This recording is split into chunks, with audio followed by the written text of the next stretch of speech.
For the second time in 3 years, Tasmania's Premier has rolled the dice on a very early election. Tonight, the people's verdict. Former Premier Peter Gutwein made history in 2021 by winning a third Liberal term by the slimmest of margins.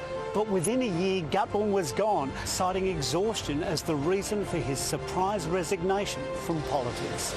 For his successor, Jeremy Rockliff, it's been a bumpy term, forced into minority government after barely a year in the top job when two Liberal MPs quit the party and joined the crossbench. The Premier says he's called today's early election because an agreement he struck with those two had broken down. After years in the doldrums, can Rebecca White's Labor Party capitalise on the government chaos? And will the new bigger parliament also bring with it an expanded crossbench? This campaign has thrown up countless questions about Tasmania's future, and tonight it's the voters' turn to deliver some answers. Live across the country from Nipaluna, Hobart, this is Tasmania Votes.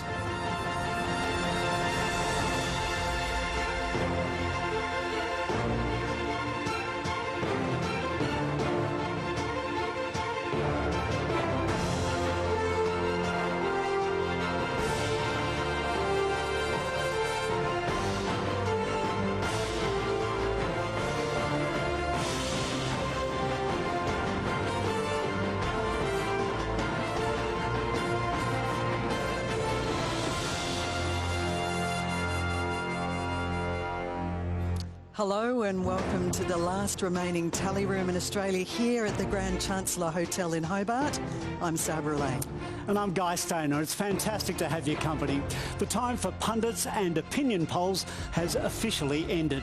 Booths across Tasmania are now closed, which means we will soon get the people's verdict. And who better to bring us up-to-the-minute analysis of tonight's count than the ABC's Chief Election Analyst, Antony Green.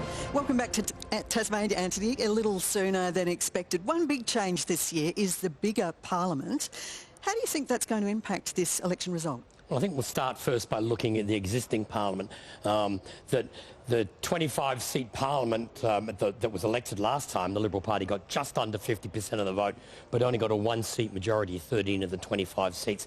Labor 9, Greens 2 and others 1. What's happened since then has actually been why there is an early election. 2 Liberal members deserted to the crossbench. David O'Byrne parted ways with the Labor Party and joined the crossbench, so the Liberals were down to 11, and the justification for calling the election was that the government had lost control of the chamber. Of course, what is happening this time is the chamber is going up from 25 to 35 members.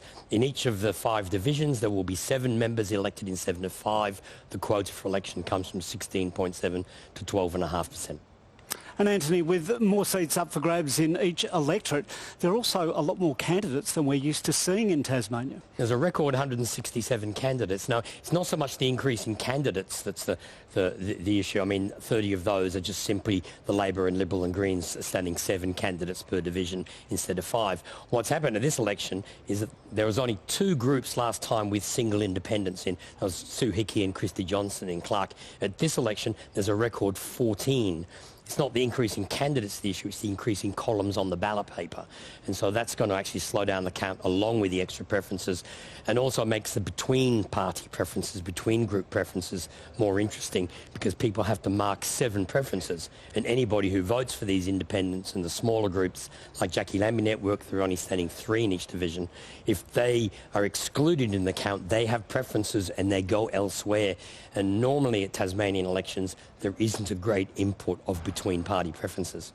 Thanks, Antony, for that. Let's introduce you to the panel that we've assembled here tonight to help you make sense of the results and what they mean for the state.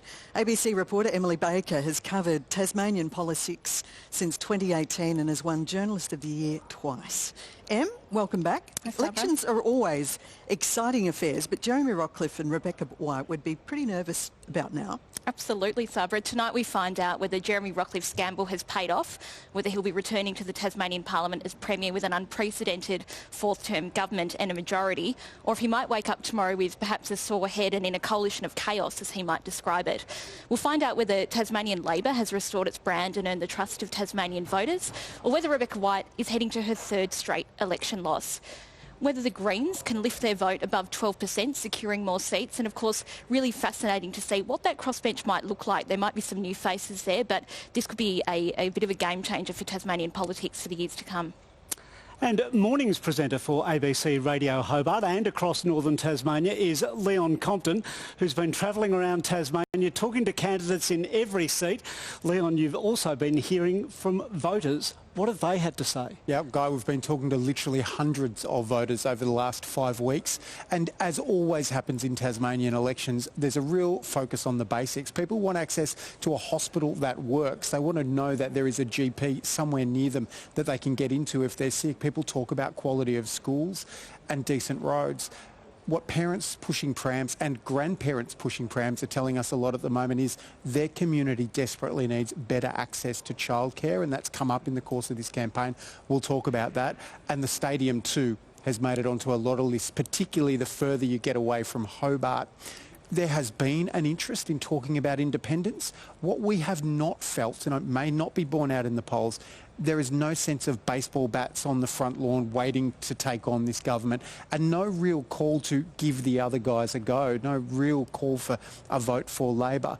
And a lot of people have been talking about the disengagement in this campaign, and I think there's a reason for that, and it's the old adage that people give you about parenting. After a while, children don't worry about what you say. They look at what you do. And this is a government now that's had 10 years to show what it does, and people will be making their decision tonight based on their judgment of that. Thanks, Leon. Now let's bring in the rest of our panel. Throughout the night, no matter how long we go for, we're going to be joined with us by the former federal Liberal senator and now state candidate, Liberal candidate for Franklin, Eric Abetz. Labor's Sarah Lovell, a member of Tasmania's Upper House, the Legislative Council. Welcome, Sarah. Thanks, Guy. Lovely to be here. And Green Senator Nick McKim. Thanks for joining us. Thanks, Sabra. Now, Eric Abetz, I'm going to start with you. Jeremy Rockcliffe called this election early, saying that his relationship with the former Liberal 2 MPs had broken down. He said that he needed to go to the election because it was a minority government too weak. Do you think give your side much of a chance of gaining a majority tonight? You always have to hope for a majority. The polls suggest that might be difficult, but there is a pathway to a majority government if we capture 5 seats in Braddon, which has happened in the past, 4 in Bass, 4 in Lyons, 3 in Franklin, 2 in Clark. Hopefully we can get there, but we start with 11 seats, so let's keep that in mind. So we are quite a way behind. We have to make up a lot of ground tonight. I would like to think we could bank 14 seats. 16 I think is quite realistic as well. Getting to the 18 seats is going to be a huge ask and task, but let's see what our fellow Tasmanians have determined. Thank you, Eric. To you, Sarah Lovell, this is a third-term government. For the second time in a row, they've called an early election. The government has been largely dysfunctional for the last year or so, and yet somehow Labor is still well behind in the polls. Why is the Labor brand so on the nose with the Tasmanian public? Well, Guy, I don't think that it is that the Labor brand is on the nose with the public. I think what we're seeing in Tasmania play out is really a continuation of a trend that we've seen in politics right around the country, where people are looking for alternatives in independents and other minor parties. This election has really very clearly been a choice between the Liberal government, and on the other side there's a whole smorgasbord of people to choose from, including the Labor Party. So there are a lot more options for people there if they don't want to vote Liberal. That might be reflected in the polls. But also, you know, we're waiting to see what results come in, because I think there's a lot that's unpredictable about tonight's election. It's a pretty historic night, going back to the 35 seats. A big test for Jeremy Rockcliffe's leadership, given the reasons that he's gone to the second early election, as you've described. So we're waiting to see what comes through as those results come through. Nick McKim, the expansion of the chamber means that the quota required to be elected is dropped. That should benefit the Greens, but if you can't win a seat in every electorate tonight, does that mean that you've failed? No, I don't think so. And it's a bit of a myth that this increase in the size of Parliament benefits the Greens. It benefits everybody. It makes it easier for independents. It makes it easier for the second or third Labor or Liberal candidate to get elected. But overall, tonight, very difficult to see a pathway to majority government for either of the Coles and Woolworths of Australian politics. And there's every chance that tonight a lot of Tasmanians will be celebrating a vibrant, dynamic, accountable, transparent parliament where no one party has absolute power and power is shared, and the corporate vested interests that have destroyed this state for such a long time will not be able to do their secret deals with Labor and Liberal governments behind closed doors, and it will be happening on the floor of the parliament where it should actually be happening. Nick McKim, there'll be a lot more to hear from our panel tonight. We're approaching 10 minutes past 6, which means counting is now underway across the state, and we should start to get first figures in the next half an hour or so. Watching the count in Hobart is Lucy MacDonald. Lucy, there's plenty of action happening behind you, but with more candidates on the ballot, is it likely to be a more time-consuming process for those electoral workers we can see? Well, Guy, the Electoral Commission is nothing if not prompt. At 6 o'clock on the dot, we heard a call ring out. The votes were poured out, and they have started counting behind me. Now, fun fact, the team behind me are counting the sprawling electorate of Lyons, which of course runs all the way from the south to the north, and upstairs we've got the Hobart-based electorate of Clark and Franklin. You know, we had more than almost 300,000 Tasmanians walk through the doors to vote in polling booths today, while more than a quarter of the state also voted early, which was a record.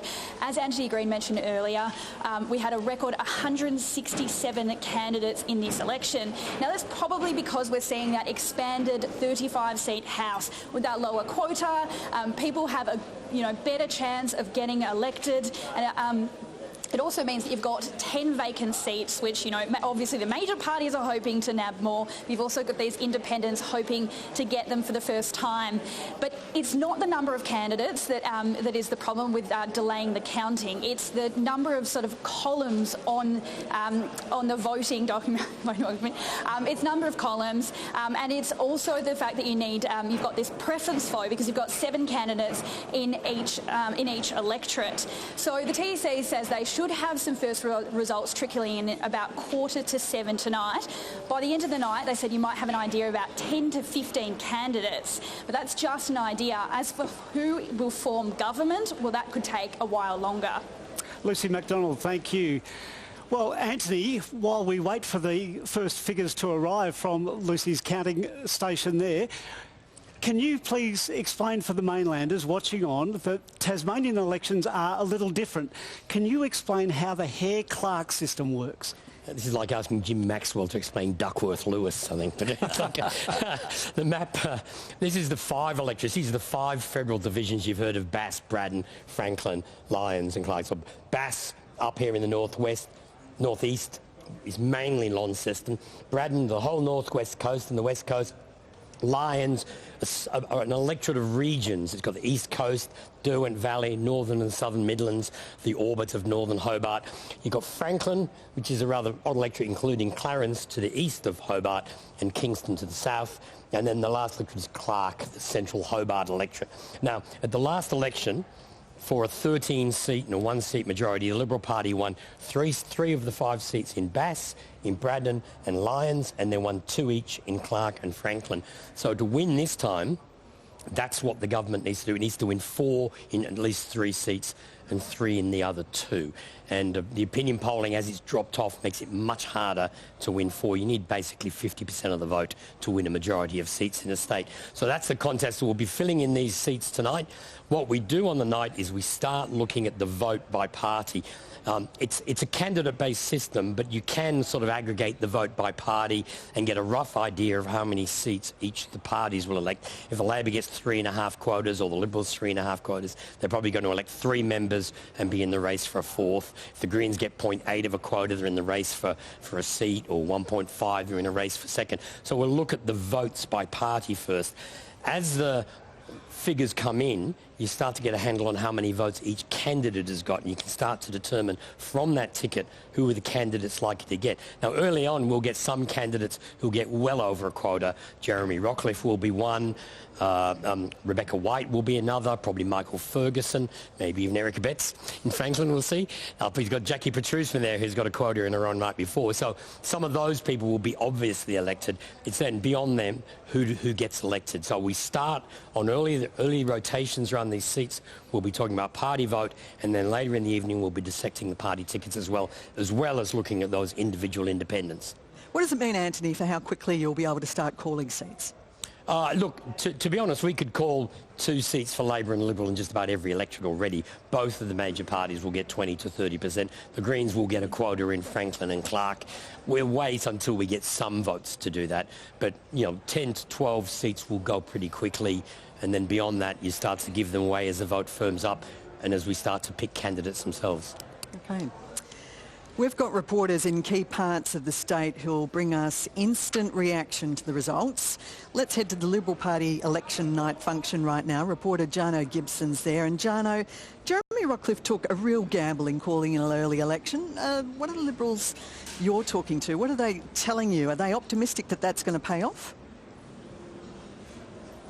Well, Sabra, unfortunately I can't tell you what the mood is like here in the election function room behind me, and that's because the Liberals have blocked access to the media tonight. So very much a closed affair with the Liberals. But having spoken to Liberal Party insiders, they are very confident that at the very least they'll be able to secure more seats than the Labor Party by the end of the count tonight. Somewhere between 14, maybe 15, maybe 16 seats. Certainly not enough to reach that majority figure of 18 seats, but it will set them up to be able to try and form a minority government if they can get the support or at least a guarantee from some of the members of the crossbenchers, the independents and the minor parties that might emerge as winners tonight. But it's important to remember that when Jeremy Rockliff rolled the dice some 5.5 weeks ago and called this early election, he did urge Tasmanians to elect a majority Liberal government, and he warned that a minority government would be destabilising for Tasmania, and certainly at this stage the polls are suggesting that a minority Liberal government is the most likely outcome. So not quite the stability and certainty that Jeremy Rockliff was looking for, but if they do end up winning, it will be the 4th time in a row that the Liberals have won government, and that will be a record here in Tasmania. Thanks, Jarno. Well, monitoring the Labor camp for us tonight is reporter Liz Gwynn. Liz, how hopeful are Labor sources that Rebecca White can make it 3rd time lucky tonight?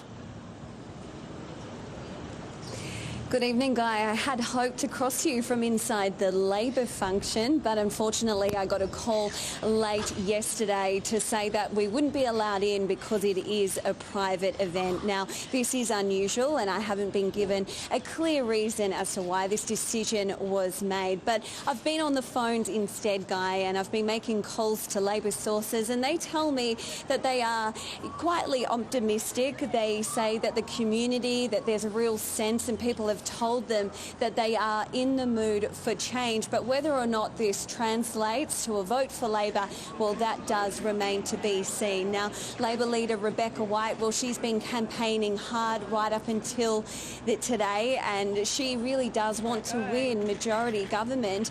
She's really been pushing for addressing cost of living pressures, but she's also been saying that she will help to improve the state's health system. Now, in particular, ambulance ramping, which has been a major issue here in Tasmania. It's been a big day for the Labor leader. Understandably, she'd be quite nervous seeing those results coming in tonight and in the coming days and even a week as well to get a clearer picture. She's led Labor to 2 election losses, and there will be a lot of questions over her future if Labor loses again, Guy. Liz Gwynn, thank you. At Greens headquarters is our reporter Madeleine Rojan. Maddie, the Greens, how are people feeling about the first campaign with Rosalie Woodruff at the helm? Well, I can say firstly that it's quite a good party here. I'm enjoying it. And the Greens have had a very exciting campaign with Rosalie Woodruff at the helm. They say they've spoken really well for Tasmanians and for the environment, which they say sets them apart from other parties. Now, the Volunteers also, they have been working so hard across the whole state, and those efforts have been concentrated in the north, where currently they don't have any seats, but with the expansion of Parliament back to 35 seats, they're hoping to pick up a seat each in Bass and in Lyons. Braddon, there's a bit more of a battle against the Liberal Party and the Jackie Lambie network, but, you know, they're hoping they can do it. Anything can happen this election. Madeline Roseanne, thank you, and good to see someone actually getting inside a function. And in Launceston at the Lambie network, at that function is our reporter Monty Bovell. Monty, depending on what poll you're looking at, Jackie Lambie's party is drawing between 8 and 10% of the vote. How confident are they of converting that support into seats in Parliament?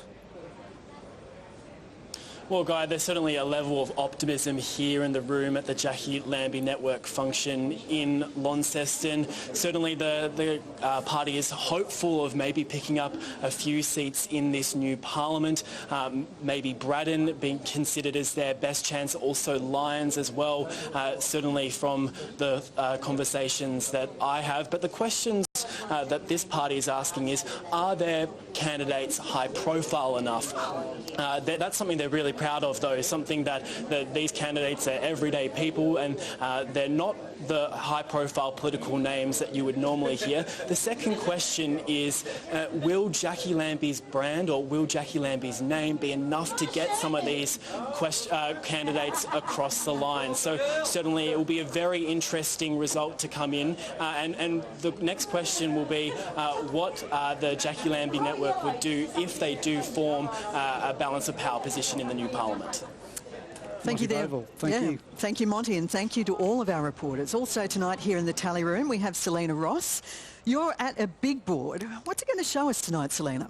So that's right, Sabra. This is the big board. And tonight it's going to be giving us the big picture, an overview of the state of play as the results are coming in. And now, as you heard from Antony, we have 5 electorates in Tasmania, and each of those have 7 seats. So each of the squares you're going to see here represents 1 seat. And as the results come in, as seats are called, they're going to fill up with either a face or a party colour to show who's won that seat. Now, to show you what we mean, we're going to bring in the results of the 2021 election so that you get an idea of how it's going to look. We're also going to talk you through what's been happening over the past 3 years, because there have been plenty of changes in that time. So as soon as the election result was declared that year, Adam Brooks quit in Braddon and was replaced by Felix Ellis. Then we had David O'Byrne ousted from the Parliamentary Labor Party and turn independent. In 2022, we had the Education Minister, Sarah Courtenay, quit and be replaced by Lara Alexander. Just 2 months later, the Premier, Peter Gutwein, quit and was replaced by Simon Wood. Then we had the Police Minister, Jackie Petrusma, quit and replaced by Dean Young. Then we get to last year, and 2023 was quite a tumultuous year, particularly for the Liberals. The biggest thing that happened was that Lara Alexander in Bass and John Tucker in Lyons both quit the Liberal Party and threw the government into a minority, and led us eventually to here tonight to this early election. We also had the Greens leader, Cassie O'Connor, quit in Clark and be replaced by Vicar Bailey. And we had the Attorney General, Elise Archer, quit and be replaced by Simon Barakis. So as you can see there, since 2021, around a third of the people who were elected that year have either gone or they've turned independent. So today has been a chance for Tasmanians to decide who they want to see on the floor of the Parliament. So right now we're going to clear the board and go back to the start. And Guy and Sabra, we're going to wait to see those faces as they start popping up as the results come in. Thank you, Selena, and it will be fascinating to see what happens with that big board throughout the night. Erica Betts, throughout this campaign, the Liberal Party has campaigned on stable majority government. What that big board shows is that electing a Liberal government paves the way for anything but stability.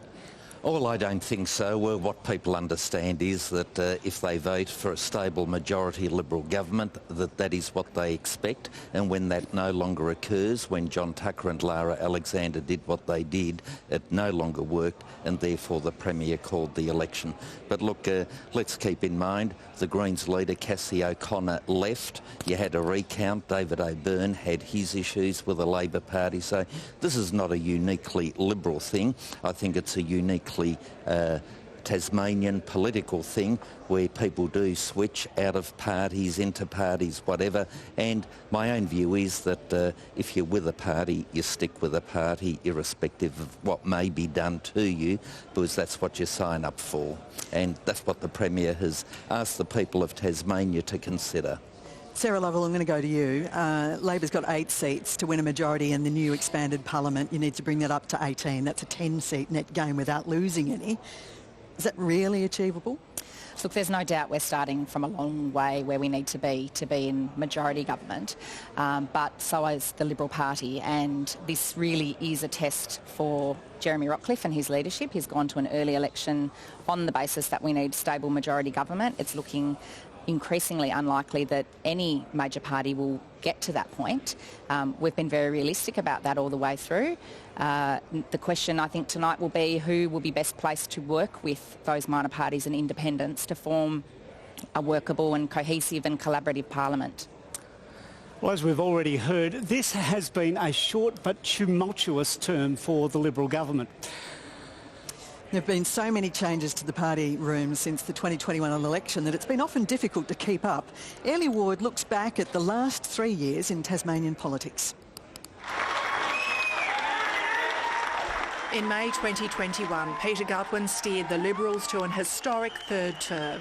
Tasmanians had been sent to the polls a year early after the Liberals lost their majority following the sacking of former Speaker Sue Hickey. I have never been more certain that our state's best days are still in front of us. But in under a year, Mr Gutwein quit, citing the desire to spend more time with his family and that he had nothing left to give.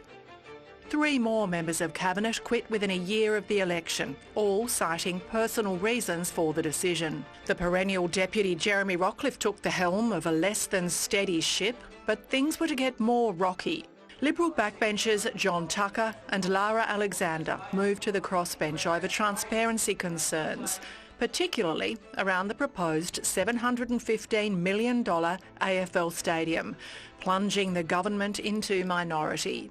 You stop the stadium, you stop the team and you kill the dream. Then Attorney General Elise Archer quit after being ousted from Cabinet over bullying allegations, throwing Rockliff's minority government into further disarray. But threats by the former Liberals turned independents to bring down the government prompted Mr Rockliff to pull the election trigger last month. The Parliament has become unworkable.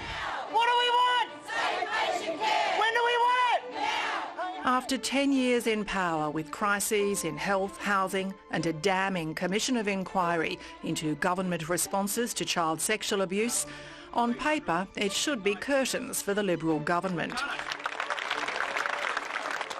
But the opposition has struggled to prove it's up to the task. Tasmanian Labor hasn't been able to govern itself. Former Senators Nick Sherry and Doug Cameron were appointed as administrators 2 years ago, after years of bitter division and factional infighting. Only last month was it put back in charge of its own affairs. With polls suggesting neither major party will win a majority in their own right, attention has turned to potential deals with the Greens, minor parties and independents. I will not agree to anything that constrains me or my government. Neither party may have a choice. Tasmania's lower house returns to 35 members at this election. It was cut to 25 in 1998. In a bid by the Liberals and Labor to prevent the Greens from gaining the balance of power. But across the political spectrum, it was acknowledged the move resulted in more minders and unelected backroom players, a lack of ministerial talent and politicians burning out. The increase means candidates need fewer votes to achieve a quota. boosting the likelihood of minor parties and independents. And if the polls are right and Tasmanians again elect a minority government, whichever party wins the most seats will have to play ball. Now, as we said earlier, we're coming to you live from the last remaining tally room in the country. Until recently, every state, territory and federal election had a room like this one, a place where the results of the night would be displayed on large boards for members of the media and the public to see. Now, this is the ABC's federal election broadcast way back in 1996 from the tally room, featuring a slightly younger-looking Antony Green back then. Anthony, you must miss all those other tally rooms. Not particularly. It's a lot harder. It's a lot harder to work in a tally room, especially with the volumes of data and the computer technology we use nowadays. And I must say, looking at that archival footage, that tie's looking pretty familiar. We did dig it out as a special occasion. That was the 1996 election. 1 week earlier was the Tasmanian election. One of the difficulties with tally rooms is getting the space to do them and getting the time to do it. So, for instance, this has been constructed since yesterday. They had a conference on zooplankton all week. In 1996, we didn't get in till midnight on the polling day. They had Manpower Australian, the male stripper troupe, was on the night before. And where we had the computers set up off the stage was between there and the dressing room. So we were trying to do all the computers with these scantily clad men coming in this way and then sort of going out with even less on afterwards. So there are difficulties doing tally rooms, I must say, but it's nice to come back to one. Quite the mental picture. The naked truth of politics. Now, helping us bring you all the colour and movement from the tally room floor is our reporter, Alexandra Alvaro. Alex, great to see you. It's a bit quiet now, but tell us what this room will be like quite soon. It should be full of people soon. Yeah, and they're already starting to stream in. This has got to be the best place to be on election night. How lucky are we to be host to the last tally room in the country, a place where members of the public can come in, young and old, from all walks of life, and basically watch the democratic process play out. They can see the results stream in real time. And I can give you a little tour for those watching back home. Of course, behind me, not too far away, we've got the panel. Give us a wave if you can, Guy and Sabra. Hello. Fueled, of course, by copious amounts of sugar, which you probably couldn't see from that other angle. And then behind me, we've got the big boards. This is where, candidate by candidate, we've got the breakdown of votes, where people in real time, as I say, will start to see those votes stream in. And you can see there are already a lot of people here to watch that happen.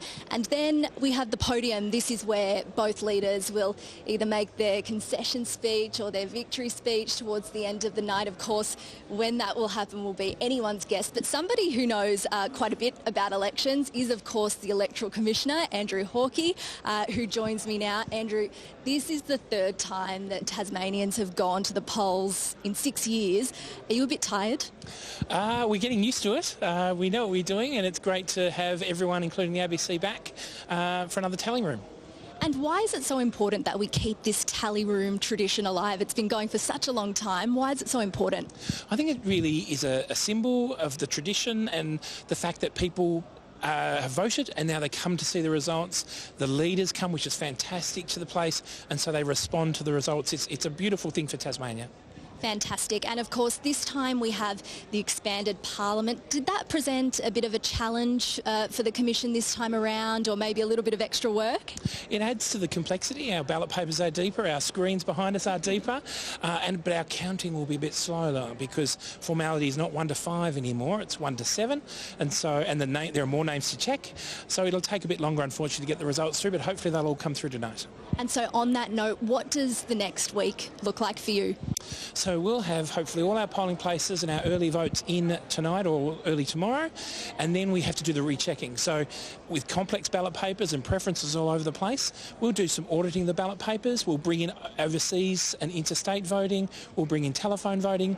And so hopefully by Easter Tuesday, when the 10-day period for postal voting is over, we'll start the Hare Clark count, which will probably take 5 or 6 days from there. Okay, so definitely not over tonight. No. Andrew Hawkey, thank you so much for your insights. Have a great night. And back to you, Guy and Sabra. Alex, thank you very much for that. And Andrew Hawkey, thanks to you too. Now, Nick McKim, I want to come to you.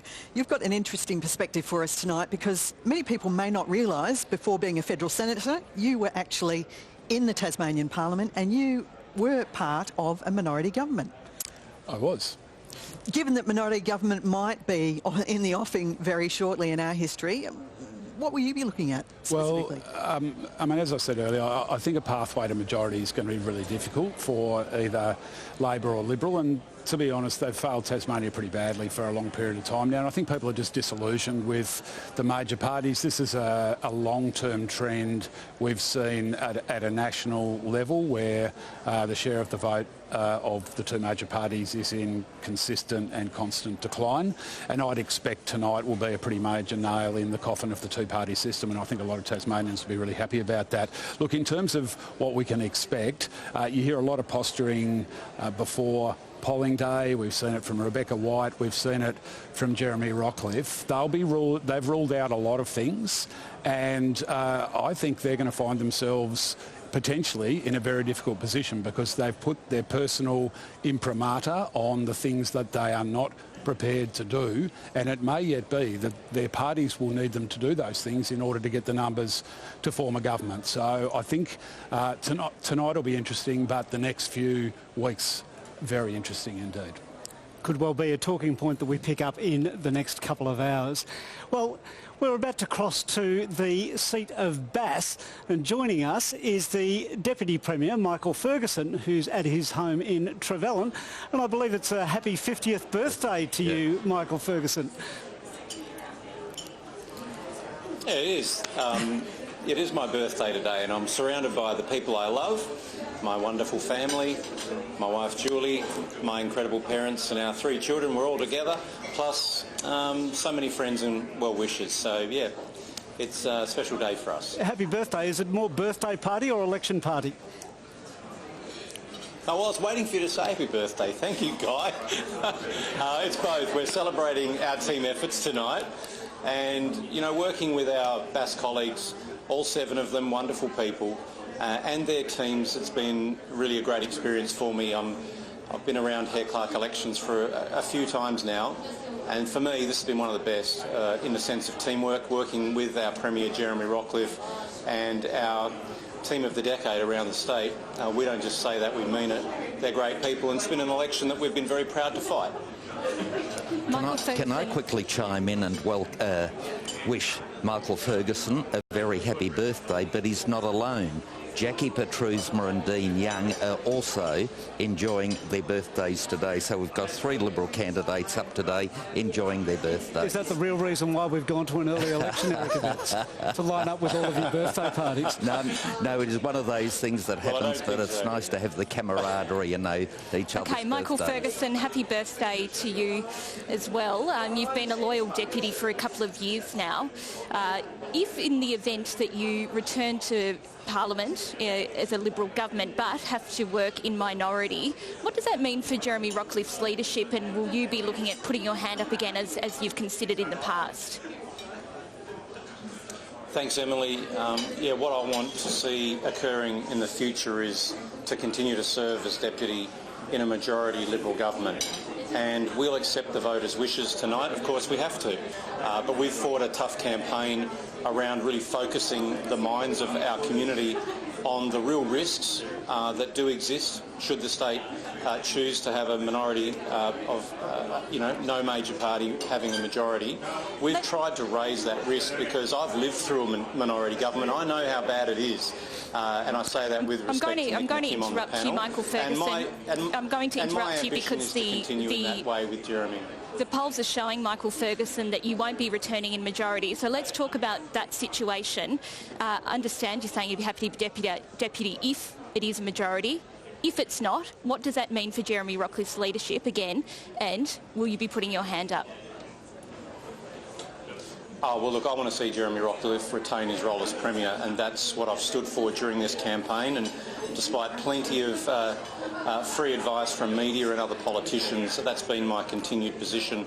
I've got no difficulty making that my position in the future. What Tasmania needs from me and our government is stability. And from every single politician that's elected tonight, you mentioned, Emily, the polls. The polls are now irrelevant. There's been the poll taken today.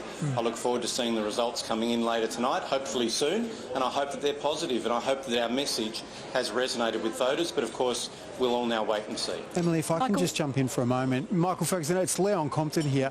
I mean, but to try and drill down into Emily's question, what is the bar that Jeremy Rockliff has to clear tonight? He went to the party room. He said, I will do better than a two-seat minority. What is the bar he needs to pass before we start counting the votes and getting, answers to how the electorate feels about this? Well, no more hypotheticals, Leon, and it's good evening to you instead of good morning. No more hypotheticals. The people have now spoken. We now need to understand what the numbers are. Jeremy will continue to have the support of the party room, in my judgment. He'll continue to have my support as well. But the bar here is for us to respond to what the Tasmanian voters have sent to the Tasmanian Parliament. That is the MPs who are elected from whatever party, and now we will need to work through that and hopefully secure a majority, and I expect that that'll take 2 weeks to determine. And Michael Ferguson, I'll chime back in. Let's talk about something that has happened in that case, the campaign. Now, we've seen a really interesting campaign, I think, from the Liberal Party. You've been in government for 10 years, but I think there's been this strategy to campaign almost like an opposition. You haven't been pointing so much to your record as pointing to the future.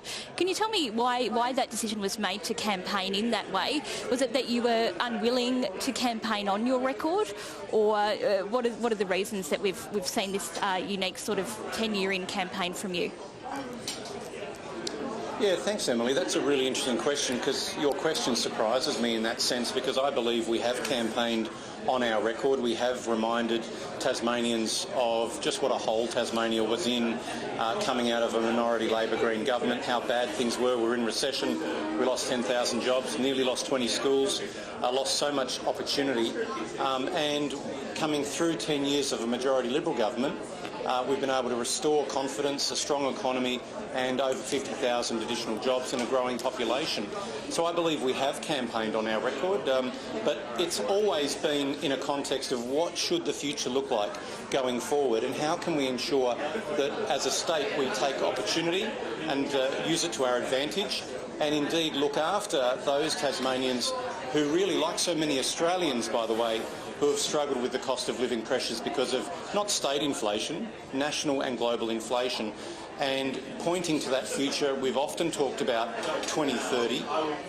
That's because we wanted to make it about immediate actions that we want to do right now, next 100-day plans out there, but also where that takes us in terms of Tasmania's longer-term future. Michael Ferguson, you must be waking up in the night going, strong plans, strong plans. So thank you so much for taking the time on your birthday as you're sharing it with other Liberal MPs, and we'll talk to you later in the evening. Thank you. Now, Thanks, everyone. Michelle O'Byrne is a Labor MP in Bass, and we're going to go to her now. She's at the Invermay Bowls Club in Bass. Michelle O'Byrne, thanks for joining us tonight. Thanks for having me. I feel as if I've been a member for 127 years now. Looking back at the campaign, now that the polls have closed, what did you do well? What could and should Labor have done differently? Well, what I think we do well, and what we always do well, is around connecting with community. And the fact that we have not possibly the money that some of our opponents have, but that ability to get volunteers out on the door, out in community, talking up the policies that they matter about, us having conversations on the doors in community. I think that's the thing that we have always excelled at. I focus very much on my own campaign up here, but I do think that that's the message that I saw as I watched Labor candidates and members campaigning right around the state. Michelle O'Byrne, you are a Tasmanian Labor veteran, as you've just acknowledged. Why is it that you think that Tasmanian voters are not warming to the Tasmanian Labor message?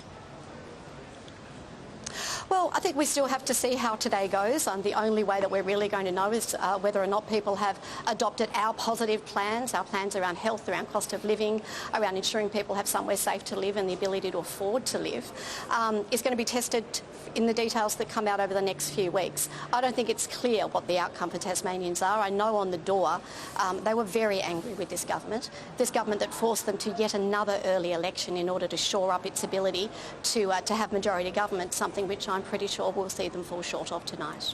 But going into this evening, given the dysfunction we've seen within the government in the last year or so, would you not have expected Labor to be in a better position perhaps than they are right now going into tonight? I think community have been disappointed in Parliament and governments for some time, both here in Tasmania but around the world. So I think there is a reasonable cynicism. I think we've presented a positive message to them, and I think when we've spoken about that message on the doors and in community, it's been accepted really well and embraced really well. As to how it goes in terms of the counting of the polls tonight, well, I'm afraid only time is going to tell. And can I ask Michelle O'Byrne, it's been a tough year in some ways, and even since the last election we've seen some dysfunction within Tasmanian Labor. Can I ask whether your personal commitment to the Tasmanian Labor cause has wavered at all in this period? Look, you would know, Emily, that I lost a family member, a die-hard Labor mother during this time, and I think my commitment to a lot of things wavered for a little while in the wake of that loss. But I've always been Labor. I'm a member of the National Executive. I'm utterly committed to us getting majority government.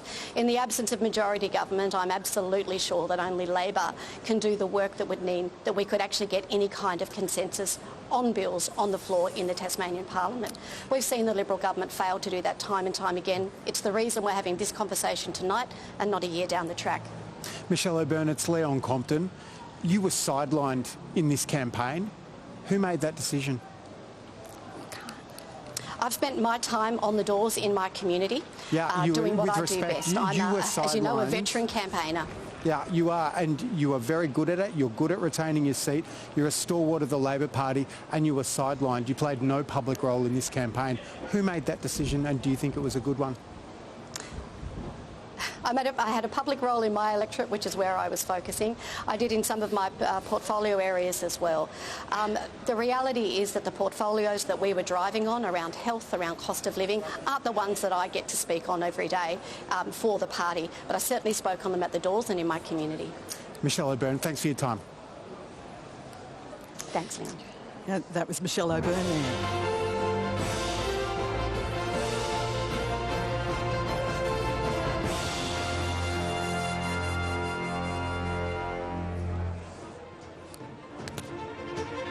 Nika Electric Braden.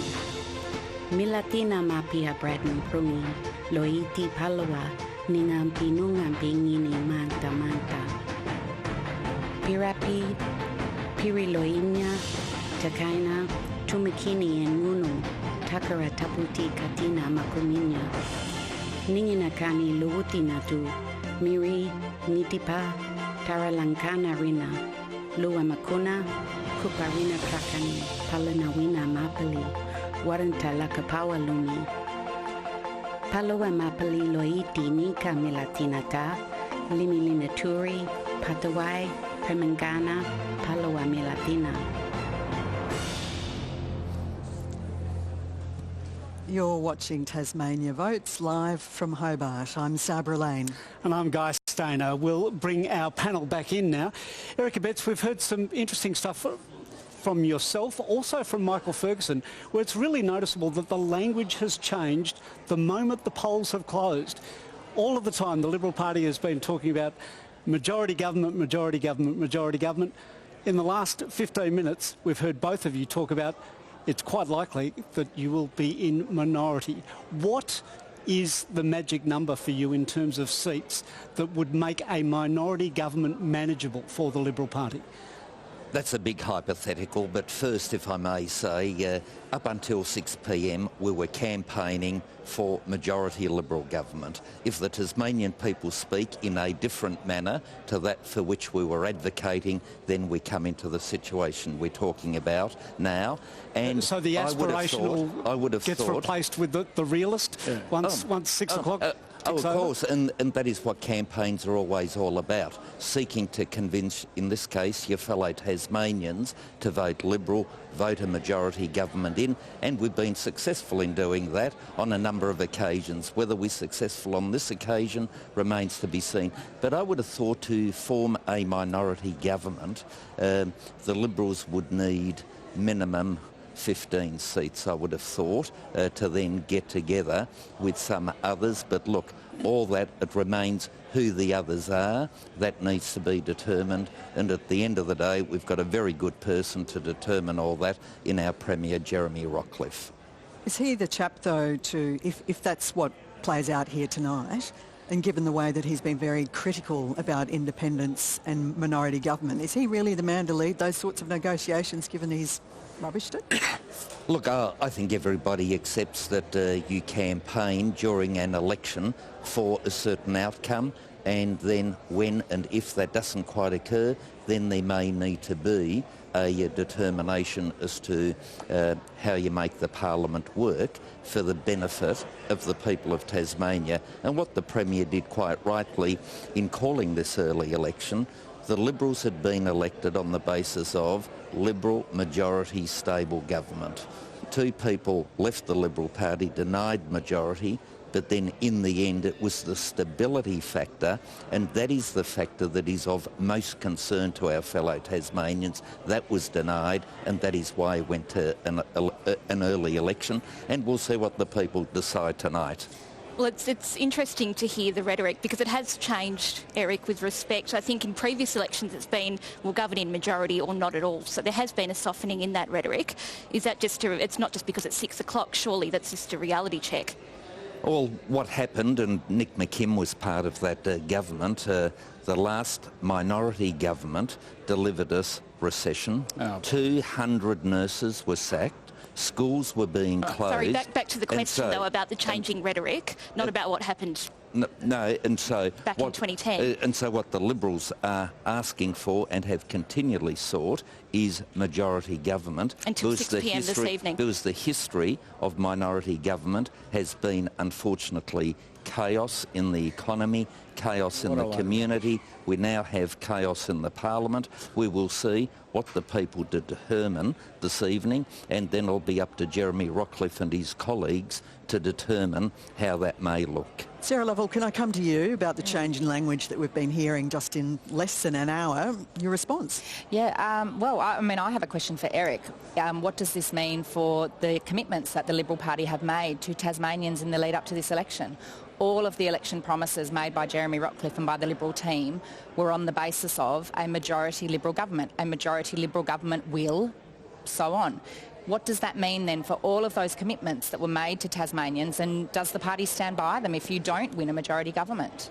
Sarah, it's pretty simple, and I would have thought most Tasmanians understand that the only thing Jeremy Rockliff could promise to the Tasmanian people is that which he promised if he had the numbers in the Parliament. If he is denied the numbers in the Parliament, then he has no guarantee of being able to deliver those promises, because the crossbench and the Greens and Labor may deny him the opportunity to deliver on those policies. I would have thought it's very, very simple and clear for the people of Tasmania, and it was the only promise that the Premier could make. If there were a majority, then that is what he would do. If he's denied the majority, how can he do it if the Parliament potentially votes against his promises? Well, doesn't that raise concerns then about his own confidence in his ability to manage a minority government and be able to deliver those promises and his agenda? Well, no, what it does is reflect on the independents and the minority within the Parliament as to whether they're willing to honour the party promises that gained the most support from the Tasmanian people. And that is where they need to search their conscience as to whether they want to be denying the majority, not the majority, but the largest vote of the Tasmanian community from being able to deliver that which they sought to deliver. All right, we're going to hit pause on this conversation right now. I understand, Antony, you've got first figures for us. We'll just run through some figures for Lions that come in. We'll just mainly to explain our graphics at this stage. So that's the election of Lions. The members for Lions at the moment are Guy Barnett and Mark Shelton for the Liberal Party, John Tucker, the ex-Liberal, became independent, and Jen Butler, and Labor leader Rebecca White. If you look at the party totals, these are tiny numbers at this stage. I'll just explain how we're doing things tonight. We show each of the party groups on the ballot paper as they appear on the ballot paper. We then move on to We can look at the leading candidates for each party. So at this stage, that's the way the votes are. As expected, Rebecca White may have the highest poll. And then we're also able to look at the change in vote in this electorate, so that the votes are down for Labor and Liberal and Jackie Lambie network up. This is three polling places now, so they're coming in. When I first look at these figures, they were just Broadmarsh. But over the next half hour, we'll run through all the figures we've got more systematically. But I just thought it was useful to explain. We'd seen some numbers come up on the tally board, so I got nervous when they weren't in the computer, but they finally arrived. Anthony, thank you very much for that. Now we're going to cross to Rosalie Woodruff, the Greens leader. Rosalie, I understand that you're with us. Okay. Rosalie, you're joining us from the Overland Brewery at North Hobart, which is in your seat of Franklin. How are you feeling about tonight? It's in the seat of Clark, and it's a fantastic mood in the room here. It's extremely joyous energy behind me. People have been voting today, but campaigning hard for weeks now, and we're just really excited to finally be at this point. Rosalie Woodruff, Guy Stainer here. Is tonight's vote going to be in some way a referendum on your leadership of the Greens? Well, it's going to be listening to what Tasmanians really want, and we've been fighting so hard for this last 5-week campaign, the snap election, to continue to talk about the issues for renters, people who can't get a bed in the hospital, and people who can't be reached by 000 calls. And of course, the Greens have been standing up for our environment and the protections that we desperately need for native forest logging, to stop native forest logging and burning. So it's been an incredible opportunity for us in this period of time, and we've collectively worked hard and felt the momentum of Tasmanians. Rosalie Woodruff, we've heard, I think, something of an extraordinary softening from both major parties in the past, even, what time is it, 54 minutes, about their willingness to work in a minority government. Now, it's looking like you'll have at least 2 seats in the parliament. Who would you like to work with as an incoming government? We have been campaigning really hard to get rid of this Liberal government, and the last 10 years has shown what a mess Tasmania is in now under their leadership. So we have really wanted to bring about the change that we know is possible. And we've heard from people in the community about what they want in the next term of government. They want real action for renters. They want real homes to be built. They want hospitals and health fixes to the health system. And they want to protect the environment and have action on climate. And we've shown that as a party, the members in Parliament in the last term of Parliament, we were able to deliver change. We got an ambulance ramping inquiry up. We passed whistleblower legislation. We've effectively set the agenda on this election. Public transport has been talked about. Cost of living, short stay accommodation reforms and regulations.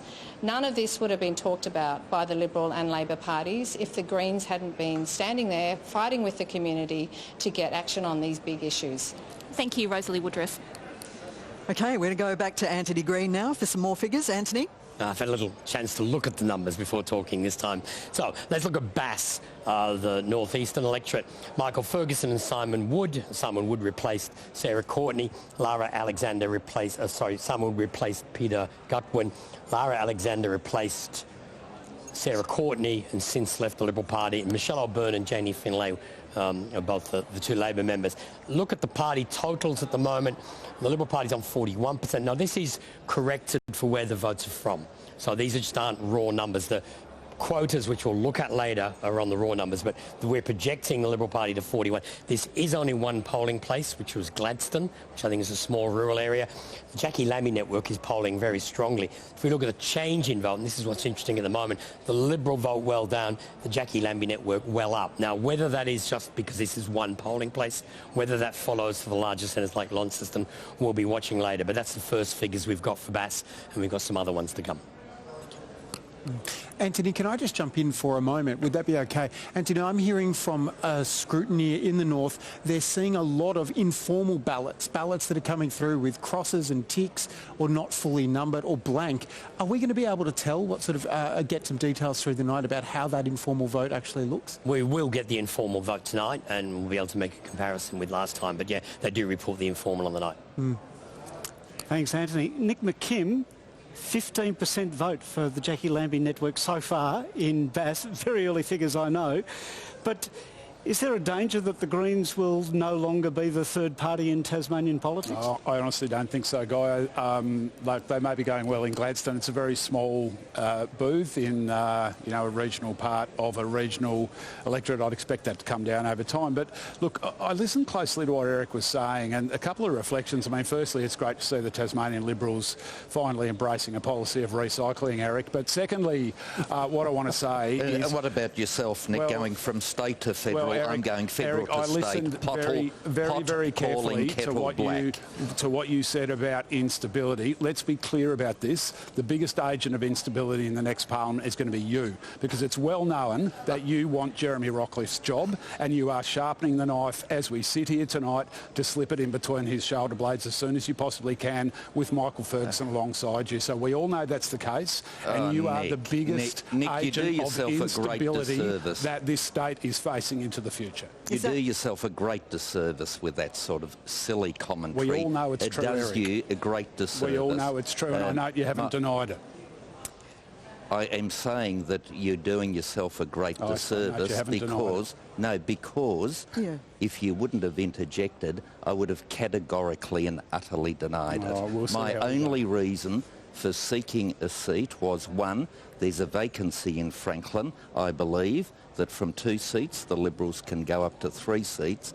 And the reason I got into federal politics, why I'm seeking to get into state politics, is summed up in one word: service. I want to serve the people, and that is what motivates me.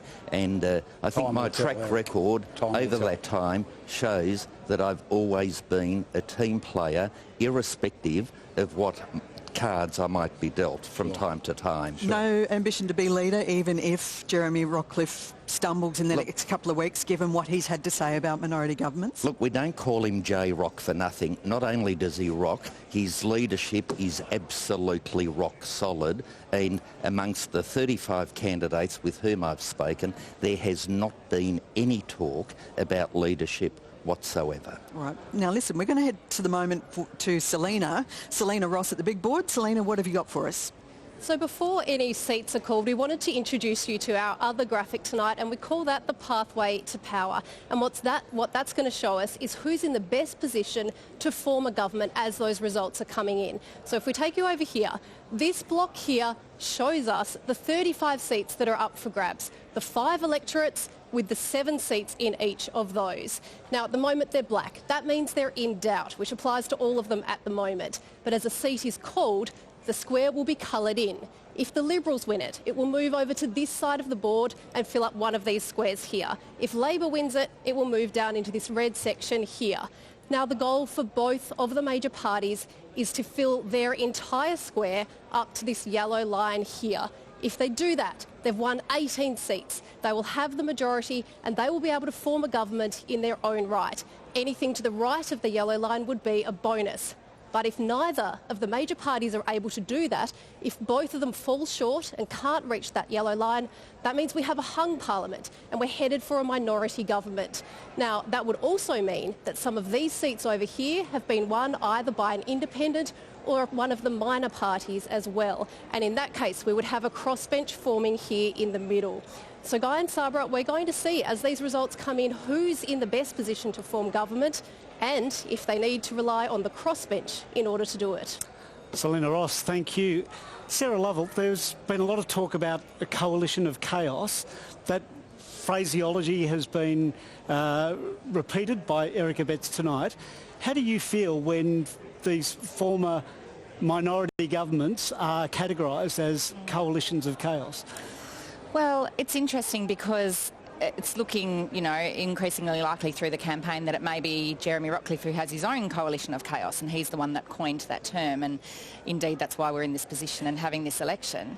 I think there have been minority governments in the past that haven't delivered for Tasmania. Well, certainly what we've heard from Tasmanians is that they want majority governments. That's why we were campaigning for majority government. But the reality is that we're seeing nationwide a trend towards independents, minor parties. People are looking for something different from their parliament now. I think the key now is looking at who is best placed to be able to make that type of parliament work. You know, I sit in the Legislative Council. We deal with that sort of environment every day. We negotiate with independent members. We talk across parties. We do that sort of work all the time. So I think that's a good example of where you can look and see who's done that well in the past, which governments have been able to get through important pieces of legislation and which governments have not managed to do that well. For most of the campaign, for all of the campaign from Jeremy Rockliff, from most of the campaign from Rebecca White, they refused to even discuss the term minority government.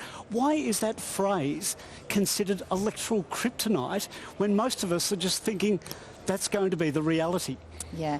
Well, look, Rebecca White said fairly early on, we were always campaigning for majority government because, to be honest, that's what we hear loud and clear from people in the community, that that's what they want, a majority government in Tasmania. Is it actually electoral death to say, yes, we may have to talk to someone if the votes fall that way? I think what Rebecca did quite early on was say, we're campaigning for majority government, that's what we're working towards, but we will respect the will of Tasmania and we will work with whoever is elected in the parliament to get through a Labor legislative agenda, to get our policies through, to work in a cohesive and a collaborative and a productive way, which is what we've not seen. I sat down with her and specifically asked, what is the pathway to you becoming a Premier? And she refused to countenance even the possibility that she might have to talk to somebody else. She spoke about converting a 23% first preference vote in the latest poll and converting that into 50%. Now, surely that just tells the voters that the leader's talking in la-la land. Well, we've always been campaigning for majority government, but I heard her say very early on and a number of times that we will respect the will of Tasmania. Our policies were not contingent on a majority Labor government. We will respect the will of Tasmania and we will work with the parliament that is elected. Sarah Lovell, you've had a go in the health portfolio as Shadow in your time in Parliament. When you think about the most challenging issue to defend for the Liberal Party, it's their performance in health. Tasmanians have, terrible outcomes when it comes to ambulance ramping, real challenges in getting admitted to hospitals and through EDs, and the list goes on. What does it say about your ability to campaign that you haven't, it seems, been able to really shift the needle on that issue through the course of this election? And who ultimately will take responsibility for that if you can't convince a significant number of people to come your way tonight? Well, I think we did campaign strongly on health along with housing and cost of living. We had really good policies that I'm very proud of in those areas, strong messaging in those areas. But it's no secret that the strength of Labor Party campaigns has always been the on-the-ground, grassroots, knocking on doors, conversations with people. When you knock on a door and you have a conversation with someone about the health system and their experience or the experience of someone that they love and care about, and you talk to them about our policies, those conversations were really well received. The problem we have, though, is that, and this is something that we need to look at as a party, we need to grapple with this, is people are not home the way they used to be anymore. You can go door knocking in an area for 2 hours, you might have 8 conversations. You go back to that same place the next day, you'll find 8 different people. So I think we as a party need to be looking at where are we meeting people and how are we having those conversations in a way that people are ready to receive them and hear that message so that we can get, 5-week campaign. It's policy overload. There's a lot for people to take in. We've got to look at how we can get face-to-face with people and cut through in that way. All right, we're just going to hit pause on that conversation for a moment. Antony Green, you've got some interesting figures for us in Braddon. Yes, we've got some figures from Braddon now. This is, as is always the case in Braddon very early, you get the circular head vote, which I explained for the mainland is the council in this part of Tasmania. The party totals that we're seeing at this stage, the Liberal Party's projected to be in the low 50s at this stage. Labor Party It's projected to be very low. I suspect that's an artifact of the early figures. Craig Garland is doing very well at this stage. He always does well in that part of that far northwestern corner. If you look at the change in vote that's occurring here at this stage, the Liberal vote's well down. The Labor vote's roughly exactly where it was last time. No particular change. Jackie Lambie network up 8.5%. Actually, I've just realised the number I wanted to... That's the change in vote. If I look at the party totals... One of my graphics has disappeared. That's what the numbers are at the moment in Braddon. So at this stage, good figures for the Liberal Party on the early figures and not so good figures for the Labor Party. All right, Anthony, thank you very much for that. We've got some interesting figures there. No early figures, the Jackie Lambie network. Now, the woman who heads that network, Jackie Lambie, joins us now from the Launceston RSL in South Launceston. You're not actually standing yourself, but your candidates look like they might have picked up a little bit of support across Tasmania, especially in the north. How are you feeling? You know what, they've been out there. They have worked their butts off, to be honest with you. We don't have the money that the major parties have. It is out there at the traffic lights, at the roundabouts. It's waving to everybody. It's out there communicating. It's out there showing up in as many forums as we possibly can. And then it obviously, it does come down to me performing and putting extra performance out there that last 4 to 5 weeks, getting every gig I possibly can to raise our portfolio. Senator, I'm going to quote from you from during the campaign. You said, we're never going to make policies because we're never going to be in government. However, it looks like your candidates may be in the House of Assembly, which is where legislation is passed and where the government is formed. You've campaigned on transparency, being open and accountable, integrity. Have you dudded Tasmanians by not telling voters what your candidates actually believe on issues that are crucial? I acknowledge before you do that you had some policy principles that you set out, but in terms of things like social issues or particular pieces of legislation, we haven't had any clear messaging. You know, we haven't from the Liberal Party either, because they've got commitments. They've got to a point where they've even dropped their policies and saying commitments. And what we do know is that the Tasmanian people, if they are re-elected in government, they're going to say if they've got to go into power with independence or with Jackie Lambie networks, they're going to water all that down. I'll tell you that right now, because they'll say we didn't get a majority. We didn't get a majority, and we only promised this on a majority. So that is the first problem that we have. Our people are out there talking to people. People can see where I stand. I've been up there long enough in the Senate. They know I stand for integrity. They know I stand for truth. They know, they know where I stand on everything. They know the houses I've delivered down here. They know what we've done for health down here. This is what we're all about. What's the point in having policy out there when most of them can't stick to it? So that's our choice. We will fight like hell for Tasmanians. We will look at those bills. We'll look at that ledge. We'll make it as best as we possibly can if we have the influence to make change on that, which hopefully we will. And that's what we're going to do. We're going to be like police on the beat. We're going to bring integrity back in the state of Tasmania. That's the first thing we're going to do. And what we're going to do is truth in advertising.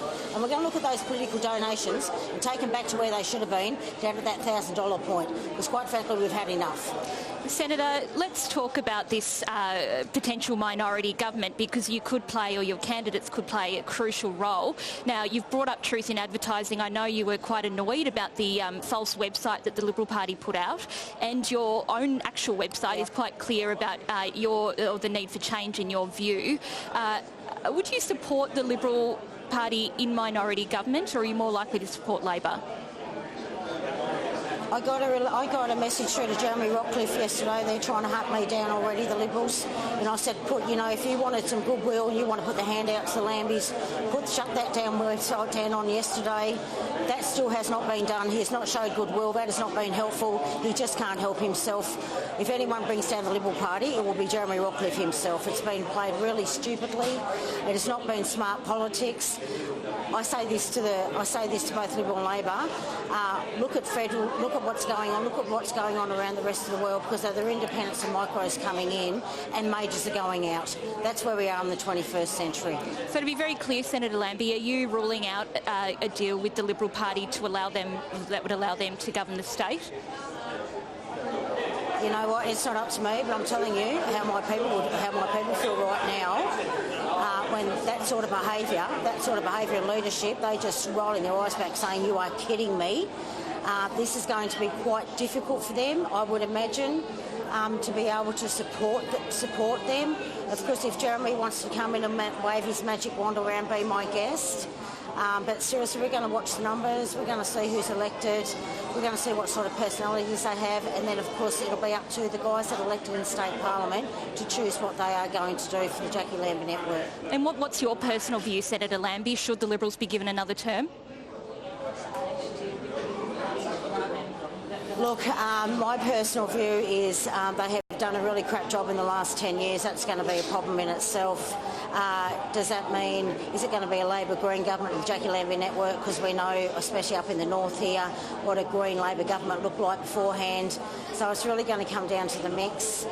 My people are going to watch that. Look, my people, we may only get just a couple up, and that means that they sit on the sidelines and let everybody else go over and make deals with the Liberal Labor Party and watch what happens with that in the next 12 months to 2 years. That's where we're at. So it may just come to them to say, you know what, we don't want to take the risk, we don't want to hurt the brand, we'll sit on the sidelines and everybody else can go and make government. Who knows? We just don't know until we see what that looks like in both major parties and who's taken what seats. But can I ask, Jackie, Erica Betts here, if the Governor asks, test the numbers on the floor of the Parliament before I determine who should be Premier, what would the Jackie Lambie network do? Would they simply not vote in the Parliament in relation to the will of the Jackie Lambie network voters who have elected representatives into the state Parliament? Oh, sorry, I'm not sure if I've got you quite clearly here, but let me get this right. The reason they're voting for the Jackie Lambie network is over transparency and integrity. And they're expecting us to make a decent decision if we have that choice to form government. And quite frankly, your side has done a really crap job of it. It's been very violated against me as my face of my party. They're not off to a good start. They are not reaching out, really. They had a choice yesterday with Jeremy Rockliffe to drop that Senator URL Lambie. Sorry, and start Senator to Lambie show and Erica some Betts. things. We'll have to move on. Thank you for your time, Senator Lambie. Thank you so much.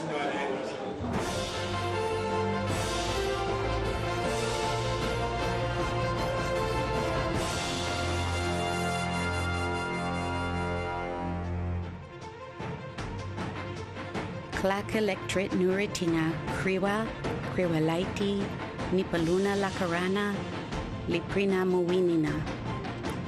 Nipaluna Nuritinga Rala, Palawa Prungi Manta War. Kunani Ningina Makuminya, Nini Mapia, Luchuwita, Luwuli Timtimili Minanya. Nika Makuminya Nuritinga, Palawa Mapali Manta Manta. Takara Ngaipi, Riawina, Kanapli Lamapia, Patrula Pulawini, Kunani Ningina Warana, Pailiti. You're watching Tasmania Votes live from Hobart. I'm Guy Stoner. And I'm Sabra Lane. It's 7:15 here in Hobart. Let's get the latest with the count. Antony Green. Well, we're going to do an overview. What's the statewide figure at the moment? These are projected numbers on vote share. We're projecting the Liberal Party to be 35, Labor 29, the Greens 14, Jackie Lambie Network 9.5, Independents 5.9, another 6.9. The one caveat I'll put on that, there's nothing from Franklin or Clark. I expect the independent vote to go up once Franklin and Clark start to report.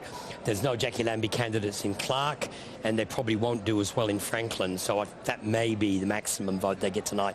We can't really do a projection of that. It's a simple aggregation. But if you look at the change in vote, at the moment, mainly rural booths from those northern areas, the Liberal vote is well down, and it's the Jackie Lambie network where it's up. Everyone else, not much change. So, as I said, it's only 1.4 statewide. It's only the 3 northern and rural electorates. At the moment, that's what the trend looks like. We'll see if that proceeds on for the next half hour or so.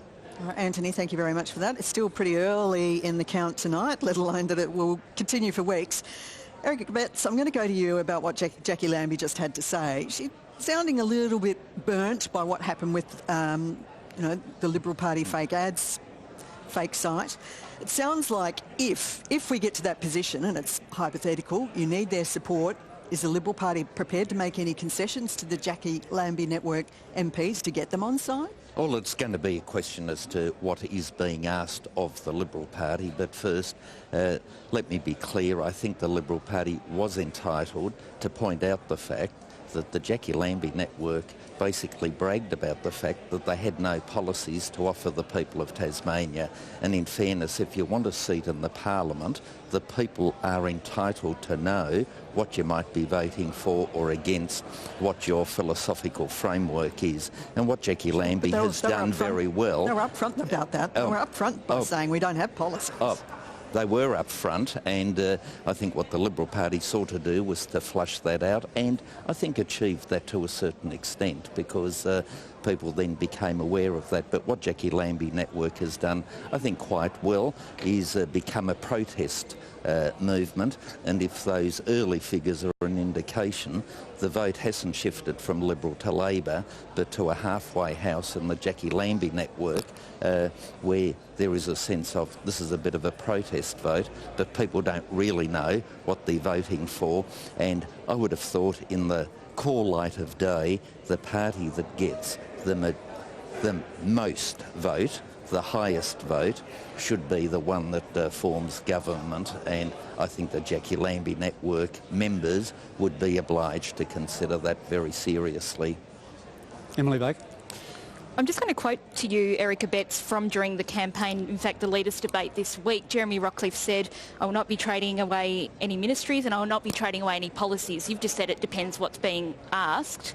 Why has that changed between today and Wednesday? Well, there's no difficulty with that at all. It depends on what Jackie Lambie Network asks, and if they ask for things that Jeremy Rockcliffe cannot and will not deliver, then there's no deal. I would have thought that's pretty obvious. So what's Emily. up for grabs in that case? Oh, well, it depends what they ask, and given that they had no policies, we don't really know what the Jackie Lambie Network might be asking for. If they ask for things that are doable, and this is all hypothetical, but fingers crossed we might still get there to majority government, but if that's not the case, then there's some of the discussions that are had, and it depends on what the requests are. If the requests are too demanding, then the Premier may well say, well, that's too much, we can't do a deal.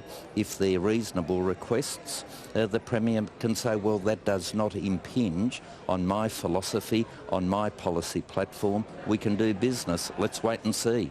We don't know what their request is going to be. Sarah Lovell, can I take this over to you? If it is possible that Labor gets significantly fewer seats than the Liberal Party, I've got some people telling me that Labor at the moment are positioning themselves to throw a Hail Mary, if you like, and to try and win government from minority and from some way back of the Liberal Party. Is that an approach that you would support, or indeed are you involved in that thinking at the moment? No, I don't think Labor's positioning ourselves to do anything. We're waiting to see what comes through in the count. I think this is really squarely with the Premier to decide whether, and as the incumbent Premier, that will be his first responsibility as the incumbent government. He has the first responsibility to try and form a workable parliament. So I think it really falls with him to see if he can make that work. If he can't make that work, then there's a range of options available to the Governor, to the Premier, in terms of how we move forward. But look, we're not getting ahead of ourselves. We'll see how many seats each party ends up with at the end of the night, how many independents and minor party candidates are elected, and we will go from there. Well, speaking of how many seats we might get to at the end of the night, let's get the latest from Antony Green. Now, you'll see I've started to colour in some spots here, and that's simply because even on very early figures, it's clear the Liberals will win 3 seats in Braddon, Bass and Lyons, and Labor's winning 2 in each of those. They will the Liberals may win more, Labor may win more, but it's absolutely they're the minimum numbers that are there. Let's have a look at the figures for Lyons, and we'll look at the party totals. We've sorted this out now. This is a projected number. I was a bit confused there for a moment. We're projecting the Liberal Party towards about 37, which is a definite 3 quotas. Labor Party's 31, which was 2 and a bit. The Greens are currently a little bit under a quota. This is on the raw numbers. This is where we're projecting. John Tucker's only polling 4.3%. But the warning about Lyons is a very regional seat. and John Tucker's vote is mainly on the East Coast, I understand, where he was a councillor previously. So those numbers may bounce around as the numbers come in. But the change in vote at the moment is that figure. We're seeing the Liberal vote down, Jackie Lambie network up, John Tucker's vote is up. So that's the number. So the Liberals will be losing votes to both John Tucker and Jackie Lambie network at this stage in Lions. Anthony, thank you very much for that. And speaking of John Tucker, he joins us now. He's at home in the seat of Lions. John Tucker, welcome. Thanks for joining our coverage. Thank you. How are you for feeling? inviting me on. How are you feeling about those early figures showing that you've increased your vote? I'm very happy with where I'm sitting at the moment. Considering what happened at the last election, where a lot of the booths where I was strongest came in at the end. So, I'm very happy where I'm sitting at the moment. John, according to Jeremy Rockliff, you're to shoulder half the blame for this early election. Looking back, was it all worth it? I'd do everything I did in the first place again. I wouldn't change a thing, to be honest with you. I don't see that as my fault that the election was called. That was solely the Premier's decision. He had supply and confidence from myself and Lara Alexander. All he had to do was uphold Parliament decisions. And John, who are you more likely to support in forming government? Obviously the obvious answer may have been the Liberal Party until earlier this year.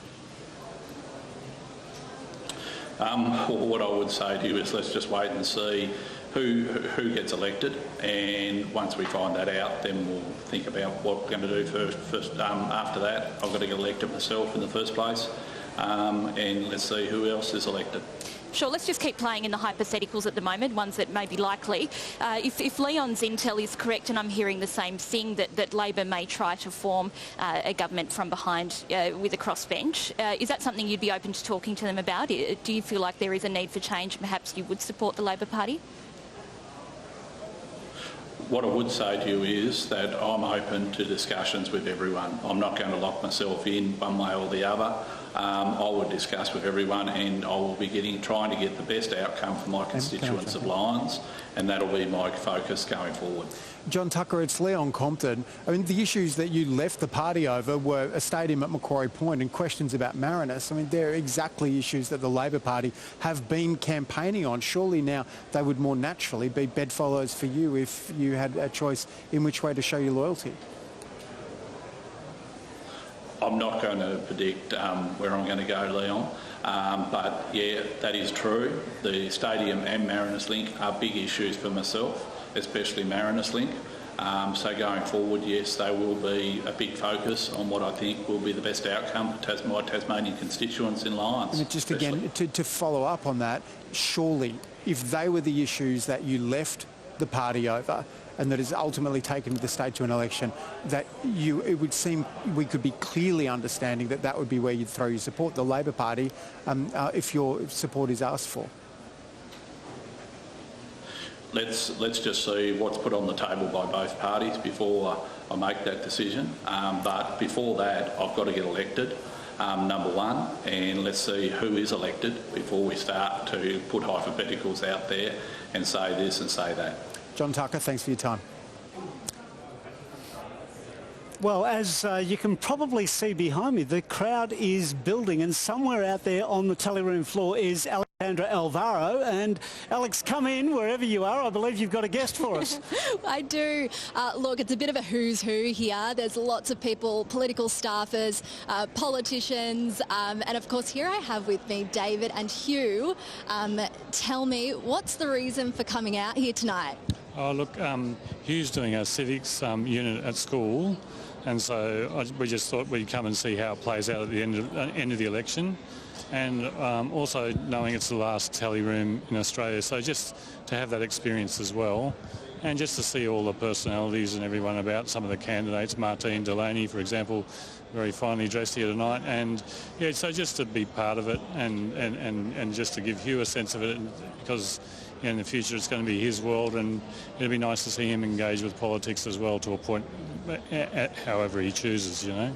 Yeah, perfect. And Hugh, what's it like kind of seeing it all play out? It's really interesting, like seeing all the booms and all of that. It's really cool. Yeah, awesome. And I suppose for you guys, I don't know where you're from, maybe suburbs around here. Yeah, we live out of Dromedary, so in Lyons. Perfect. And so what have been the major issues that have been like front of mind for you during this election? Yeah, look, I think like everyone, education, cost of living, health, all the housing and what have you.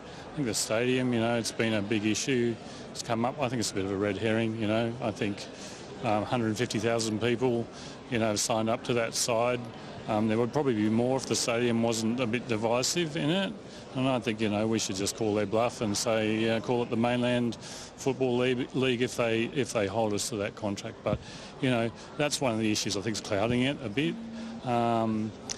So those are the issues. And I think for Hugh, and I don't really want to speak for him, but I think that, the environment and all those sort of things are going to come up in his lifetime. And, I think sometimes we probably need some more adults in the room other than perhaps Liberal and Labor.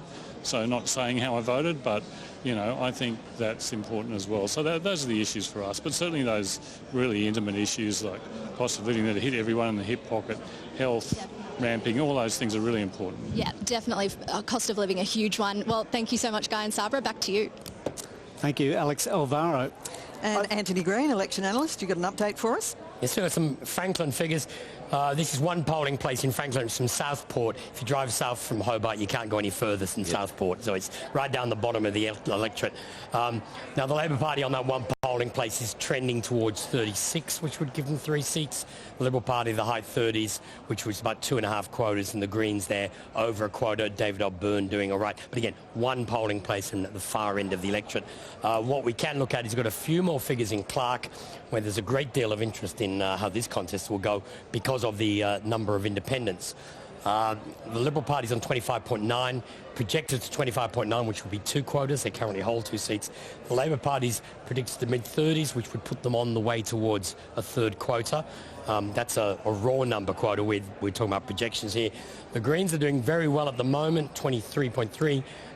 That can vary depending on whereabouts in the electorate you come from with Clark. Now, Christy Johnson is on 9%. Sue Hickey is not doing well, 2%. Again, depends what sort of electorate you are. And you've got Ben Lohberger and Louise Elliott as the other 2 independents. So there's quite a vote there for independents. A lot more counting to come, only 1.2%. But I think it's very important to get people the sense that there are figures coming in.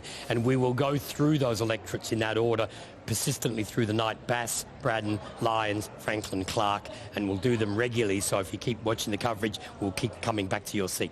Thank you, Antony. Well, if you keep watching the coverage, I suggest you take a little look at the big board, because we've got Selena Ross just over here who's going to give us an update on what's happening across the state. Well, the big update is that we have some colour on the board now, which is great now that Antony has started calling seats. So we can see that he has called 15 seats, and he's given 3 of those to the Liberals in all of Bass, Braddon and Lyons, and 2 of them to Labor. So we can see their colours filling out those blocks there. And now the Liberal Party, if they want to win a majority, they really need to win 4 seats in each of these 3 electorates that we're seeing already, because they're typically their 3 strongest electorates. The fact they've already got 3 this early in the night in all 3 of them is a really strong start for them. Now, if we come in, we can look at who we've got in so far, who through the quota system, who has a really high personal vote that we've already been able to show is re-elected back into their seats in Parliament. We have the Liberal leader, Jeremy Rockliff, his deputy, Michael Ferguson, and Guy Barnett in Lyons. Also in Lyons, we have the Labor leader, Rebecca White. Now, Guy and Sabra, we know that all 4 of them have very strong personal votes, and so that's why they've been re-elected tonight. Thank you, Selena Ross at the big board. Erica Betts, just having a look at some other figures in Franklin, it looks like you, at the moment, are top of the pops there. So I'm not sure if it's too early to say congratulations. Oh, look, I don't speculate about myself, but somebody sent some figures in from a very tiny booth down the Huon, suggesting I was topping the poll for the Liberals there, but somebody else sent in some figures. Who through the quota system, who has a really high personal vote that we've already been able to show is re-elected back into their seats in Parliament. We have the Liberal leader, Jeremy Rockcliffe, his deputy, Michael Ferguson, and Guy Barnett in Lyons. Also in Lyons, we have the Labor leader, Rebecca White. Now, Guy and Sabra, we know that all four of them have very strong personal votes, and so that's why they've been re-elected tonight. Thank you, Selena Ross at the big board.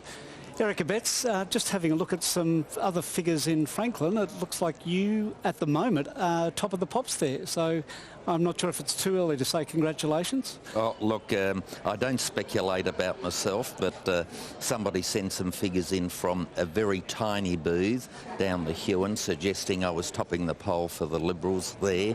But somebody else sent in some figures for an Eastern Shore booth where Jackie Petrusma was leading. So let's wait and see how it all pans out. But I'm rooting for 3 seats in Franklin, and if I can be one of them, I'll be very happy and pleased.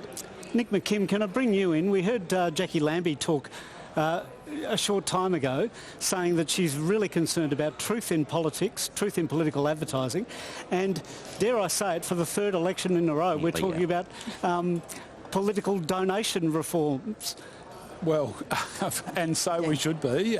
So Jackie should be concerned about those things, and so should Tasmanians be concerned about those things. We've got a terrible political donations regime in this state. There is no truth in advertising in politics. And interestingly, the conversation we've had tonight shows that, you know, there's been a giant con run on the Tasmanian people. There's all this stuff, and Eric's saying, oh, well, that's just campaigning. No, it's a giant con perpetrated by the Labor and Liberal parties, and now everything's completely changed once the ballot boxes are closed. And I have to also say the fact that both Labor and Liberal are not letting the media into their events tonight is a disgrace, and it just goes to show how tightly controlled the messaging is from the major parties and the amount of spin that you will get for those parties. And that is why more and more Tasmanians are becoming disillusioned with the two-party system. The Jackie Lambie network didn't have any policies. Is it fair enough to put up a fake website that highlights that fact? Oh, look, we're not into that kind of stuff in the Greens. Other people can do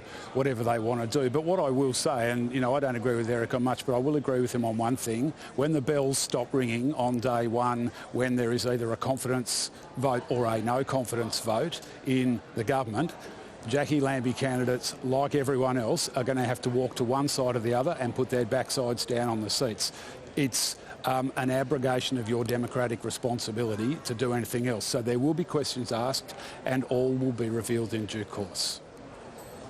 Nice to know we've agreed on something, Nick. And can I just jump in there? Because what we don't know about the Jackie Lambie network, and what she can't guarantee, is that you couldn't have a situation where one Jackie Lambie candidate votes one way and one Jackie Lambie candidate votes the other way. That is entirely possible if she gets 2 members elected to the lower house at this election. Or Leon, I think we saw that with commentary about the stadium, that one of them came out very strongly saying, yes, I do support the stadium, which is in contrast to what Senator Lambie and others have been saying. So it'll be interesting. Erica Betts, we are just going to back the truck up about 30 seconds and mark the time that at approximately 26 minutes to 8 o'clock, Erica Betts and Nick McKim formed a unity ticket on one issue tonight. So congratulations. Is this a sign of the new coalition?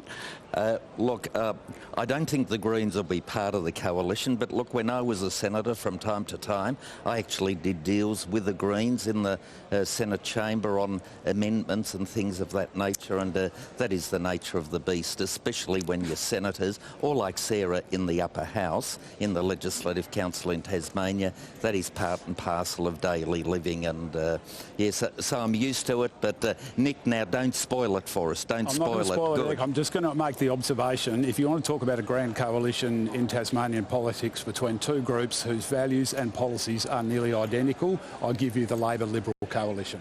All right, we do need to move on back to this very particular coalition of chaos a little later in the program. But right now, Antony Green has an update for us.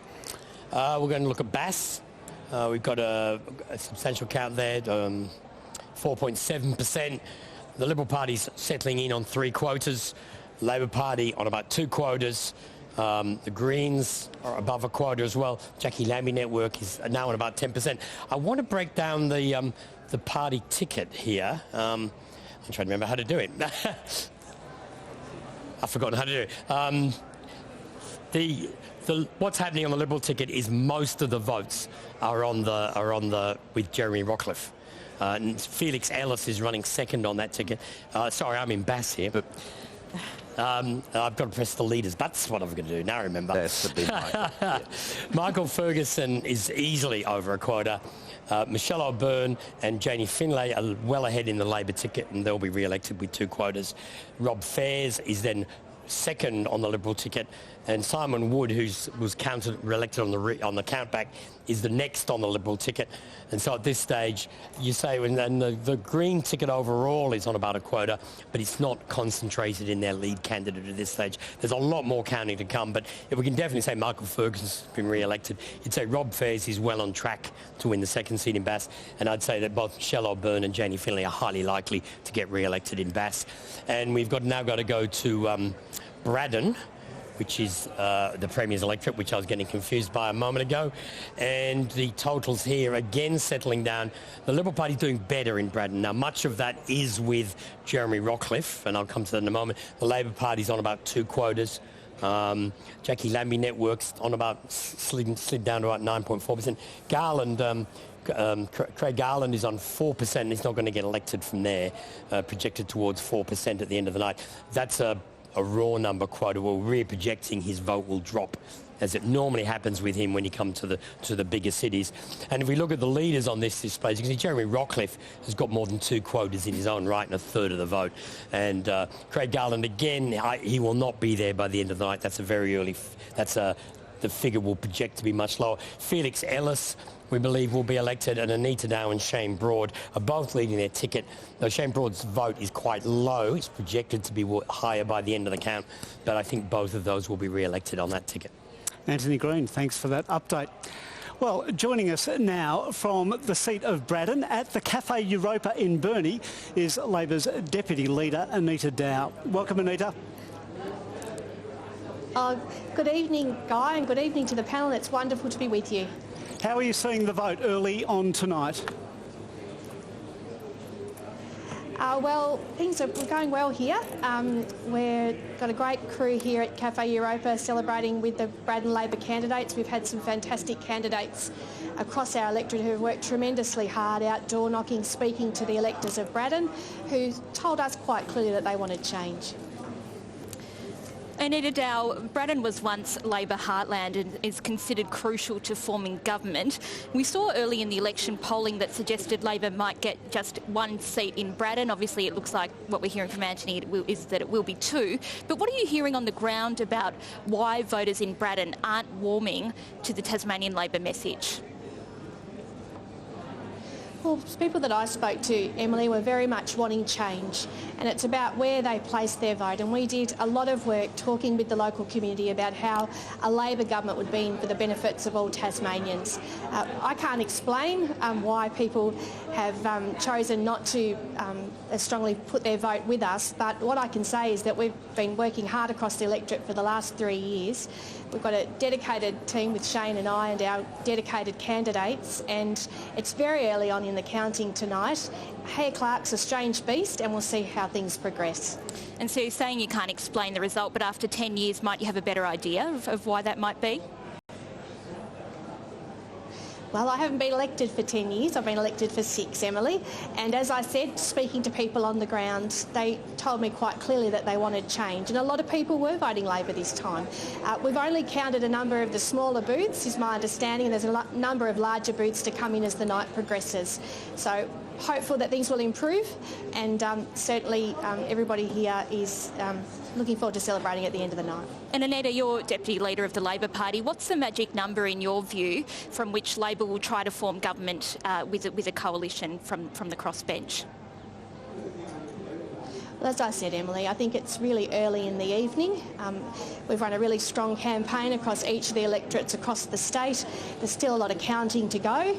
And I think at the end of this, what the most important thing is for Tasmanians is that they have a workable parliament, because they haven't had that under the rule of Jeremy Rockliff. And really tonight is a test of his leadership. He called this election very early, a year out, because he wanted majority. Now it's becoming very clear that that's not going to happen, and that's a reflection of his leadership. might be early in the evening, but you must have had discussions about whether it might be 11, 12, 13 seats that would then give you the confidence to approach, say, the Jackie Lambie network or other independents and go to the governor and try to form government. Can you give us a sense of what that magic number is, Anita Dow?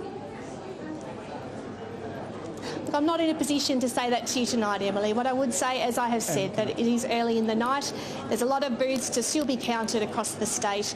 And what is the most important thing after this election is that the Tasmanian people have stability and they have a parliament that works collaboratively together for them. They haven't had that over the last 3 years. They've had lots of uncertainty and turmoil within the Liberal Party. And we've always said that we wanted to form a majority Labor government. That was our key priority. Tasmanians do better under a Labor government. Our key priorities are cost of living, health and housing, and we've campaigned hard with really solid policies across each of those key areas. And they'll continue to be our priorities. Anita Dow, it's Leon Compton here. You were given the opposition's job of taking up the cudgels to the government on the issue of health. It is the government's weakest point. Given what we know about this vote at this stage, what does it say? You cannot convince people that you're a better alternative, given the vulnerability for the Liberal Party there. I think after 10 years, the health system is the worst that it's ever been. Leon, you're absolutely right. And we'd had some outstanding health policies that we conveyed to the electorate over the election campaign, whether that be our plan to address ramping, rebuilding the health workforce, which has been absolutely decimated under this Liberal government. The thing with his health is it's going to take a long time to repair the damage that's been done by the Liberals over 10 years. And we're under no underestimation about that, Leon. I think Tasmanians are dismayed about Tasmania's health system. I think in many ways there's apathy about the ability of anyone to improve it. But my commitment to Tasmanians as the Shadow Health Minister is that I was up for the challenge and I am up for the challenge, and we want to start repairing our health system and healing it. As a former nurse, Leon, I'm absolutely committed to that. But Anita Dow, and again to come back to this, I mean, you talk about the despair that Tasmanians feel. They have lived experience in many cases of waiting at emergency for admission, and yet your party, given all of that, has been unable to convince people to go your way. How seriously do you need to reflect on that? Well, I think you always reflect on these things. The count's not over yet, Leon, and they're not at the end of the night. But what I will say to you is that we did have strong policies across health, whether that was in preventative health, rebuilding regional health and rebuilding our workforce, which, as I said, are incredibly low on morale and at an all-time low across the state. It's a significant challenge, the health system, but we put our policies to the Tasmanian people, and the night's not over yet, and they were good policies. Anita Dow, thank you. Thanks, Guy.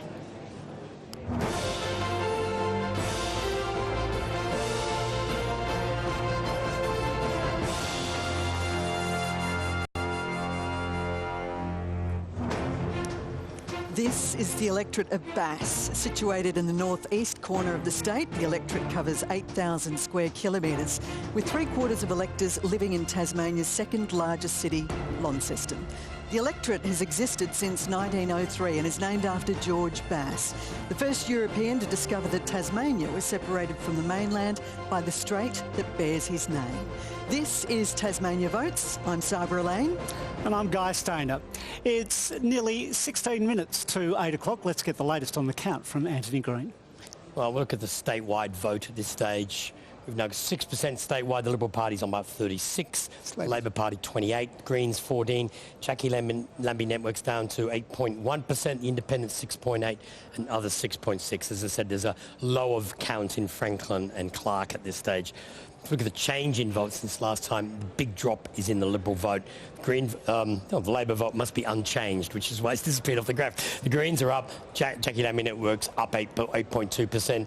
And what I thought we'd do is start to look at the chamber. We're starting to give away seats. Rather than elect members, we're making it clear the seats which are definitely going to be won by one party or the other. And at this stage, we've got the Liberal Party on 10, Labor on 8 and 1 Green. So that's the current situation with 6% counted. OK, with Antony Green calling more seats, let's fill in more of those blocks on the big board. Selena. Yes, we have been filling in more, particularly in the electorate of Clark. So as you can see here, the Labor Party has picked up 2 seats in Clark, and that's really significant for them because they came into this election with just 1. And the second seat there is likely to be Josh Willey, who's moved across from the Legislative Council. That's proved that that's been a good move for the Labor Party because that has helped them, his personal popularity has helped them pick up that extra seat there. As we can also see, the Greens have managed to get their first square on the board as well. And now if we have a look at how that's looking on the Pathway to Power graphic, we can see that we have a crossbench now. We can also see that the Liberals have made it across the halfway mark to that yellow majority line. Labor's not too far behind. They're on 8 seats compared to Liberals 10, so they've got a little bit further to go to reach that line for majority. There are still, however, plenty of seats left to give away over there, 16 I believe. So Guy and Sabra, we'll see, the results are flowing in thick and fast at the moment, so we'll see how much longer it takes to get a few more colours filled in here. Selena Ross, thank you very much for that. Nick McKim, I can see you tapping away on your phone and getting plenty of messages. What are you hearing? Yeah, we've got a bit from the scrutineers. Look, just firstly in a couple of Lions booths, the Lambie votes are staying very tightly into the ticket and then going to John Tucker, which is interesting because there's every chance they'll be duelling for the last seat in Lions. A lot of informals we're hearing out of Sorell and Exeter, a lot of people voting 1 to 5, which of course was formal vote last time, won't be a formal vote this time. By the way, we should have savings provisions in Tasmania, and unfortunately we don't. A little bit of mountain bike swing to Tasmania in the northeast to the Greens, to 3% swing to us in Winnaleah and 3.5% in Branxholme. That's where the mountain bike tracks have been put in, and a lot of tourism operators. No, it was actually the money was delivered by a Labor Green government, Eric, as you well know. No. And look, a swing to us in every seat, so we've got reason to be optimistic at this stage of the night. And just a little heads up, we're in the hunt for 2 seats in Clark, in my view. Sarah Lovell, just talking about that too, are you getting information along those lines about informal votes and people not being sure about how many boxes they need to mark off? I haven't had that information come through. What I'm getting through is that we're seeing, our scrutineers are seeing preferences from independent candidates flowing strongly to Labor across the board. I think it's interesting that what we've seen tonight so far in those early results, and they are early results, there's only small numbers, but they're typically the regional, rural, more conservative booths where normally we would see a swing towards the Liberals. We're seeing quite the opposite of that and strong swings away. So I think it's still very much early days and lots of results to come through and unpack as the night goes on. Erica Betts?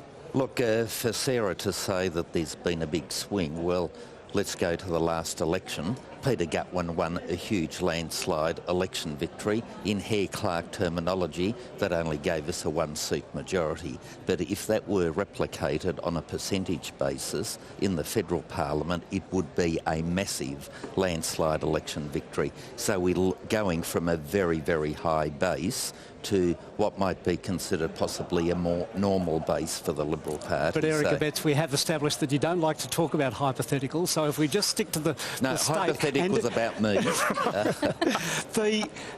The majority of the swing that we're seeing going towards Jackie Lambie network, a little bit to the Greens, it looks like it's all coming out of the Liberal Party.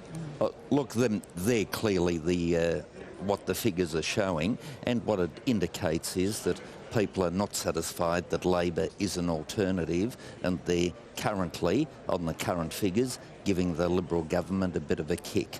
But there is no appetite for a change of government, and I think Leon Compton summed it up well, and I got this at door knocking as well. Nobody was out with a baseball bat to try to get the government.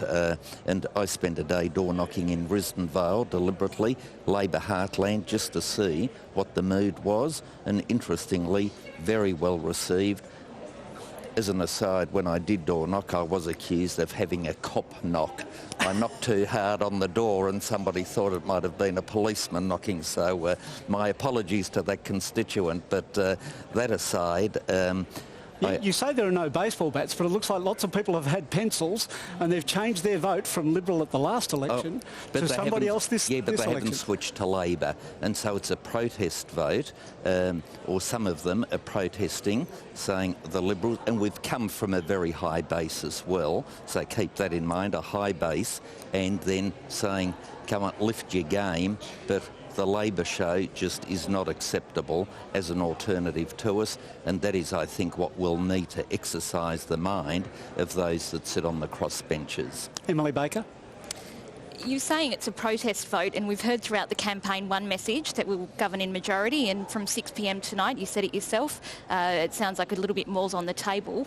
Is that, when we hear one message during a campaign and politicians do something else once they're in the parliament, isn't that kind of exactly what people are voting against? Isn't that why we're seeing things like a protest vote? No, Emily, we had that discussion earlier tonight, and what I'm saying to you, and I think the people understand this, it would be a bizarre proposition for a Liberal leader or a Labor leader, for that matter, to say, I'm in this election not to win majority government. Of course they want to win majority government, and therefore their promises and commitments are made on the basis of, if we're elected and we are in control, then these are the factors, they're the levers we can pull to deliver these outcomes.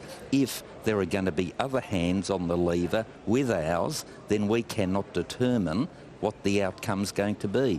And so that is why I found it interesting that my former colleague, Senator Lambie, thought that there was some difference between commitments and promises. If I commit to do something to you or for you, isn't that a promise? So I'm not quite sure where the differential is between commitments and promises. I would have thought they're the same thing. But Erica Betts, people talk about, it's not just that part of it, it's the fact that you say no deals, when the reality is you're going to have to do some sort of deal if you're in minority to form government. And where people call out all the time, they want politicians to be more mature, they want them to tell the truth. And, you know, here we are now having to talk about deals only minutes after the votes start. Look, when it comes to those matters, let's be very clear. We have gone into this election seeking majority government because that is the best that we can deliver for the people of Tasmania. And let's make no mistake, the Tasmanian economy is not in the shape that it's in today by accident. 10 years ago, it was in recession, schools being closed, 200 nurses sacked, and so the list goes on. Huge number, I think it's 1,200 new medical professionals appointed in our health system. So there's been a huge surge in that regard, and I think that is a good record. But things can always be better, and after 10 years, it's always difficult for a government. I just saw Saul Eslake walking past you, one of the Tasmania's best-known economists. He would argue that Tasmania has significant financial headwinds in terms of the amount of debt that is looming that someone's going to have to deal with. Do you acknowledge that as whomever forms government looks forward, they're going to have to seriously think about increasing revenue in Tasmania or think about having a hard conversation about reducing spending? I like the second better, reducing spending. I don't think governments have a revenue problem. They nearly always have a spending problem. This government seems to say we don't have a problem at all, though. I think Michael Ferguson's done an excellent job as Treasurer in ensuring that we keep things in balance, and the legacy Peter Gutwin left in that regard was exceptionally good. And we do have the legacy issues of the COVID expenditure. But when I was in the federal parliament, I was always very much of the view that we owe an obligation to the next generation not to mortgage it. And that's why I was always against deficit budgeting unless there were very, very really good arguments. And when you've got a COVID crisis, that might be one of those. But we've still got deficits now out over the horizon. That's the reality of it. Can I just interrupt here? Sarah Lovell, I'm going to come to you. When voters also deliver a message like this, are they sending a message to all politicians that they're over conflict? They want people to collaborate and get on with policy? Yeah, look, I think they are. I think that's certainly the mood amongst... Tasmanians want a parliament that works. They want a parliament that delivers good outcomes, that is constructive. I think most Tasmanians are not watching what happens in parliament day to day. They just want to know, how is it going to impact on their everyday life? How will it impact on their ability to feed their kids and pay their bills and get about their work and work a meaningful job and live a good life in Tasmania? So, yeah, I think most people have never been interested in the combative nature of Parliament. I think that's probably, to a degree, always going to be there, because the reality is that we're dealing in an environment where people care very passionately about what they're doing, and sometimes that passion comes through in that combative way. When you're caring about something and you're trying to negotiate to an outcome, that can happen, and I don't think that's necessarily a bad thing. But the bottom line is that Tasmanians want good outcomes, and they want government that will deliver good outcomes, and if that means having to work more closely with crossbenchers, independent members, minor parties, then that's the message they're delivering. I think the message clearly we're seeing come through tonight is that they don't want a Liberal government. We've got massive swings away from the Liberal Party. They might not be coming directly to Labor, but they are absolutely coming well away from the Liberals. Nick McKim, you've been in a position to hold the balance of power in politics. We heard Jackie Lambie being quite scathing about some of the tactics from the Liberal Party. Can you denigrate minor parties and independents and still be able to negotiate some kind of deal with them? Well, I mean, ultimately you can, but you have to change what you've done and said before the polls to what you do afterwards, and we're seeing that again tonight. Look, the history of Tasmania is that when the economic headwinds blow, a government gets moved from majority into a power-sharing parliament, and it's the power-sharing parliaments that have to step up and do all the tough work. That's happened 3 times in the last 50 years in Tasmania, and in all 3 times, twice with the Greens and Labor, once actually with the Greens and the Liberals. Those tough decisions have had to be made, and they've been very, very good parliaments for Tasmania. In 2010 to 2014, we got on top of the state debt crisis, and we massively reduced Tasmania's greenhouse gas emissions. Those are the sort of things that you get when you work collaboratively, constructively and transparently, and you get the corporations and the vested financial interests out of those smoky, locked door back rooms where they do deals with majority government. Nick, we've already seen the two of you sniping at one another tonight. How much more difficult is it if there has been denigration behind the scenes, political campaigns against one another, to then try to form a consensus to move forward? Well, I've been there. I mean, the 2010 election campaign was brutal for us from both the Labor and the Liberal parties, and I don't need to repeat all the things they said about me. But at the end of the day, you've got a responsibility to the Tasmanian voters, and I really admire the way Rosalie Woodruff has carried herself in this campaign, because she's been very clear that the Greens are about actually respecting the will of the voters, and we will work with the parliament that the voters deliver, and we will do that in good faith, and we'll do that in order to deliver outcomes for Tasmanians. That's been her very clear message, and I think the figures show she's being rewarded for that this evening. All right, we're going to hit pause on this discussion right now. Antony Green, back to your touchscreen. You've got some news about Franklin. Yes, we've declared Erica Betts elected. Thank you very much, Anthony. That's very kind. Thank you. Basically, the Liberals got definitely over 2 quotas. Now, Jackie Petrusma clearly headed the ticket last time. Her vote's down about 14%. Erica Betts is polling about 11%. I think Erica's clearly eaten into Jackie Petrusma's vote. I'll leave people to talk about the regions and the factions and stuff, but that's what all the votes are looking like. And Erica's well ahead on the ticket, and I don't see any reason why he wouldn't finish there. So if the Liberals are electing 2, then Erica Betts is clearly one of them in Franklin. Okay. Now, what we wanted to do was then move on to talk about Lions. At the moment, where the figures, we've got quite a substantial count in Lions. Now, what's interesting here, the Liberal Party vote is settling at 3 quotas. The Labor Party vote at 2 quotas, 2 and a bit quotas. The Greens have got about a quota at the moment, a very diverse electorate, as I mentioned. Jackie Lambie network is drifting downwards. John Tucker has got a very low vote at 3.3%. There's not a lot from the East Coast yet, so that may pick up later in the evening. But at the moment, it's looking like 3 Liberal, 2 Labor, the Greens have got a strong chance for a ticket, and what's going to happen after that is with how Jackie Lambie, whether her vote holds up when you get into the southern parts of the electorate and to the east coast or not. So, look, every electorate is looking like 3 Liberal, 2 Labor, and then it's the other 2 seats which will be worked out as we go later through the evening. All right, Anthony, and how's the Jackie Lambie network going in the north? If we go and have a look at, I'll just do the overall numbers here. In Bass, Jackie Lambie network's on about 9.6%. And if we look next door, I'm going to go back to the map, and we go and have a look at Braddon. I think it's about the same vote. Last time I looked in Braddon, that the Jackie Lambie, party total, Jackie Lambie network is on about 10%. The one thing I will say about them, if you look at the candidates, is their vote is way down the bottom here. There's no clear leaders on their ticket, and they're all getting roughly the same votes, which raises the possibility there might be a bit of leakage out of that ticket. But for them to win a seat, their preferences have to fold up the ticket, and they've got to stay ahead of other groups on the ballot paper. But at the moment, they're sort of above 9% in both Braddon and Bass. But in both electorates, you need the big towns to come in first, the Burnage, your Davenports and your major Launceston birds. All right, Antony Green, thank you very much for that.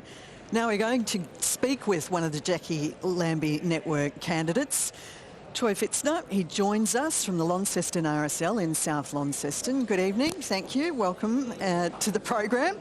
How are you feeling about your numbers so far tonight? Thanks for having me. Look, nervous. That's the best way to describe it. We've put ourselves out there, and all we can do is hope that the public have realised the quality that we will give them and the passion that we have to help them out. At the moment, would you, I mean, if you end up being elected, have you got any thoughts on what kind of government you might like to be dealing with? Look, that's way ahead of the game at the moment. I haven't put any thought into that. I'm really just put the effort in that to try and get myself out there so that people know what we stand for, and hopefully I get the opportunity to look at what the options are. Troy Fitzner, it looks like the Liberal Party will be more like, or in a better position, to form government in the event that you get a say in who is in the hot seat. Where are you leaning? Just to pick up on what your leader said, that the Liberal Party, in her view, is doing a crap job, and I'm quoting. Do you agree with that assessment? Oh, how can you not agree? They've had 10 years and we've got health issues, we've got education issues, we've got cost of living issues. They haven't done a great job. They're going to have to come to the table with some pretty good things. I think the public will probably realise that too, and hopefully the vote will reflect that. We'll see. And we're hearing tonight that maybe some conversations are to be had about what your support may cost. Can you tell voters now what your support might cost in terms of forming a government, helping form a government? Oh, look, that's asking me a question that's way ahead of the game. I'm just out there to earn a seat and represent the people of Tasmania, the real life people, the people that are working hard to make a dollar. I'm not talking about any sort of deals or putting any thoughts of that sort of thing in my mind at this point in time. Troy, it's Leon Compton. You've got 3 candidates in lines, as Anthony was predicting may happen. You've all got about an equal number of votes. You've run before, you're moderately well known. Does your party need to sort of get real and start actually picking a lead candidate to give yourself a better chance of winning in the future? Who knows, Leon? Look, we worked as a team. As everyone well knows, we've got a very, very low budget. So we don't have advertising money, we don't have radio advertising money. So the 3 of us work real close together, and we're all passionate about getting real representation for real Tasmanians. And I'd be happy for either one of my 2 Lions candidates to get up. Either one of us 3 will be happy for each other. So yeah, I don't think that we've done anything wrong. I think we've run a great campaign, and people will see that. Troy, good luck for the rest of the night. Thank you.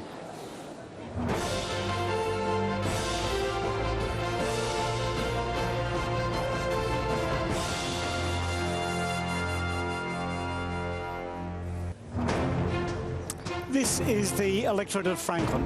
The seat is named after Sir John Franklin, the former Lieutenant Governor of Tasmania, and covers 10,000 square kilometres in the south of the state.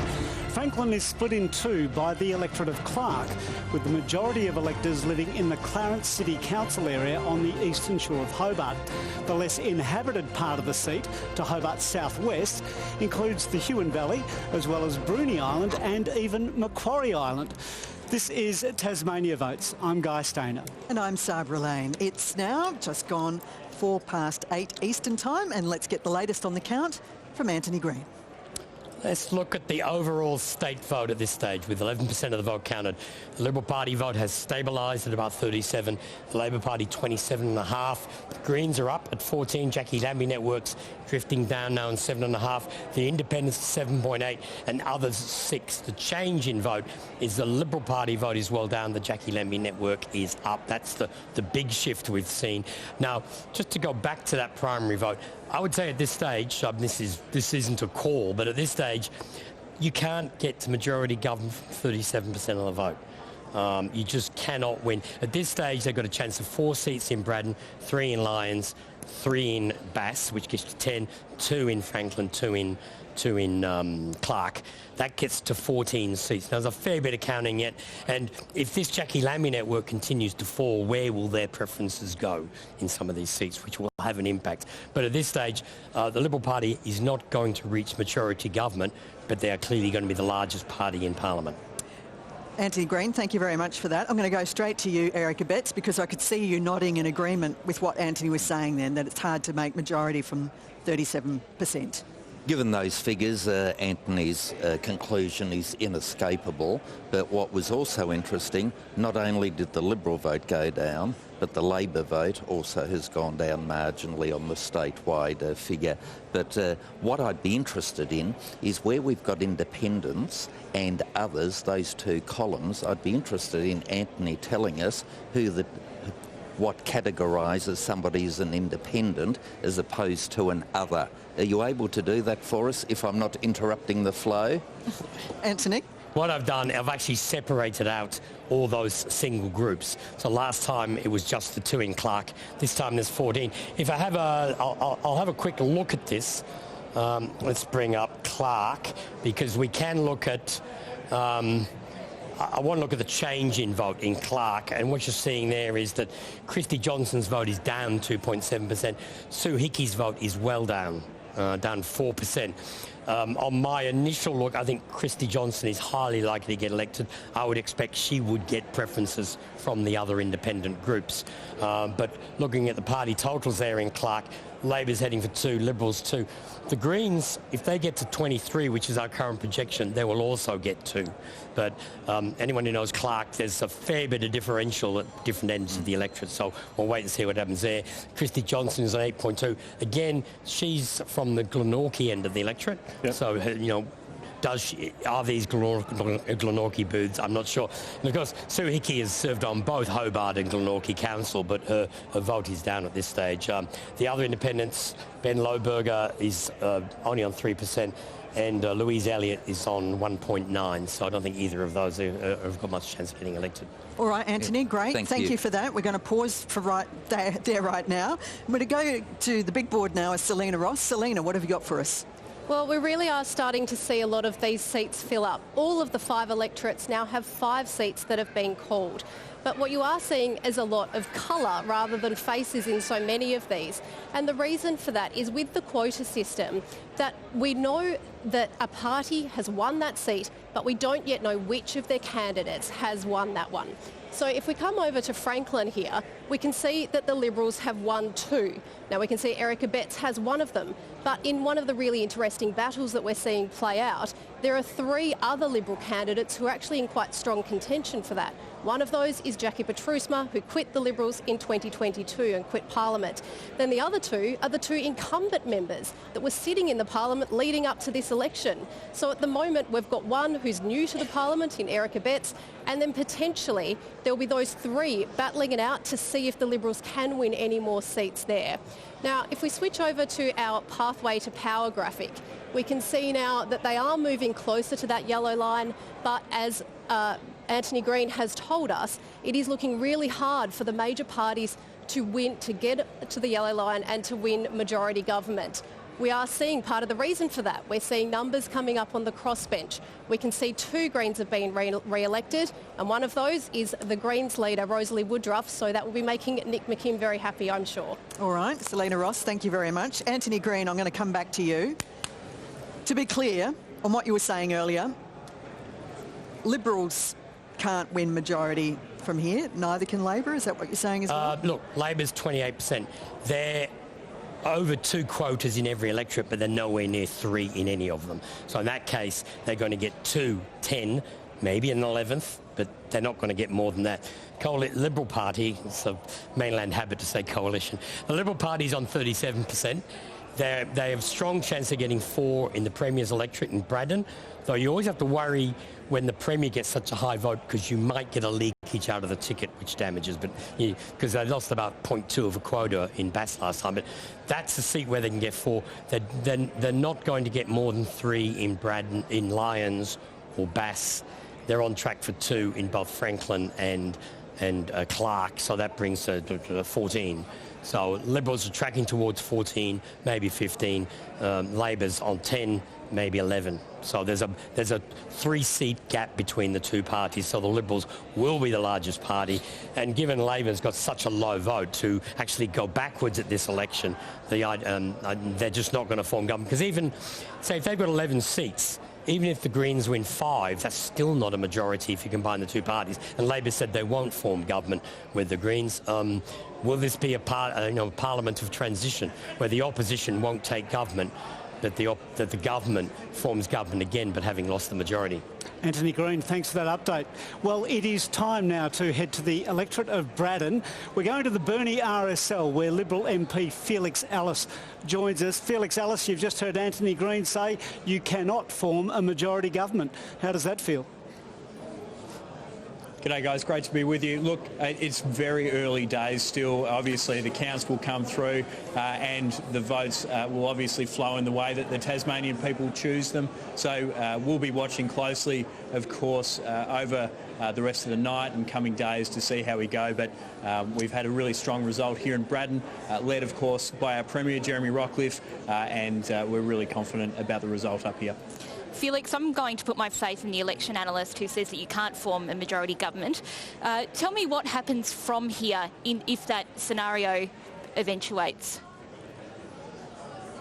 Well, look, obviously it's a hypothetical, but we'll continue to watch the count closely. It's still really early days, including major boos in places like Braddon, but right around Tasmania. So we'll be watching closely and we'll see how it goes. Obviously, the key for this election, though, is about restoring certainty and stability for the Tasmanian people.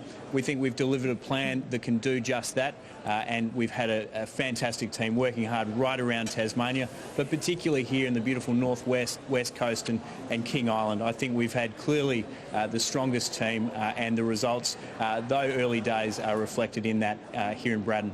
We've already heard that Jeremy Rockliff sent Jackie Lambie a text yesterday that she says was trying to butter her up. Who else is receiving these text messages about forming a coalition of, I won't say chaos, that's your phrasing, but it may be a coalition government going forward?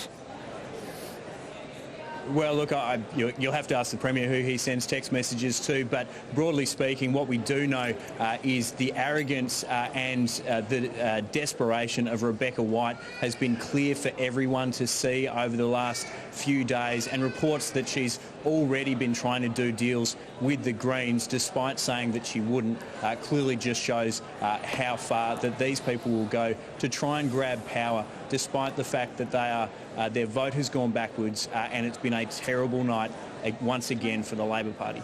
Felix Ellis, it's Leon Compton. You announced during the campaign you wanted to reopen 40,000 hectares of forest that had been protected under the peace deal to native forest logging at a time when on the mainland they're banning native forest logging altogether.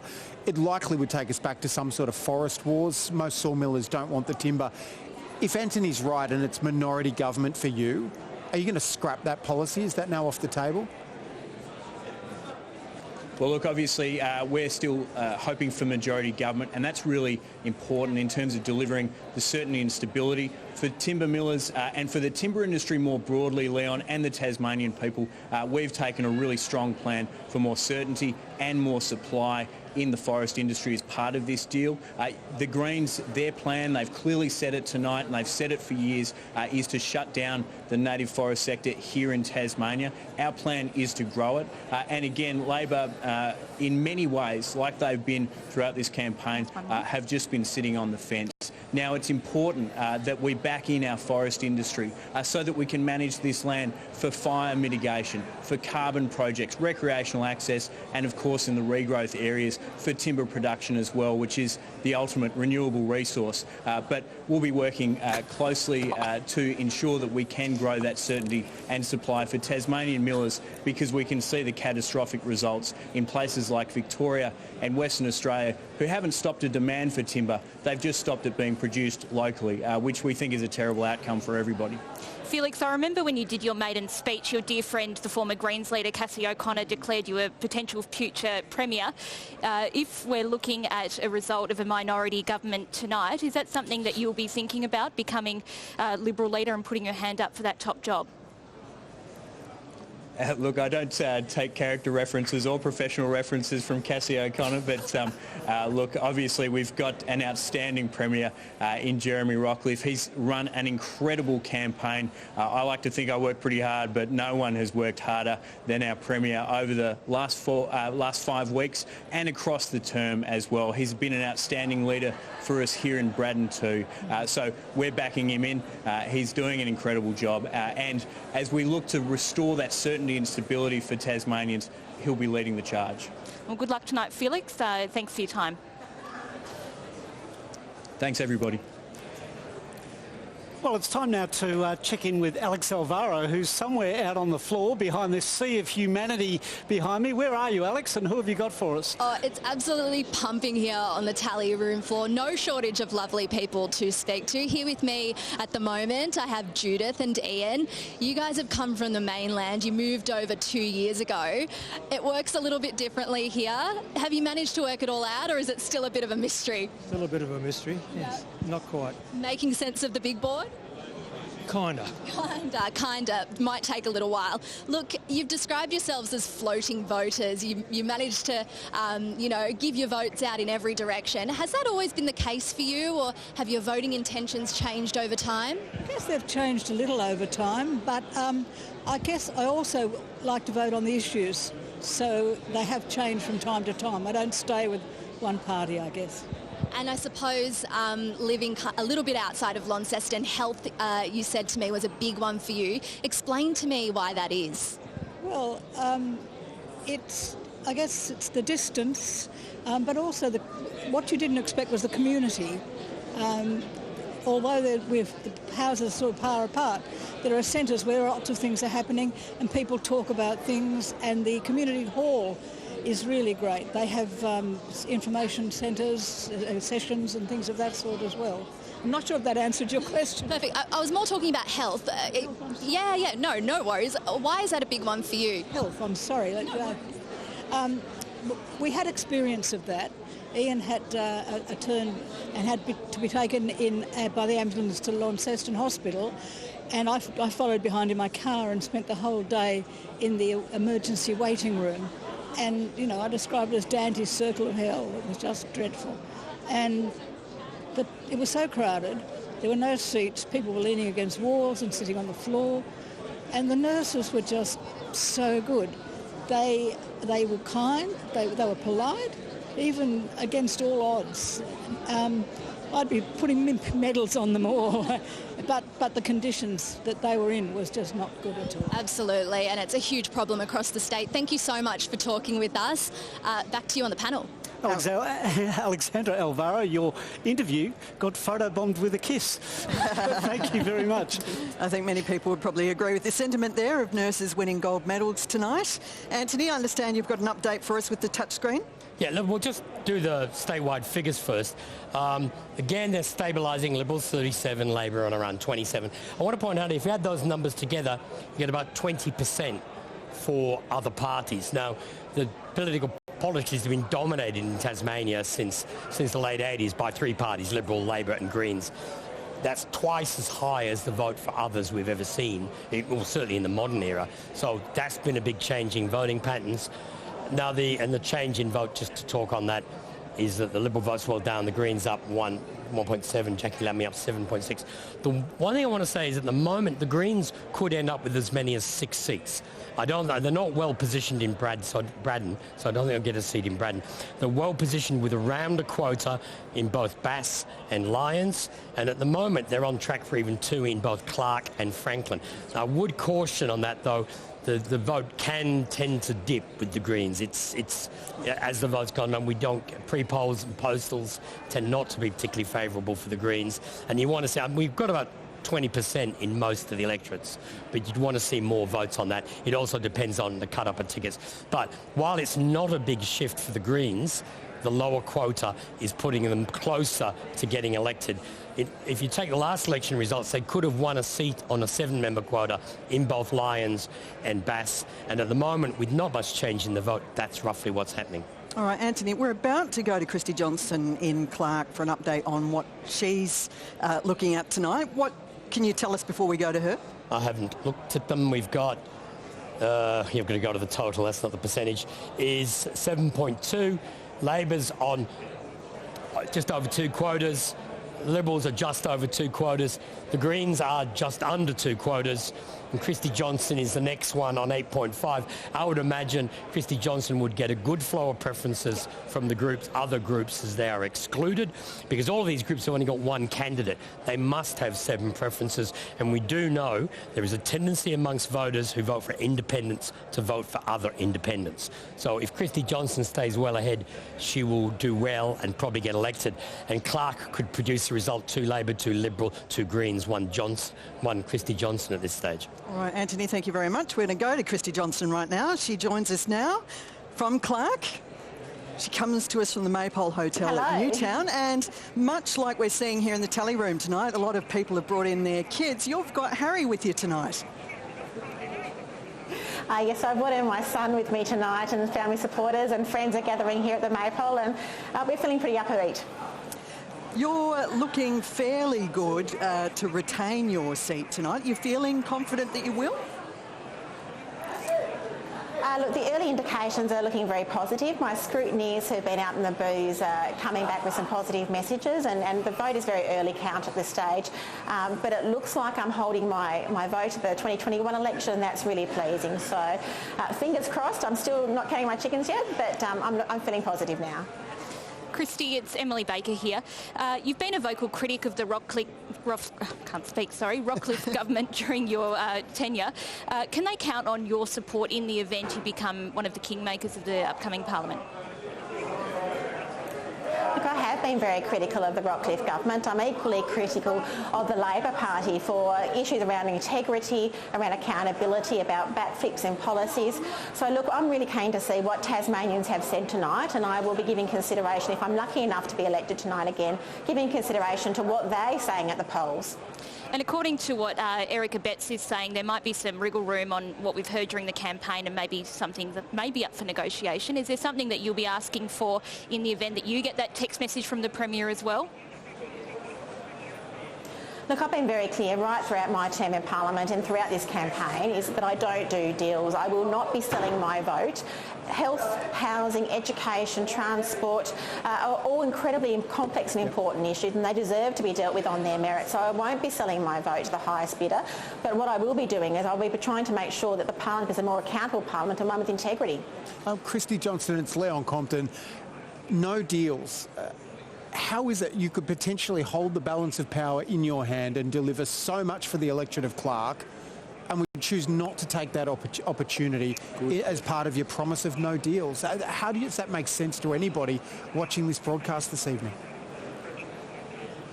Look, I think Tasmanians expect matters to be dealt with in Parliament on their merits. So I'll be considering, as everyone in Parliament should be considering, each issue on its merits. I want to see a Parliament that's more collaborative.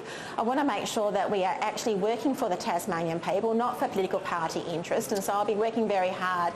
I'm looking for greater integrity, greater accountability, and for the Parliament to actually be listening to the crossbench, because quite clearly what we're seeing tonight is that there's going to be a strong influence from the crossbench. Christy Johnston, have you received any calls yet from anybody, whether that's Jeremy Rockliff or Rebecca White? Look, it's very early in the night. Certainly haven't received any calls yet, apart from family and friends who are wishing me luck.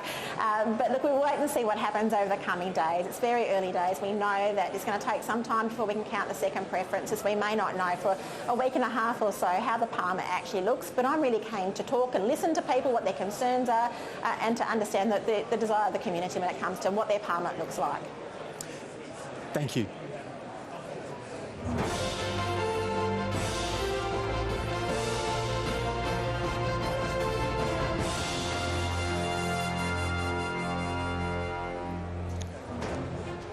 This is the electorate of Lyons, covering just under half of the area of the state. Lyons stretches from Hobart's northern fringes to the agricultural outskirts of Launceston in the north of the state. It also takes in the holiday and fishing towns on the state's east coast, the white beaches and pink mountains of the Freycinet Peninsula, as well as the historic township of Richmond. The electorate was renamed Lyons in 1984 in honour of Joe Lyons, the Premier of Tasmania and the Prime Minister of Australia. And his wife, Dame Enid Lyons, the first woman to reach cabinet rank, serving in the cabinet of Robert Menzies after the Second World War. This is Tasmania Votes. I'm Sabra Lane. And I'm Guy Stainer. It's currently 25 minutes past 8, so let's get the latest on the count from Antony Green. And we'll just start with that, again, show the primary vote stabilising, still 37-ish, 27-ish, 14-ish. We'll fill in the chamber at the moment. The seats we're definitely giving away. We're definitely giving away 13 to the Liberal Party, 10 to Labor, 2 Greens. I think we might have another likely or 2 as well. We got an independent. Yeah, that's the extra one, which would be Christy Johnston, who we think is highly likely to win. But that's what the numbers look like at the moment. So it looks like the Liberal Party will be the largest party, but they will not form majority government. Antony Green, thanks for the latest. Nick McKim, the latest figures indicate that more than... I will take a guess, unless I declare someone elected. A third of Tasmanians are not voting for either major party. Is this where you trot out the line that it's another nail in the coffin of the two-party system? Well, I think it is, and it's a pox on both their houses. Like, that's the clear message out of tonight, is that Tasmanians are sick and tired of being taken for granted by the Coles and Woolworths of Australian politics. And this is a vote that I do think is a nail in the coffin of the two-party system, and it means that we're going to get a parliament which is creative, collaborative, works together on the floor of the House rather than behind closed doors in the back rooms. And it turns out that people don't want major political parties with absolute power doing secret deals with corporations and vested interests to hawk off Tasmania, our beautiful environment, our forests and our waterways to big multinational companies, which is what's been going on for far too long. But look, I'll make a prediction here. If we get 14% of the vote, we are certain to win 4 seats. If that 14% holds up, we will win Bass and Lyons. We're well in the hunt for 2 seats in Clark and Franklin. Very good night for us so far. Bob Brown's just texted me saying there's a 10% swing to us in Dunstan in a by-election in South Australia. So good night for the Greens. The one caution I would give in Franklin, and this happened in 2010 when I was the leader and the member for Franklin, Rosalie Woodruff quite rightly has got a very high vote. I expect there will be a reasonably high leakage away from her that may not flow through to the rest Nick of the McKim, can I just jump in for a moment? Because there was a young woman that I was told to keep an eye on through the course of this campaign, and it's Tabitha Badger in the electorate of Lyons. She was your lead candidate there, and it looks like, well, what are you being told about her chances of making it into Parliament as a new parliamentarian? Well, we think she's a very good chance as we sit here, and I think will you call it?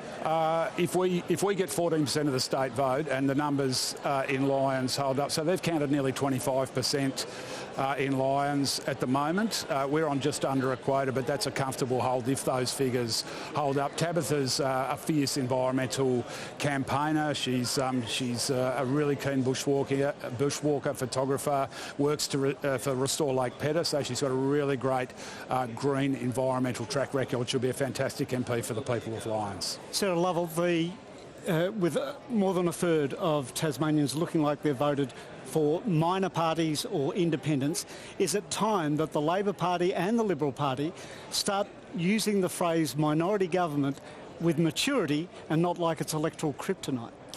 Well, I think this is a continuation of that trend that we've seen around the country, and it is a reflection that Tasmanians are looking for a different type of parliament. We are going to, one of the things that is exciting about tonight is we will be left with a parliament that looks very different to the types of parliaments we've had in the past.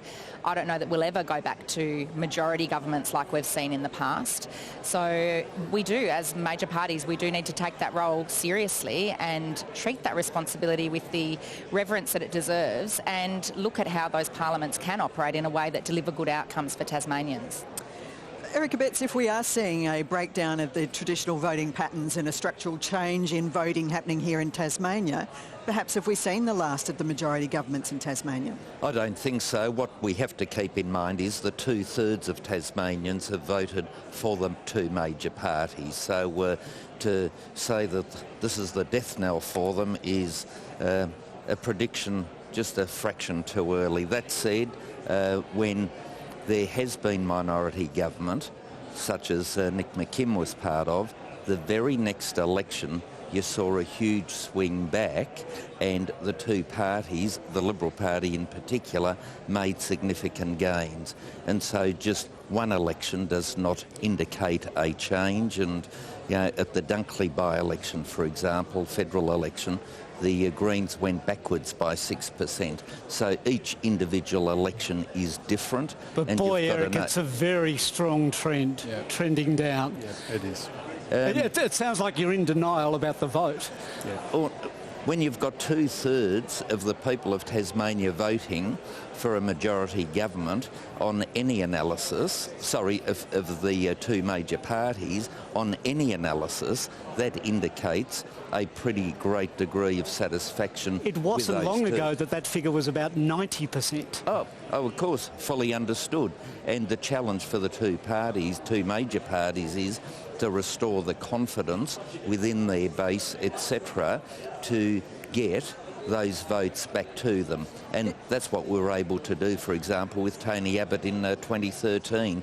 And those sort of elections are often not discussed on occasions such as this, but it goes up and down. And tonight is a downtime in relation to both major parties, but I have every confidence it'll come up as well. More so for the Liberal Party on the primary votes at the moment. Liberal votes down there's been a swing away of 11%. Yeah, which means only, 3 years ago, whatever it was, the last election, people had confidence.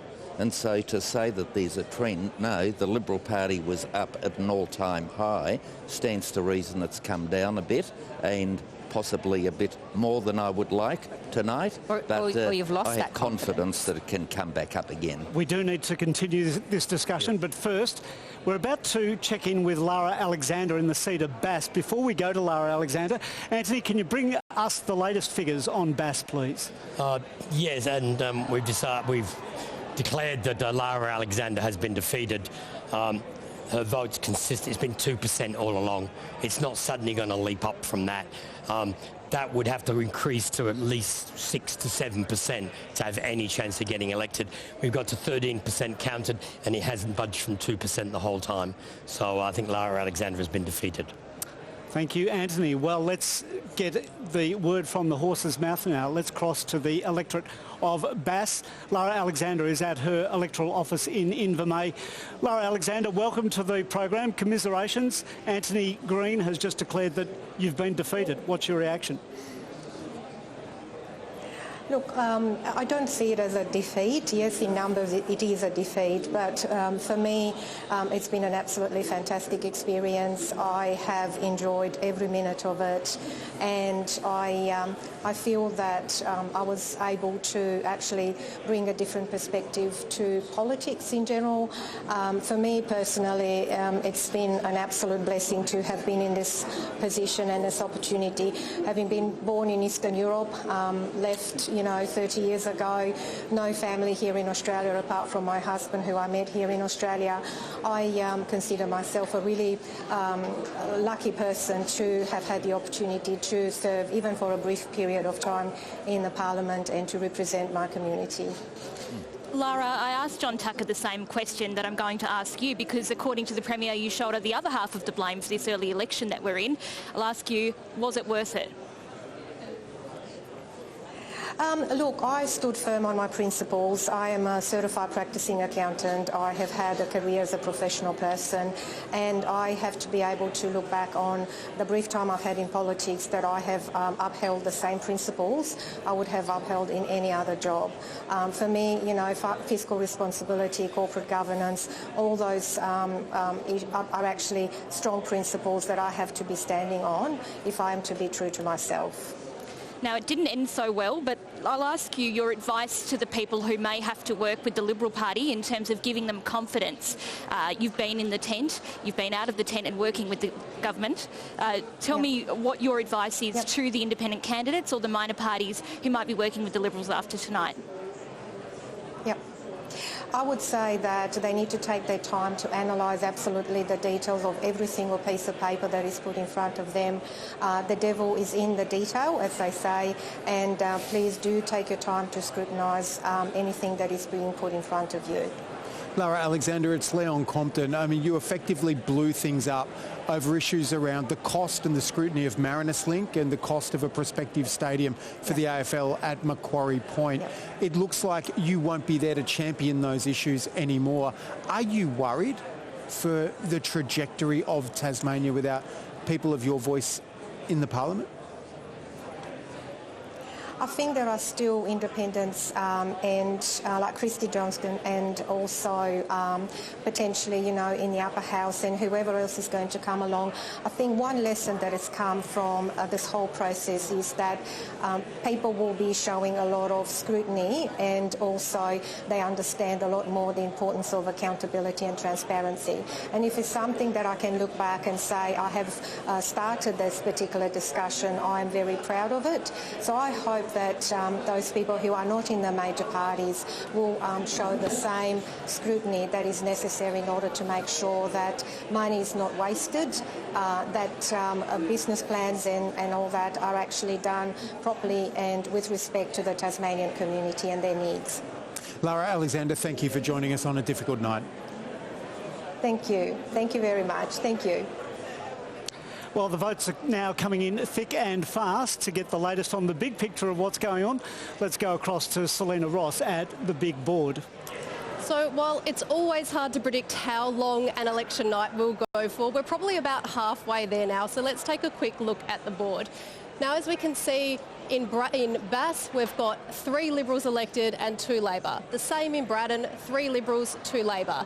In Clark, 2 for the Liberals, 2 for Labor and 1 Greens. The same in Franklin is that, 2 for the Liberals, 2 for Labor and 1 Greens. And then in Lyons, another 3 for the Liberals and 2 for Labor. Now, if we look at how that's looking on the pathway to power graphic, now, we've heard from Antony that neither party has enough to get to that majority yellow line. But what we are seeing is that the Liberal Party has 5 seats to get there, and there are still 10 over here in the seats left in doubt. So you might think that, you know, the Liberals could get there, that there are 10 seats there, so why couldn't they win 5 to hit that yellow line? But the thing that we're seeing through the numbers that are coming in is that out of those seats that are left there, the Liberals aren't performing strongly enough to reach that line that they need to get to win enough seats to get 5 of those to fill that section and to reach that majority line. So yes, the figures are coming in, we're going to see what's happening, but at the moment we're just not seeing that they'll be able to win enough seats to hit that majority. Thank you very much for that, Selena Ross. I'm interested to hear from you, Sarah Lovell. This means definitely that Rebecca White, this is her 3rd election tilt. It's not a majority for Labor. Can she stay on as leader? Well, I think it's still very early in the night to be talking about leadership and those sorts of things. Rebecca's a good friend of mine. She works like nobody I've ever seen before. Opposition leader is probably one of the toughest jobs to take on in Parliament, in any Parliament. It's pretty thankless. It is hard work. You know, Rebecca White was out door knocking with me in my campaign for Rumney last year in a moon boot with a broken bone in her foot. This woman does not stop. So it's really too early in the night to be talking about leadership prospects or changes in leadership We don't know what the end result is going to look like. We don't know what the parliament will look like. There's time to have those conversations later, but, you know, Rebecca is an outstanding parliamentarian. She's extraordinarily popular in her electorate, as we've seen come through in those results. She has the support of the party. She is well liked and well respected in the party. But we'll see what happens with the end result. If the government is as bad as Labor's been painting, why is it then that voters just haven't flocked to you? Well, look, you know, that's something that we will need to look at, and obviously you review your campaign. Every campaign we review, we will learn lessons from the campaign. It was a very short campaign. 5 weeks is really no time at all. We had amazing tickets of incredible people across the state putting their hand up to run for Labor, but they're not well-known people. They're not people who have a big name or a big profile. In 5 weeks, to get yourself out there and have as many conversations as you need to have to build that profile, it's next to impossible. So we were up against it in that regard. It's a trend we're seeing across the country. I think really the takeaway message from tonight is that this is a really resounding rejection of the Liberal government and of Jeremy Rockliff. Where those votes have gone is to clearly people who are not Liberal, and I think that's a clear message for them. All right, we're going to hit pause for the moment. We'll continue this conversation in shortly. Nick McKim mentioned earlier that there is another election happening tonight. Antony Green, you've got some details about that by-election happening in Adelaide. It's in the seat of Dunstan, the seat that was held by the former Premier, Steve Marshall. Yeah, people with political memory will understand why we've got pink shorts there, but it's the seat of Stephen Marshall, the former Premier. It's in the Eastern Suburbs. Used to be known as Norwood and was held by Don Dunstan for 3 decades, now named after him. And Anna Finizio is the new Liberal candidate. Cressida O'Hanlon, who was defeated Labor candidate from the last state election, is running again. The Liberal margin is only 0.5. It's the most marginal seat in the state. Stephen Marshall, of course, the former Premier. The first preference votes we're seeing, we've got 5 of the 12 primary votes. The Liberals are on 40, Labor on 30, the Greens are on 23. If we look at the change in vote that's occurring there, is the Green vote's well up, both the Labor and the Liberal vote is down. But as the Liberal vote goes, the Green vote goes up, 80% of those preferences flow through to Labor. And at the moment, that's translating. We've only got 2 polling places here, but the same sort of trend is occurring if you project. There appears to be a 4.9%, which would be enough to deliver a victory for the Labor Party. Now, this is a by-election.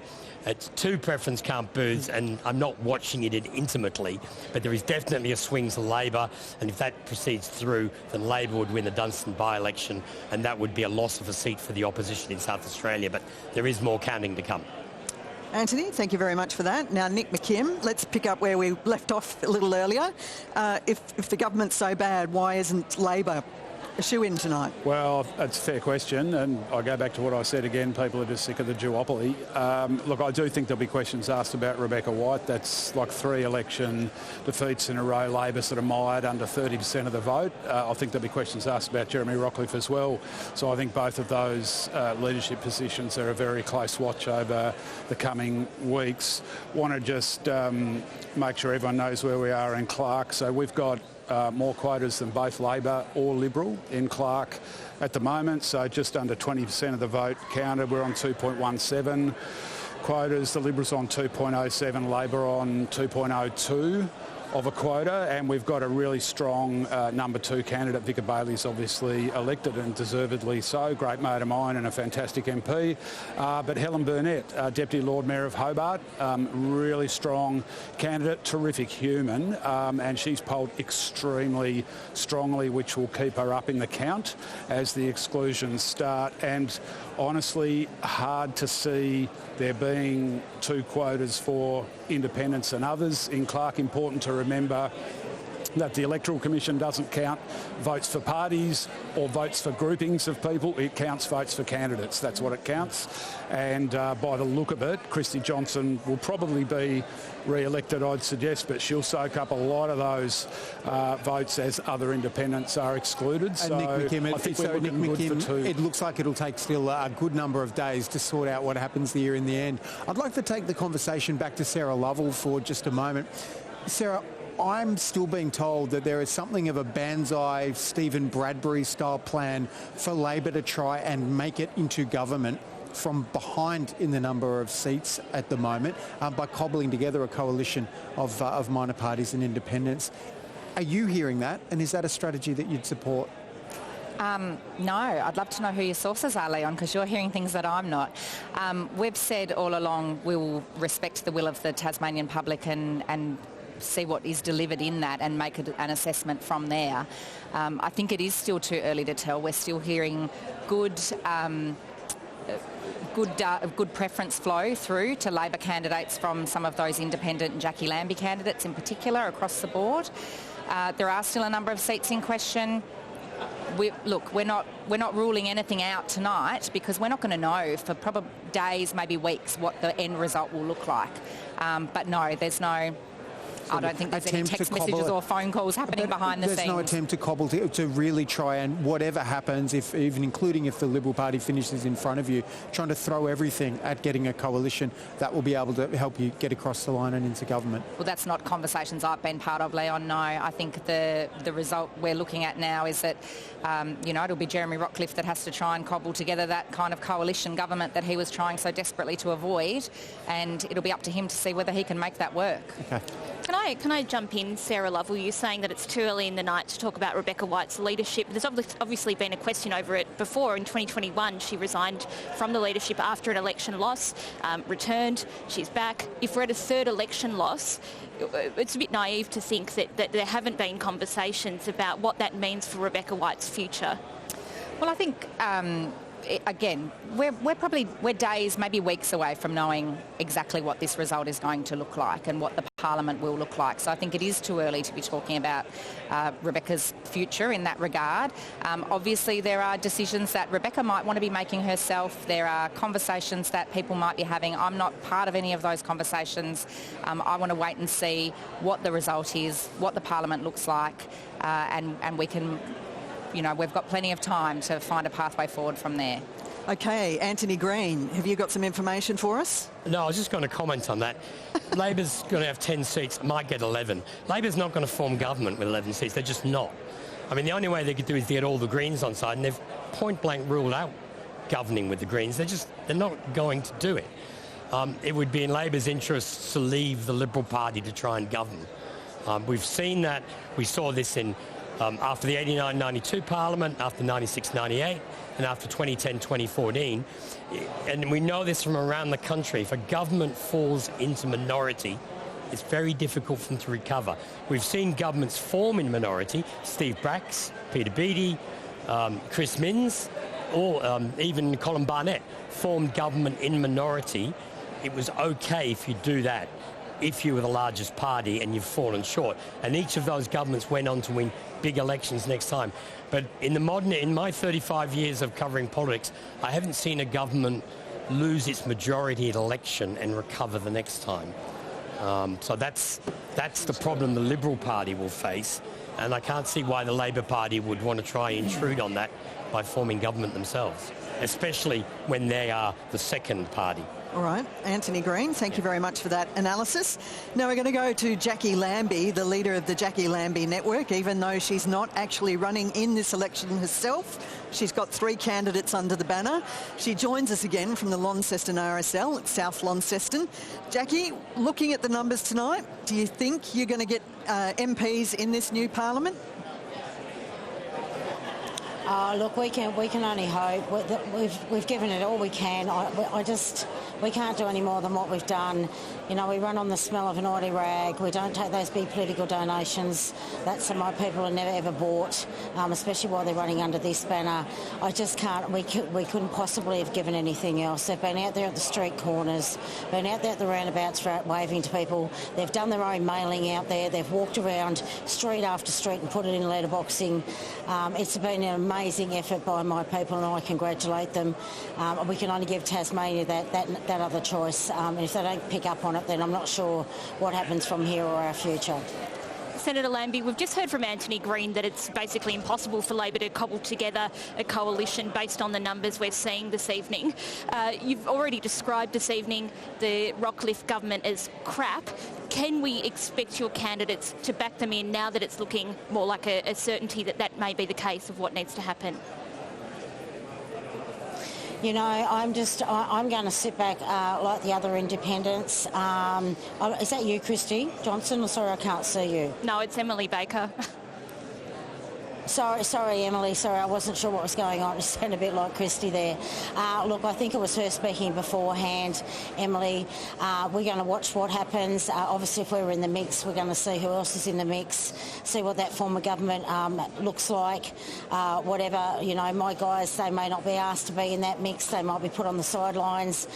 You know, they're just waiting to see what happens. They'll either sit on the sidelines and they'll build themselves up and learn how to do the job, or I guess they're going to be part of that mix. But once again, that will be up to my people. Surely, Senator, they'd like to be in the mix, and we're hearing that the Liberal Party is the other party in the mix. So there must be some conversations or some thinking going on in this respect about what the future of government in Tasmania looks like and the role that your candidates play in that.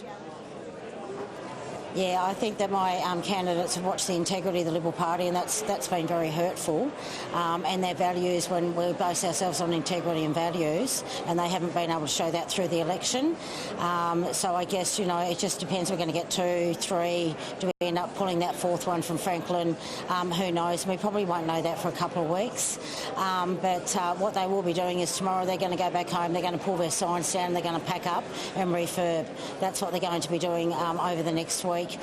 So we just have to wait for those numbers to keep counting and then see what's in the mix at the end. You know, they'll continue to talk to each other over the next week, but they know what I do. They just back it off now and they'll wait to see where those numbers go and see if we are in the mix and if so, how many that is. Come on, Senator, you're known for your candour. Why don't you bring Tasmanians into your confidence and tell us what you're really thinking on this issue and whether you'll be backing in a Rockcliffe Liberal government? A Rockcliffe Liberal government? I couldn't tell you, mate. To be honest with you, I could not tell you because we don't know what the numbers look like. And I think my candidates, whether it's been through them or through me, have been very honest through this. But we'll wait and see what the mix looks like at the end.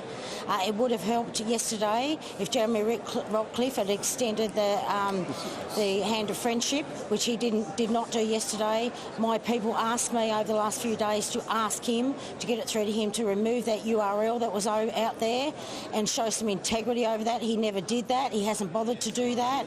It's like he doesn't want Jackie Lambie a networking part of the mix anyway. So, you know, so they're not exactly feeling the love. So I imagine that if they're going to need them and if mine do get on, there's going to be some grovelling done. And I'll tell you what, they are going to now want. They're going to now want. All right, and so they should. The way they've been treated from the Liberal Party of Tasmania has been a disgrace. So let's just see, you know, there might be enough independents out there that form government with them and leave ours out on the sidelines if that be the case. So we just have to wait to see that mix.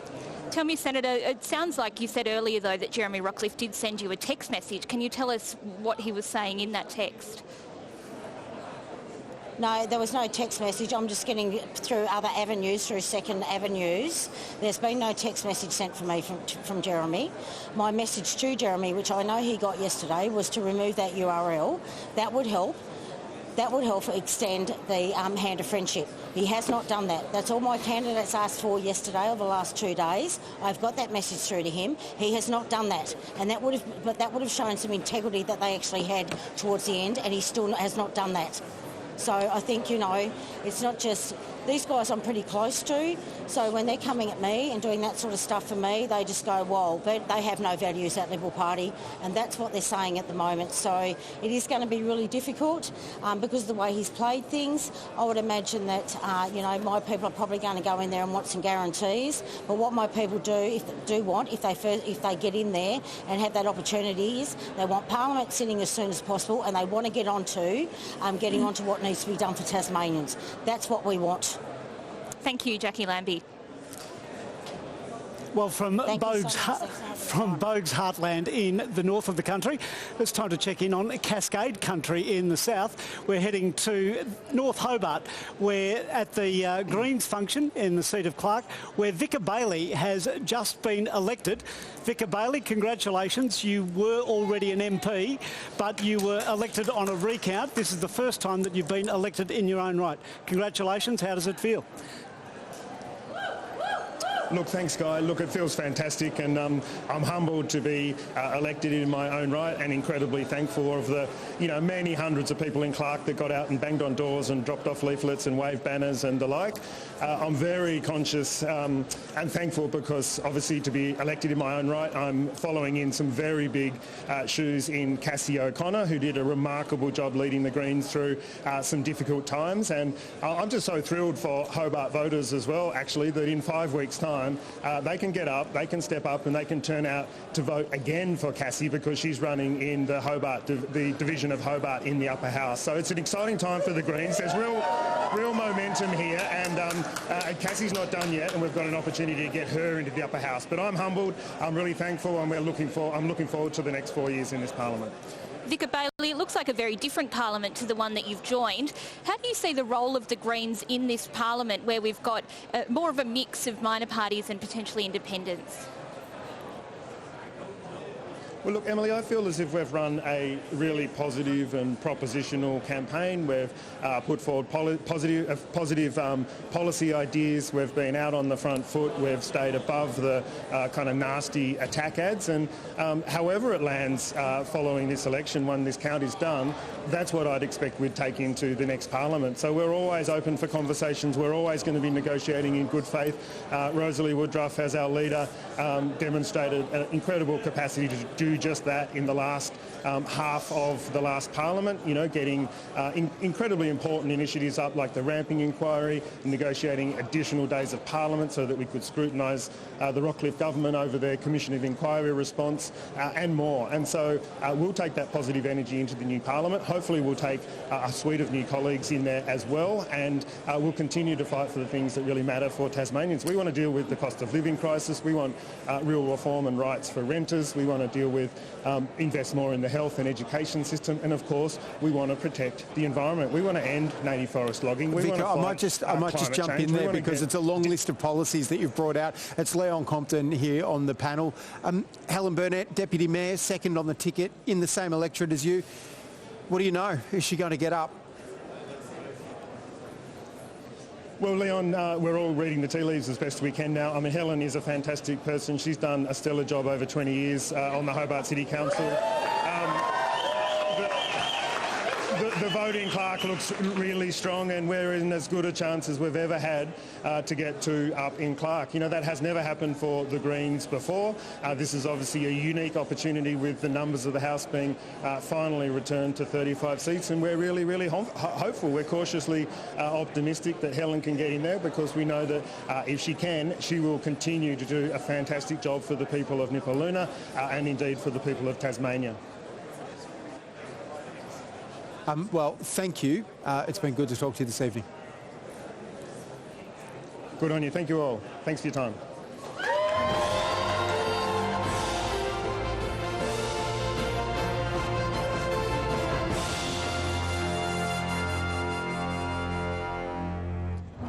And you're watching Tasmania Votes live here from the Grand Chancellor Hotel in Hobart. I'm Sabra Lane. And I'm Guy Stainer. It's coming up to 9 o'clock. Let's get the latest on the count with Antony Green. Well, let's look at that overall vote for the state. It's, did that box go away? Thank you. 37% for the Liberal, 28% for Labor, so there's no change in the major party votes. The Greens are on 14. Jackie Lambie vote is continuing to drop through the night. The Independents are now up a little bit to 7.7. Some of that is just simply to do with Clark votes coming in. There's no Jackie Lambie candidate in Clark. The change in vote is the Liberal vote down 11-12%, and it's spread across Jackie Lambie Network, Independents and others. We'll have a quick look at the chamber, which at the moment we're slowly filling in. We've got definite 1. We're saying the Liberals have definitely got 13, Labor 10 and the Greens 2. And I think we've got a few more. I think we've added some likelies since. The Liberals up to 14, Independent 1, Greens 3 and 10. So that's 13, 14, 28, 7 seats to go. The Liberals, that's their base number. They're 14, pretty much definite. They might get to 15. They've got a good-looking result in Braddon at this stage, but not beyond that. The question is how many other independents get elected. Now, I said earlier, there's the outside possibility of the Greens getting as many as 6 seats. Now, let's say they got 6 seats. Labor plus the Greens wouldn't have a majority. But the Greens might have enough seats, which gives the Liberals no other chance to form government other than to talk to the Greens on the crossbench. To some extent, this looks like a little bit like the 96 election when the Groom government lost its majority. Labor and the Greens could have formed government, but Labor refused, and Tony Rundle took over, leading a minority government for 2 years. This looks a bit like that, but more complicated because of the higher vote for others.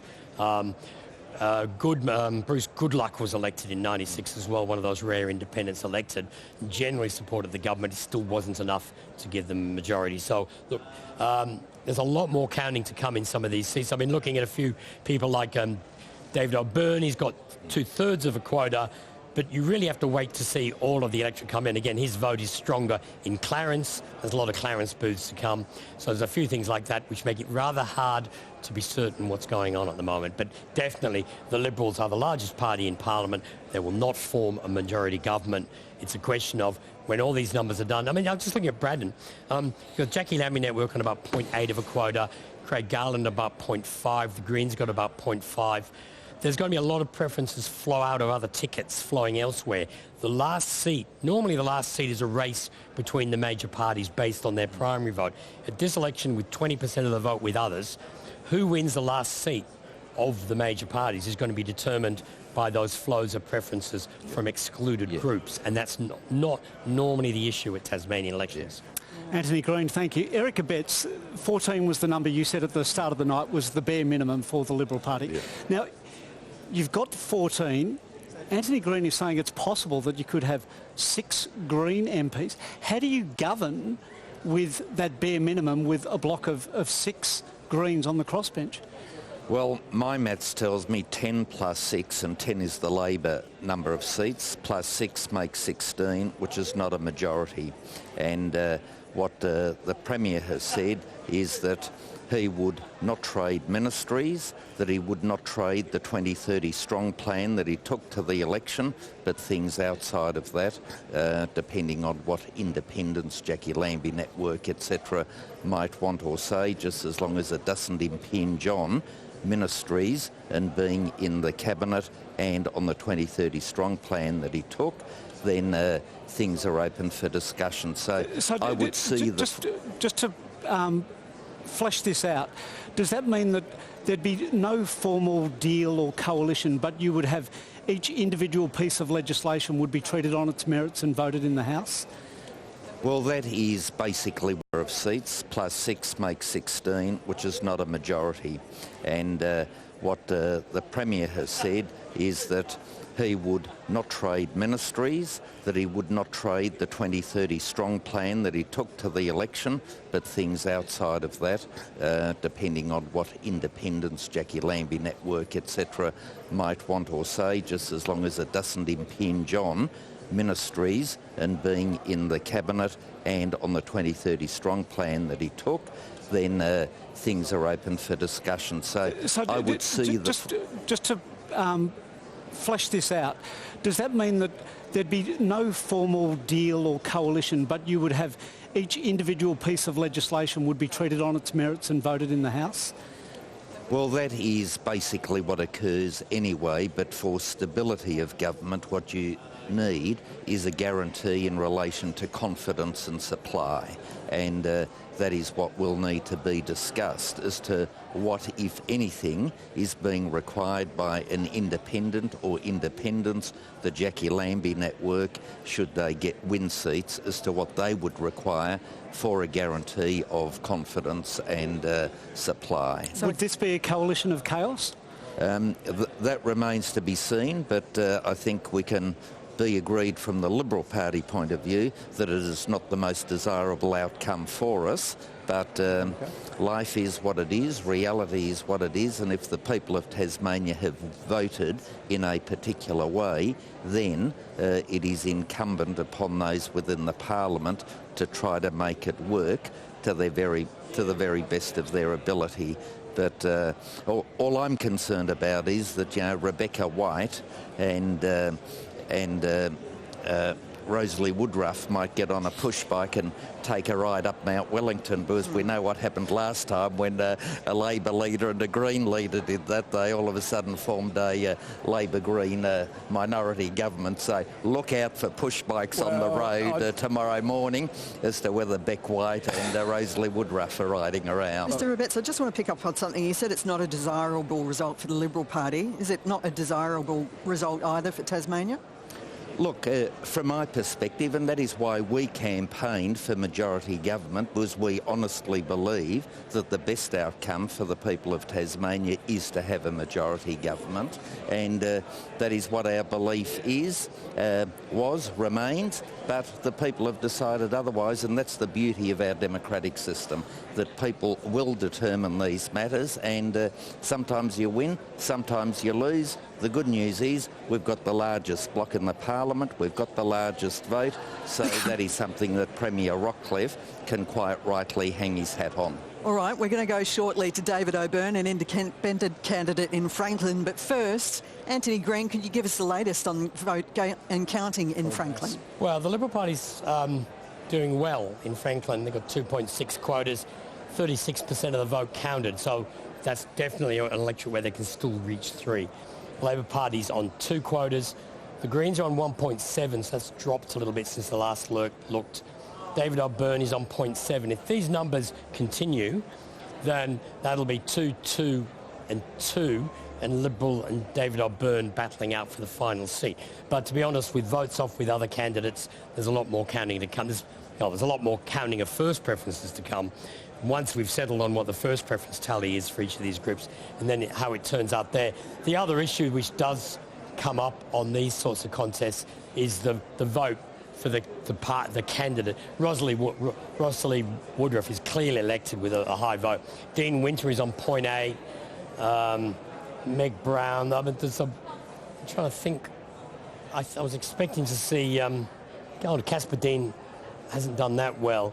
There's a bit of a problem there with the Labor ticket that it's not coalesced around anyone at this stage. Dean Winter is the one with the highest vote on that ticket. I haven't looked at it that closely. David O'Byrne then is the 3rd highest polling candidate. Eric slipped a little, but still leading the ticket. And I would say that's going to be a lot more counting to come in that electorate. But right. David O'Byrne is in a position where he can get elected for that. His vote can't go lower than that, but he can get preferences from elsewhere.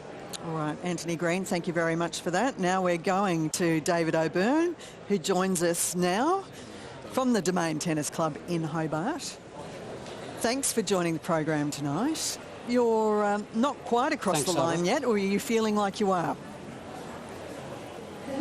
Well, I think the numbers are encouraging. Clearly, as Antony just explained, there's preferences to flow, and I think given the nature of the ticket in Franklin across a number of the major parties, that there will be some interesting flows of preferences, and I think there are a couple of issues that would predicate some of those preferences flow. So I'm hopeful. I know that there's some of the larger working class Eastern Shore booths that are yet to be reported. Some of my scrutineers are reporting some really good results out of that. So being where I am at the minute, I'm more confident that I can retain my seat. So I'm quietly confident I can get there.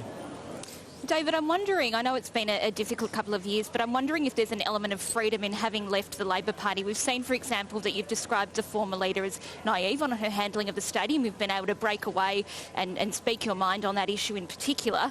I'm wondering if you are elected to the Tasmanian Parliament, whether we might see a slightly different David O'Byrne freed from the shackles of the Labor movement. Well, I suppose when you look at, there's really two things. I think I really only declared as an independent in late January, and up until yesterday I was talking to people who were not really clear that I had left the Labor Party and I was running as an independent. So it took me some time to talk to people and talk them through the reason why I was running as an independent, and so I think that was partly an issue. Secondly, look, in 2021 people voted for me as a Labor candidate, and whilst I wasn't in the caucus and I was on the crossbench, crossbench, I still didn't think that I had any sort of scope to be an independent. I was voted in on Labor votes, and therefore I voted with the Labor Party on virtually every vote apart from 2 where I abstained. That was the right thing to do. I think now that I've clearly put myself forward as an independent, there are issues I feel strongly about, and the issues of the stadium, as you raise. I've been very clear since day one. Good governments deliver on health, education, housing, good public transport, but also take advantage of something like the stadium and the team, which will create significant jobs for Tasmanians for a generation. When Mona opened, all of a sudden in the next decade, there was a decade of construction jobs in Hobart for hotels, and I would see the stadium, again, it's not a blank cheque, it needs to be sustainable, it needs to be able to be delivered. That will deliver a significant economic uplift for Tasmania, and that is, for me, traditional Labor territory. And David, we've heard that it's impossible or essentially impossible for the Labor Party to cobble together a coalition after this evening. Are you willing to work closely with a Liberal government, and what would you expect in return for your support? Well, this is something that's been raised with me by a number of people. I'm making clear I will be one of 35 members if I can get across the line tonight, and I've got a responsibility to work with other parties. I'll talk to the leaders, I'll talk to other crossbench members, but I think all of the members of the 35-seat House have a responsibility to deliver stable government, and however that looks, and if it means that there are discussions, I think very clearly on the doors over the last 6 weeks, people are over the threats of elections, the backbiting, the nastiness, the factionalism that occurs in the parties. They just want state politicians to get on with the job of delivering good services and delivering on the issues that people feel strongly about. That will be my focus, and I'll sit down and I'll talk with anyone with a reason about what the new parliament looks like. People know my values. I'm traditional Labor values, and I'll follow those through. Well, David, but at the end of the day, we have a responsibility to make this parliament work.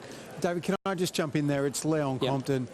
David, let's talk about making it work, about maturity, but about your Labor values. Clearly, off the back of a 4th election loss, Labor needs help.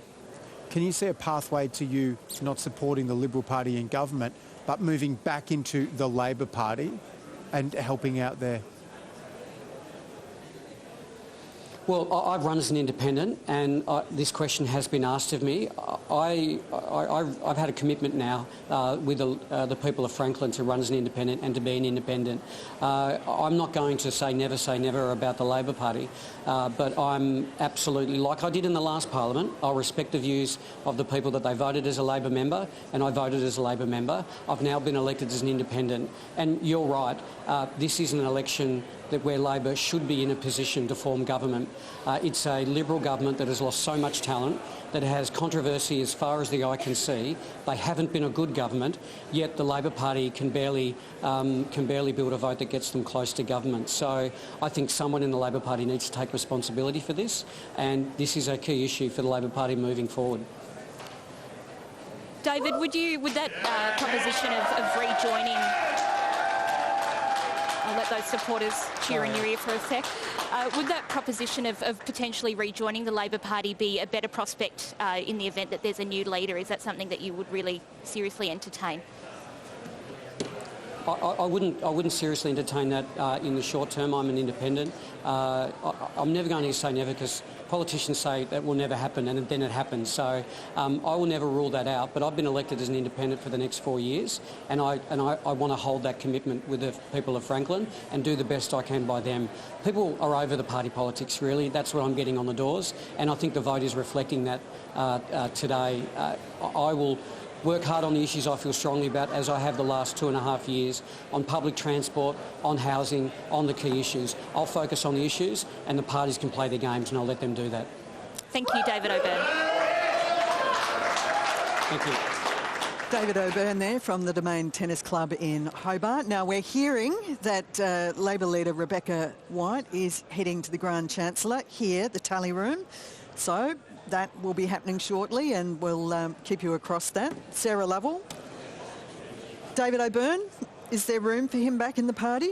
Well, I think David's made it really clear tonight and in previous comments that he's made throughout this campaign that he's not intending to rejoin the party in at least the short term. He's been elected as an independent, he's run as an independent. If he is elected, that will be as an independent, and he will stay as an independent for the term of the government. Is Rebecca White on her way here to make a concession speech? I don't know. I only found that out from you, actually, Sabra. So, no, I don't know. Yeah, I imagine she's coming here to speak to people. I'm sure she'll be here to speak to Labor supporters in the function room and others on the floor, and I'm sure she'll come and speak to the tally room when she's ready to do that. David O'Byrne said that someone in the Labor Party needs to take responsibility for this result. Is that Rebecca White? Well, look, I think as a party we need to reflect on every campaign, and we do that every time, and we will do that again. We will assess the campaign, we'll look at what happened and how that played out, and work out ways forward from there. I don't think it needs to necessarily sit with any one particular person. I think that that's something we do as a party. There's time to do that after this election, and we will do that as we always do. We heard Antony Green say earlier that these kinds of results tend to become a governance hot potato, that neither major party actually wants to govern. Is there any chance that you would actually support a Liberal minority to keep them going in government and set yourself up for the next election? Well, I think this result is really a disaster for Jeremy Rockliff and for the Liberal Party. He sent Tasmania to our second early election. A disaster for them, but they're going to win several more seats than you. They are, but he sent Tasmania to our second early election, so our third election in 6 years. Second early election on the basis that we needed a strong, stable, majority Liberal government. He's failed to deliver that. People have sent him a resounding message that that's not what they want.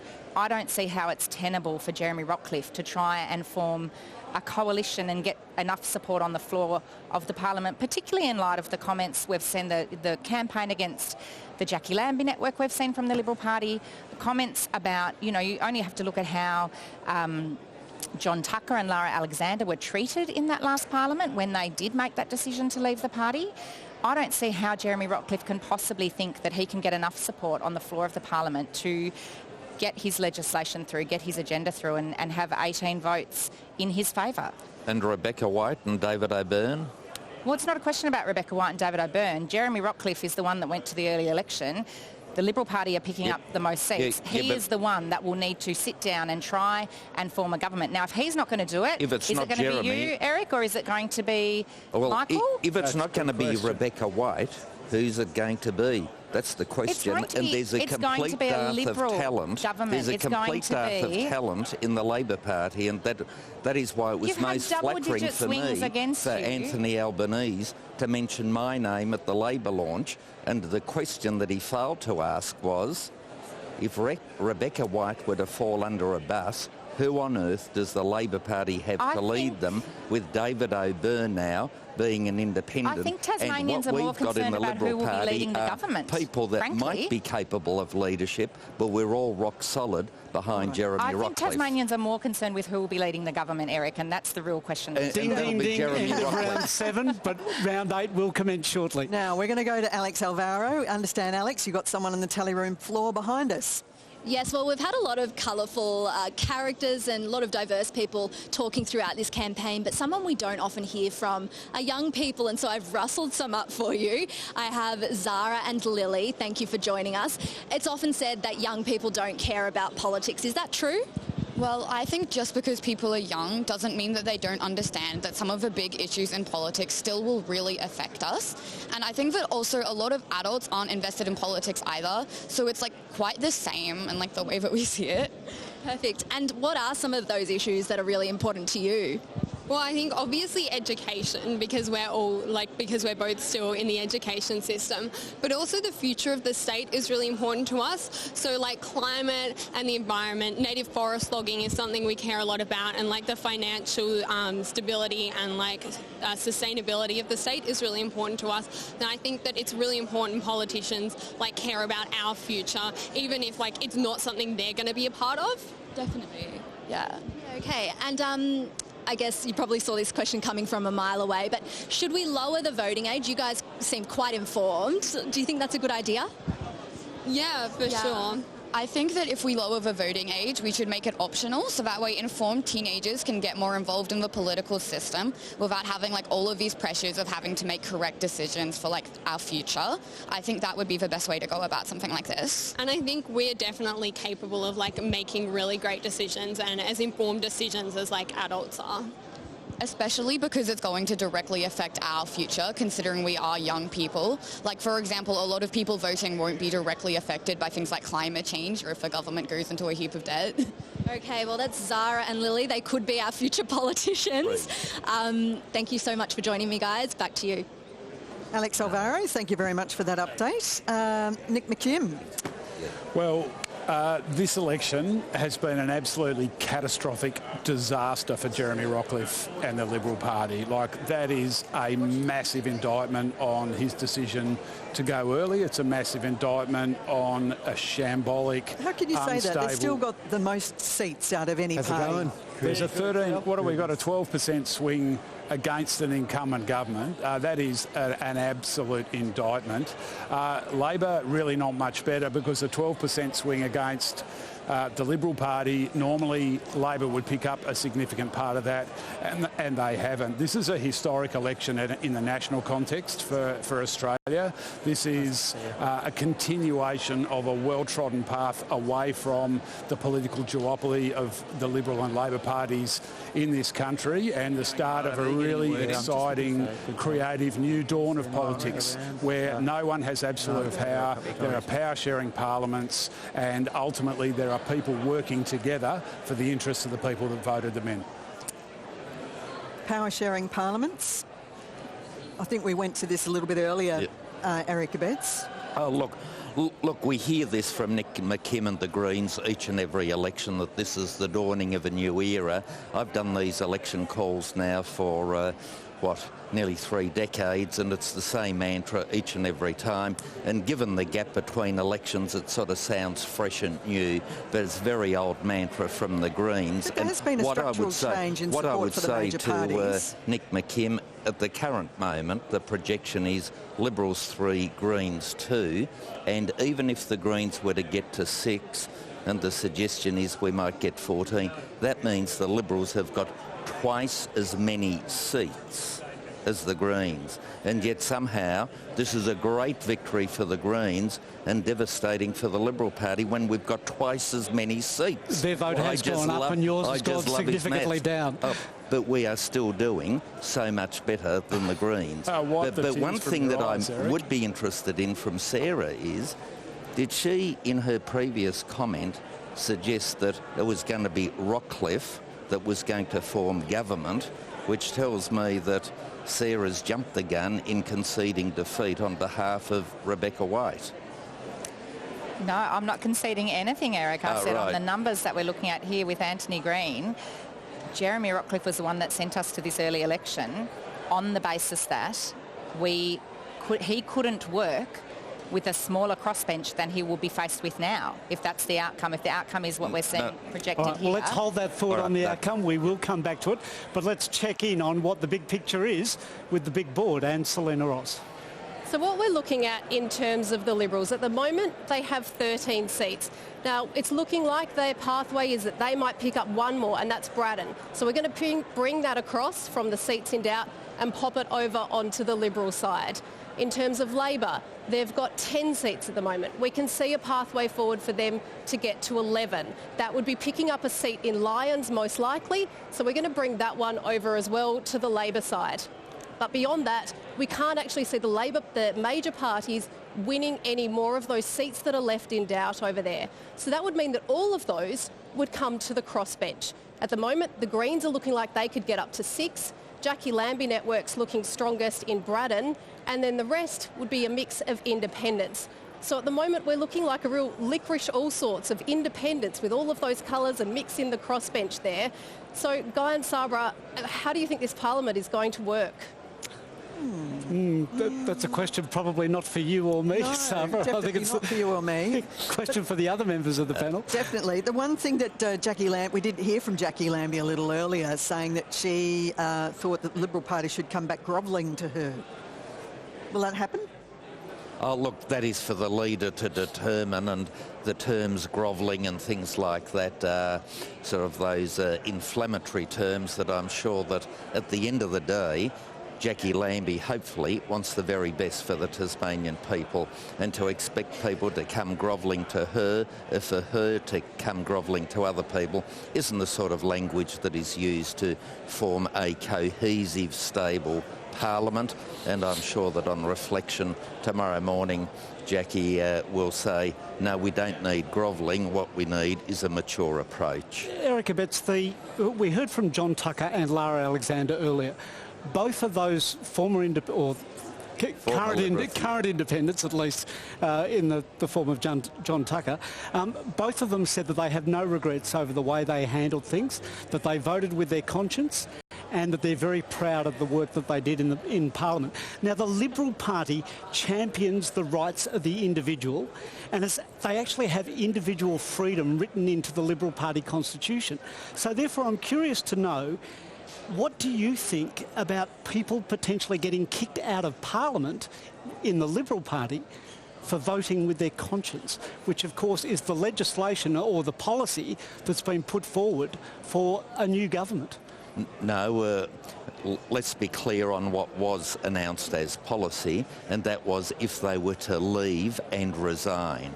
The Liberal Party has always accepted a conscience vote, and that does not change. What I think the people of Tasmania are concerned about is when people get elected with one hat on and then switch to another. So it would only apply if they formally became an independent? That is, as I understand the policy, it is not to deal with issues of conscience voting, which I've done on many occasions, may well occur again in the future, who knows, but you still remain respectful. So each and every time I cross the floor, I always said I trust my colleagues respect me and my position as much as I respect theirs, because men and women of good faith can disagree on issues, but it doesn't mean that I need to resign from the party. I can still be part and parcel of it. Emily Baker? The second tranche of that policy, as I understood it, though, was that if you were also ejected from the party, that you would lose your seat. Is that a policy that you agree with? I'm not sure that that is part of the policy. Certainly the policy I saw. Well, I would need absolute clarification on that, because I don't think that that is what the party policy was or is. And on conscience votes, Eric, something that will be coming to the Parliament when it resumes is something like conversion therapy, legislation to ban conversion therapy. I can guess your position, but can you state it for us? Will we be voting on an issue like that? In relation to issues such as conversion therapy, I believe in freedom of speech and freedom of association. So if people want to seek therapy from somebody or a prayer or whatever else from somebody in certain circumstances, they should be free to do that. In a free democratic society, people are entitled to make good choices and sometimes not so good choices, and it's up to them to determine that. So what we need to do is ensure that we don't throw freedom out with the bathwater in seeking to ensure that the very ugly side, which is now no longer practiced, the electric shock therapy, etc., which once was the expert view on some of these things, that those sort of practices don't occur. But if somebody wants to have a chat or a prayer or something like that, well, in a free society, people ought to be allowed to check that out should they wish to. So you'd be crossing the floor on that issue? Oh, well, it depends what the legislation says, and there are elements of it that I can fully understand why you would legislate in this space, but you don't want to go overboard and then have a situation where people are denied freedom of association and freedom of speech. And that's the thing that I suppose I consider most important. OK, we're going to go to Antony Green for the moment. Antony, you've got an update for us on Bass? Yeah, what I'm going to do is getting complex. I think we haven't done the seats sequentially enough, so we're going to go over the next 15, 20 minutes. I'll go through each of the 5 electorates. I'm going to start with Bass because we're going to talk quotas here. The Liberal Party's on 2.9 at the moment, we think they'll actually approach 3 quotas from here. Labor Party's on 2.38. Both of their lead candidates are on about 0.8, 0.9. So they're not going to get a third one up. The Greens are on roughly around 1 quota. Now, most of that is at the top of the ticket, so it may drop a little bit, but they've got roughly 1 quota. So 2 to 3, 2 and 1. The Jackie Lambie network's got 0.64 of a quota split over 3 candidates. Now, the issue is they've got a third of a quota with ungrouped, 0.2 with shooters, fishers and farmers. We've got Lara Alexander. We don't know how preferences will flow. All of those are short groups. So they will be, all their votes will distribute to other parties. I have the suspicion that Jackie Lambie Network might do well with those preferences, which would lift them up and would result in, I think, the Lambie Network competing with the Liberal Party for the last seat. But we'll have to wait and see. If I look at the individual candidates here, and let's look at the individual tickets. On the Liberal ticket, Michael Ferguson, easy elected. Rob Fairs will win the 2nd seat. The rest of the ticket is completely distributed between them. So Michael Ferguson's quota, assuming it doesn't leak out of the ticket, the question is whether they can all stay within the ticket to get a 3rd seat or not. And at the moment, there's 2 locked in, and then there's another quota which is spread all over the place. So the difficulty is whether any votes leak out of that ticket. If we go to the Labor ticket, as I said, Michelle O'Byrne and Janie Finlay are elected, but the rest of the ticket, again, very few votes there, and they've got 2.38 overall, so they're going to exhaust. If you look at the Greens, Cecily Rossell, she's got most of the ticket. I would expect that will lift up. She'll get to about 0.8, 0.9, maybe in towards 1 quota. So that's 2 to maybe 3 for the Liberals, and then the Greens 1, Labor 2. If I look at all of the leaders at once, the issue is this clear. I think I have to go back to the party totals first. Then I go to the leaders. As you can see there, the top of the ticket, they're all going to get elected. So that's 1, 2, 3, 4, 5 candidates. The Jackie Lambie ticket is spread all over the place. It's split between 3 candidates. So, look, that last seat in Bass is going to depend how all these excluded parties go.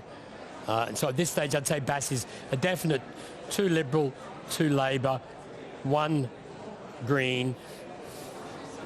Liberals potentially the 6th seat, and the 7th seat, possibly Jackie Lambie Network. We don't know yet. Got 42% counted. It's a long way to go. Long way to go, and it may take us quite some days to know for sure before those last 2 seats work out. And as I said, the last seat, basically they'll do the distribution of the Ferguson quota. That's the only one above quota. Then they start at the bottom of the pile and come up. There'll be a whole bunch of Liberals excluded and Labor excluded and low on the ticket. And then they'll come down to these candidates which got 2 or 3%. So it's going to be several days to get a better picture of that last seat in Bass, I suspect. And that's when they start the distribution on Tuesday week. Antony Green, thank you.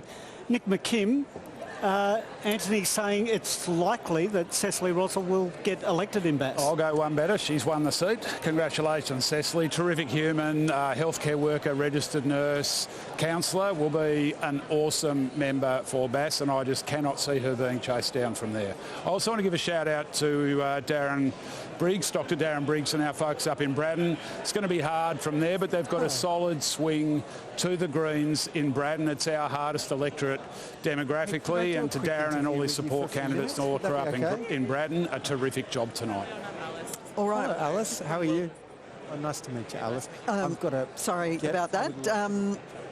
2 seats definitely for Labor, not a 3rd.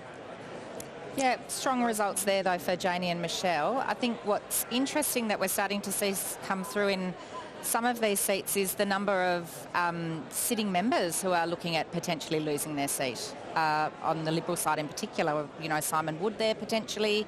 I think in Franklin, Dean Young would be feeling pretty concerned. You know, Clark potentially, there's a number there that have been sitting in Parliament that might not be after tonight, which is, you know, Herr Clark, that's the nature of it, and it's always a disappointing result for those people. I'm also really interested, I don't know if Antony has any data on this at any stage, but on the makeup of the Parliament in terms of men and women. We reached majority women in the Tasmanian Parliament a couple of years ago, which was fantastic. We've maintained that in the Legislative Council, but that's gone backwards in the House of Assembly, and as women have left the Parliament, they've been replaced by men. So we've had Jackie Petrusma replaced by Dean Young, Elise Archer was replaced by Simon Barakis, Cassie O'Connor was replaced by Vicar Bailey. So we have dropped in gender representation in the Parliament, which I think is a real shame, and I would love to see some more women elected tonight to try and work back towards that. Well, let's see how the gender representation is going in the seat of Lyons, Anthony. Yeah, we want to do Lyons simply because we want to talk about John Tucker. The Liberal Party have 3 quotas, will elect 3 members. The Labor Party has 2.6 with Rebecca White doing very well on that ticket. So there's 5 members and Labor's in the race for another seat. The Greens are on 0.82. That vote's been dropping. We'll see how the rest of the count goes, but that puts the Greens down into the field with others. Jackie Lammy's on 0.68, Shooters, Fishers and Farmers on 0.4. We don't get a John Tucker till 2.24. That's too low to get elected. He's going to get excluded while there's still a substantial number of candidates in the field. It's just too low down the list to get elected. So I think we can say safely John Tucker. We've declared John Tucker as defeated at this stage. Anthony, can we just clarify, earlier in the night you spoke about John Tucker having potentially a high vote in a very small section of the electorate. Do you know if any of those booths have been counted yet? I had a look. There was still St Helens to come last time I looked. That's not going to turn around 0.29. It's too low.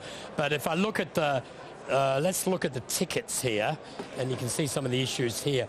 On the Labor ticket, it's all Rebecca White. Jen Butler, as a sitting member, you would presume would get elected on that surplus. The question is how much vote leaks out of the Labor ticket at that point. There will be a personal vote for Rebecca White. Some of it will leak out. That makes it a little harder for Labor to get to 3 because there's just aren't enough. Casey Farrell, who was talked about, he's well down the ticket at this stage. And unless there's, for factional reasons, Rebecca White's preferences flow towards him rather than Jen Butler, that's the only way Casey Farrell will get elected. But at the moment, that's not a very strong vote for him. If you look at the Liberal ticket, Guy Barnett will be elected. I haven't looked at this close enough for a while, but I think Jane Howlett will be the second. Mark Shelton elected. Stephanie Cameron's problem is the Liberal vote's not high enough to get 4 up. So I think might go through, and I think Jane Howlett and Mark Shelton are both likely to be elected. And on the Greens ticket, because I haven't looked at it much, Tabitha Badger's got 0.4. Her problem is if the vote has been dipping a little bit recently.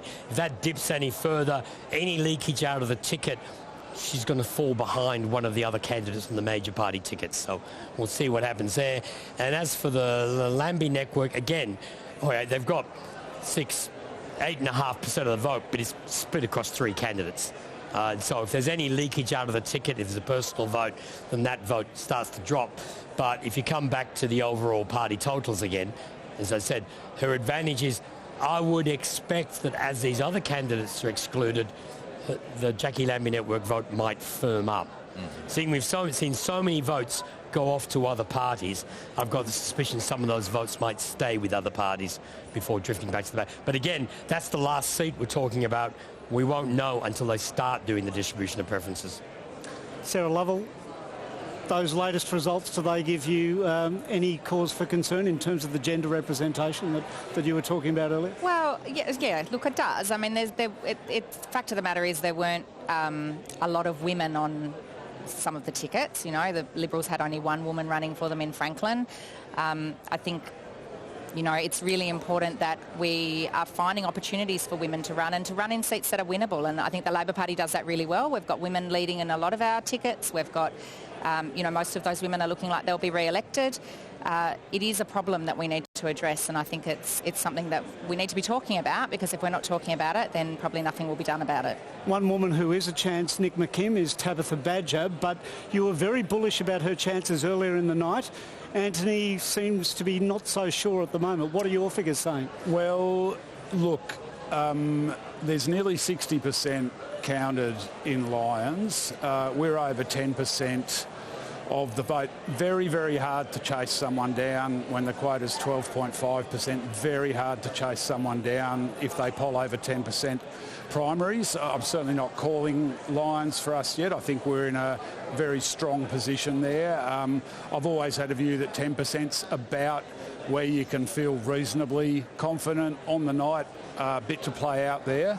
We'll have to wait and see how it goes, but certainly not calling that yet. But still, as I said, you take some chasing down if you're over 10% in the primary vote.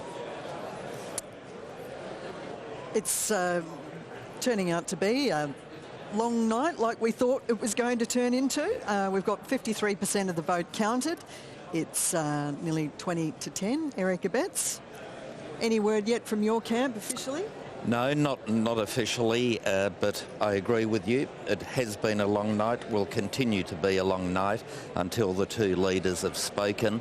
And, yeah, let's wait and see what pre-poll postal votes and other things do. And, yeah, with a Hare-Clark system, you never know, because sometimes it's just a matter of a handful of votes that determine who gets cut up first, and that can then determine the last seat. And often the last seat, of course, is only just a fraction over a quota, so the last person gets elected without a quota in their own right, but the other person, their competitor, is also below a quota. So it'll be interesting to see how it turns out. Now, our numbers guru, Antony Green, has an update for us on more numbers. Yeah, we're just going through each of these seats just to avoid getting completely bogged down in numbers. Well, we are getting bogged down in numbers, but with the numbers in front of us. The Liberal Party's on 3.6 quotas. They've got 3 seats in Braddon, and they've got 0.6 left over. And I think they might. We're projecting their vote's going to go up a bit higher from there. The Labor Party's on just under 2 quotas. I think they'll get 2. Jackie Lambie's on 0.89. I don't think the Greens can get there. There's nobody. Or maybe, I think Garland's preferences will go to the Greens and Lambie Network. Shooters and Fishers, the young group, I suspect, will go to the Jackie Lambie Network. That number's been dipping consistently through the count. We've still got pre-polls and postals to come, so maybe it'll drop further. If we look at the leading candidates, Jeremy Rockcliffe has got 2 quotas in his own right. Anita Dow will be elected. Felix Ellis should be elected.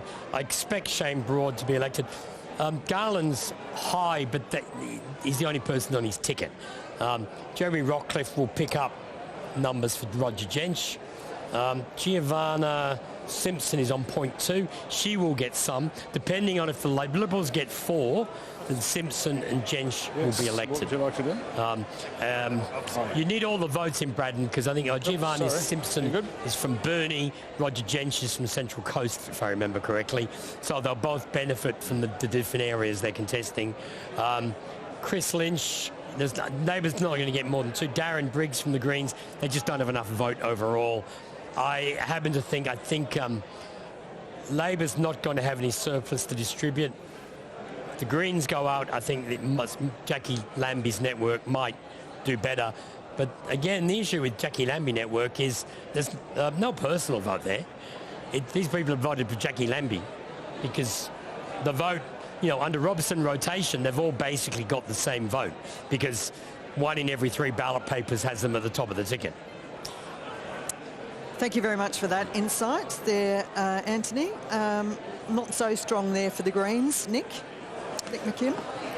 In Braddon? Braddon? No, look, it's going to be hard from there for Darren. And again, look, I just want to say thanks to Darren and his crew up there for an amazing job. I mean, that's a 1.5% swing to us in our hardest electorate. But look, on those numbers, it will be difficult for us from there in Braddon. Look, and we're hearing that the Premier, Jeremy Rockcliffe, is on his way here to the tally room to make a speech. We don't know the flavour of that speech, but we'll just have to wait. We'll keep you posted on that. And that would be really interesting if he was to speak first. I mean, traditionally, that is not the order that these things happen in any way, shape or form. So very interesting, Sabra, if that happens. We're seeing interesting results tonight, so maybe it's going to be an interesting evening that continues to unfold. Sarah Lovell, still no word from your camp?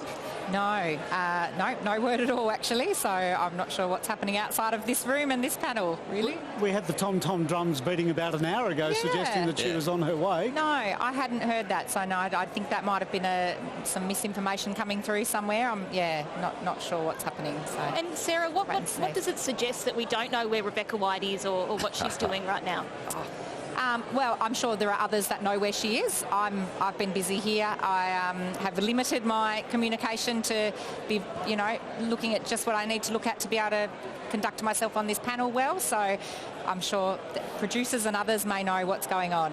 All right. Now, Antony Green, you've got some figures too for us on Franklin.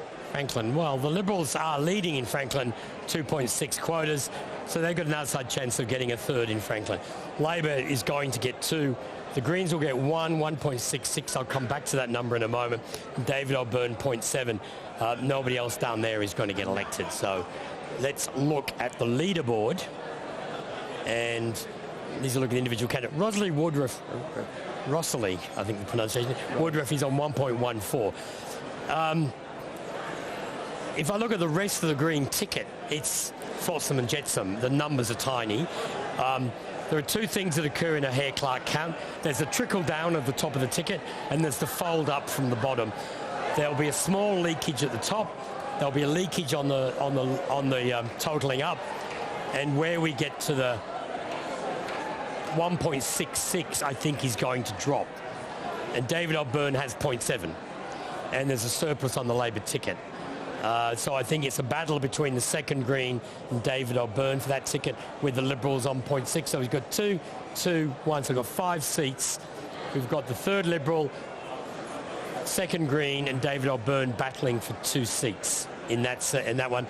And if I look at I'll go to the leaders again, and I will need to look at the Liberal ticket because we've got Erica Betts here. I think it's worth bringing up the numbers.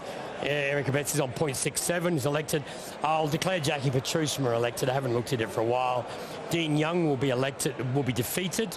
He was elected when Jackie Petrushma retired, and he was elected on a countback. He can't get elected from there. Nick Street is still in with a chance to get elected, but definitely Jackie Petrushma and Erica Betts are elected on the Liberal ticket.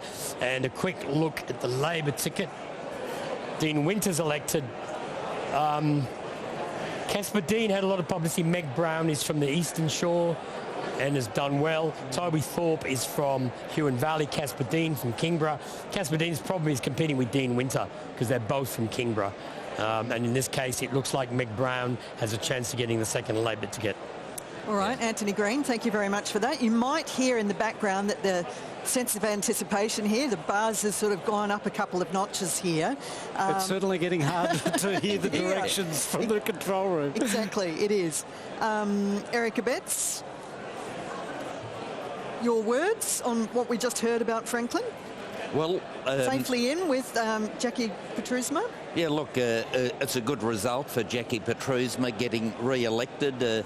She resigned during the course of the last Parliament and put her hand up again and has, clearly been re-elected in my assessment. So if I'm elected as well, it'll be great to be able to work with her. Antony Green, you've got an update on the seat of Clark. And I'm looking at Clark now. On these numbers, you've got 2 Labor, 2 Liberal, 1 Green. So that's 5 seats. The next 2 largest partial quotas are the second Green and Christy Johnson. Well, we need to look at the votes for the candidates. Ella Haddad has got 0.9, Josh Willie 0.64. So they're both going to get elected. And the rest of the Labor ticket is down the bottom. Vicar Bailey will be elected. Simon Barakis and Madeline Ogilvie lead the ticket there. Helen Burnett is the second Green who would have a chance, but she's going to stay in the count for a long time. But Christy Johnson is the only person on a ticket, starts with 0.63. She can't lose preferences. She can only gain them from this point. Let's look at the individual tickets just to break them up. Simon Barakis and Madeline Ogilvie, they've got 2 quotas. That's a little close there, but I'd expect both of them to be elected the top 2 there. I don't think that Marcus Vermeer will close that gap. On the Labor ticket, Ella Haddad's elected, Josh Willie's elected, and the rest of them will be distributed as preferences. The Green ticket. In a few minutes, the leader of the Tasmanian Liberal Party, Jeremy Rockcliffe, will join us in the tally room. All right, we are just hearing that The leader of the Liberal Party, Jeremy Rockcliffe, will be entering the Grand Chancellor Hotel, the tally room, in a few minutes. Back to you, Antony. That is. I haven't got much else to say, but I'll just go back to those party totals. As I said, 2, 2 and 1, and I would think that the Greens and Christy Johnson would likely take the last 2 seats, which would be 2 Labor, 2 Liberal, 2 Greens, and Christy Johnson. It will depend on how much leakage there is out of the Greens ticket. Can I quickly say, Simon Barakas has made a wonderful election result here for himself. He got in on a recount and is now outpolling a sitting minister. Erica Betts, Jeremy Rockcliffe speaking first tonight. What do you think he's aiming to do here? I have no idea. But knowing Jeremy, it'll be honest, it'll be straightforward, it'll be what you see is what you get with Jeremy Rockcliffe, and I'm sure that's what he'll do tonight. Emily and Leon? I'm really interested. So we've got Jackie McPetrusma returning to the party room, yourself in the Liberal Party room.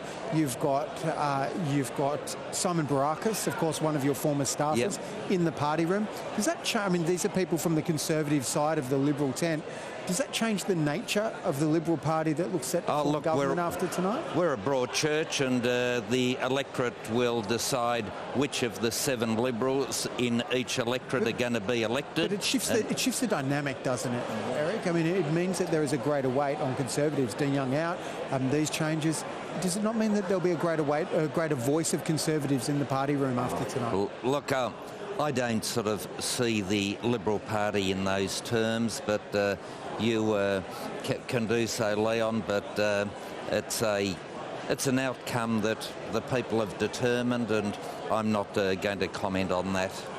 Emily Baker, I'm interested for your thoughts about why you think Jeremy Rockcliffe will be speaking first.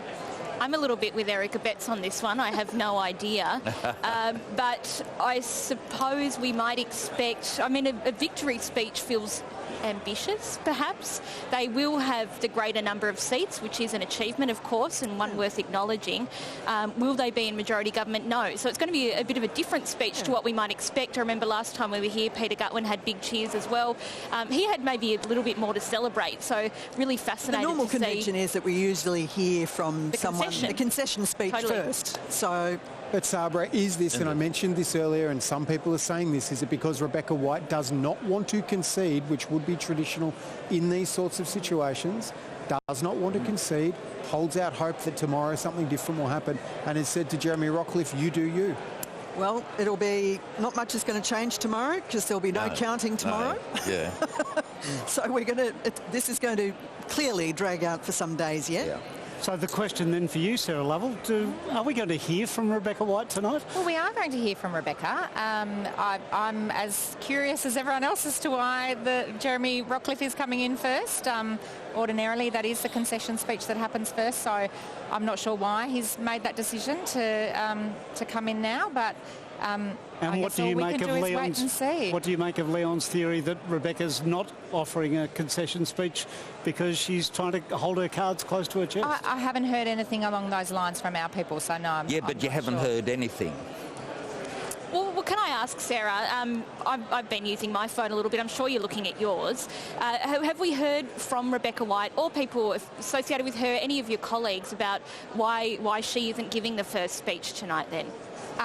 We weren't aware that the Premier or Jeremy Rockcliffe was on his way, so that was news to us as it came out on the panel, and I'm not sure if there's been conversations. So she was planning on giving that first speech?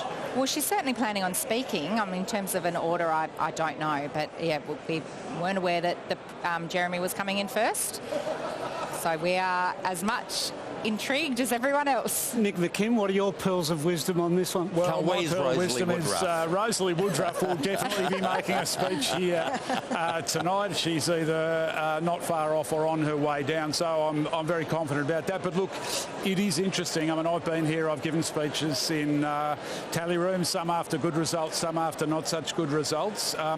Generally, the incumbent and the likely next government is the last speech. And I do think that it's instructive that Jeremy Rockcliffe is going to give an early speech. Like I said, I think there's a really close watch on his leadership, and I think Eric will be watching more closely than most. But for me, there's a watch on Jeremy's leadership tonight in his speech. I'm not convinced that he's going to stay on. And when you say it's instructive, what's your assessment then? Well, look, Emily, you're well connected in Tasmanian politics. Everyone knows Jeremy was going to leave, but Peter Gutwein beat him to the punch and left before Jeremy could. I reckon the farm is calling. Jeremy, I like Jeremy. He's terrific.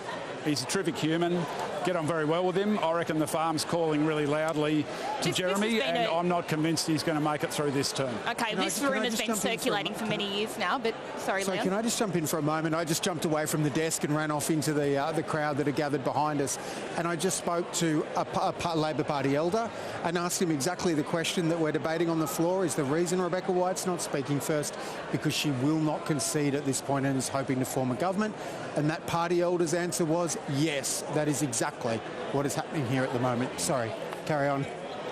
Honestly, I've forgotten where I was, but perhaps we can get Sarah. I just got excited. I was getting my steps up. Yeah. Well, Sarah, what's your reaction to that? Again, I am finding it a little hard to believe with respect that you haven't got any communication on your mobile phone. Nothing to say that that's the reason why Rebecca is not speaking yet. So without knowing who that person was and where they might be getting that information from, I can't really comment on the veracity of it. So what is the feedback you're getting then? I'm not getting any feedback about Rebecca coming to the tally room other than that she is coming at some stage. Can I just say one thing, just quickly on Rebecca?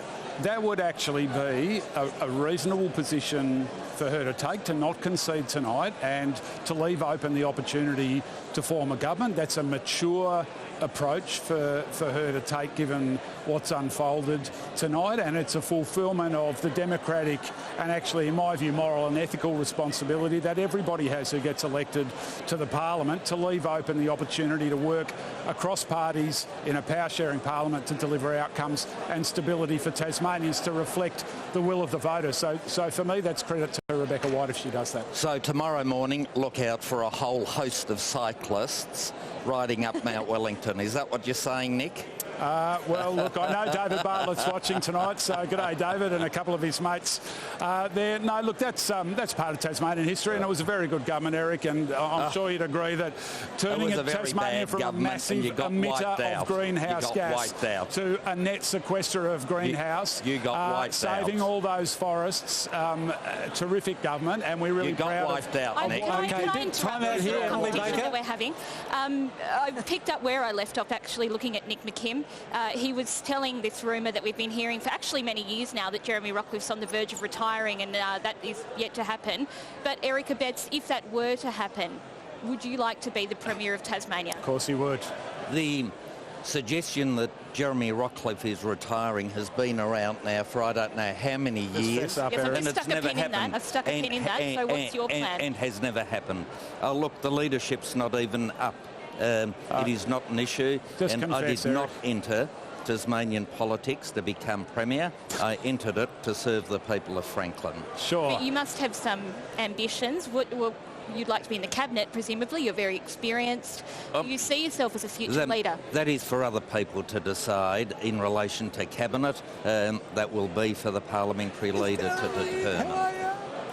Sabra, I understand Rebecca will be speaking after Jeremy, is the information I'm getting. Okay, thank you very much for that. It's some information that we're getting from tonight. Erica Betts, everyone, I mean, you and I have both been in federal parliament. You were a federal parliamentarian for 28 years.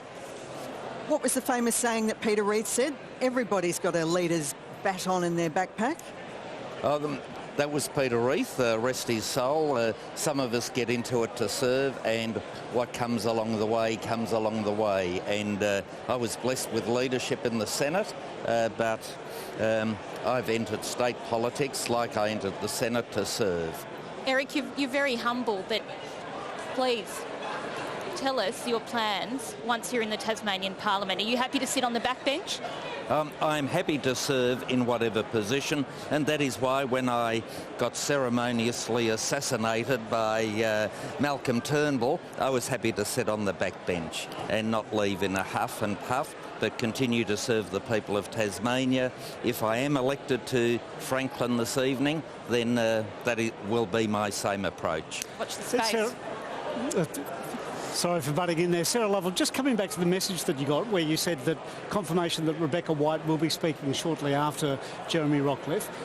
Within that message, have you got confirmation that Rebecca White is not going to concede? No, I don't. That's all I have, is that she will be speaking and it will be after Jeremy. So I don't know if that's a... Sounds like they're about to happen now. Jeremy Rockliff is taking the stand.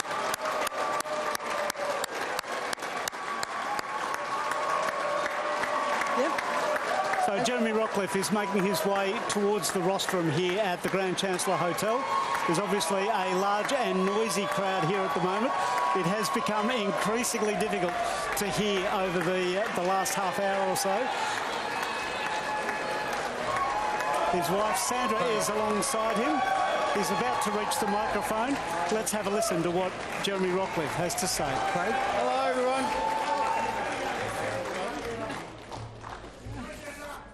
Well, wow, what a day. A day of milestones. And on that note, happy birthday to my beautiful mum, Jerry. Well done.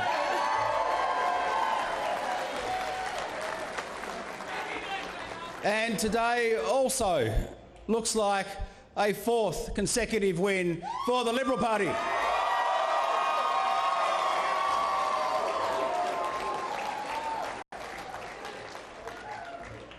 And firstly, of course, I would not be standing here today if it wasn't for my wonderful electorate of Braddon, the beautiful northwest coast, King Island and West Coast. Thank you, my Braddon. I've represented Braddon for 22 years and been proud to do so.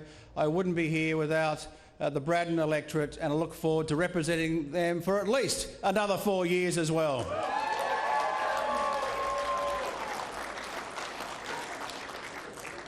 And can I thank my family, my beautiful family, Sandy, Ruby, Lucy and Holly behind me here today. Thank you for your love and support, everyone. And to all my parliamentary colleagues, both old and new, in terms of current and new, I should say, shouldn't I? Current and new. Thank you for your support.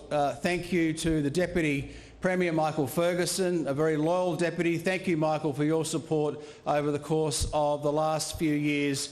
We're a great team, and I appreciate each and every one of my parliamentary colleagues and indeed fantastic candidates. We truly have had the team of the decade. I could not be prouder of the 34 people that stood beside and along with me as we travelled our electorates right across this beautiful state of Tasmania, listening, learning and appreciating Tasmanians and their concerns, and also their aspirations as well.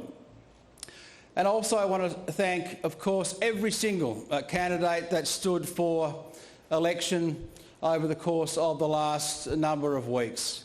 It's a tough gig, and every candidate, irrespective of colour, indeed political parties or indeed independents, you have my absolute admiration for your courage to stand up and be counted and to represent your community and make such a positive difference to the state of Tasmania. Thank you very much to everyone that stood the election.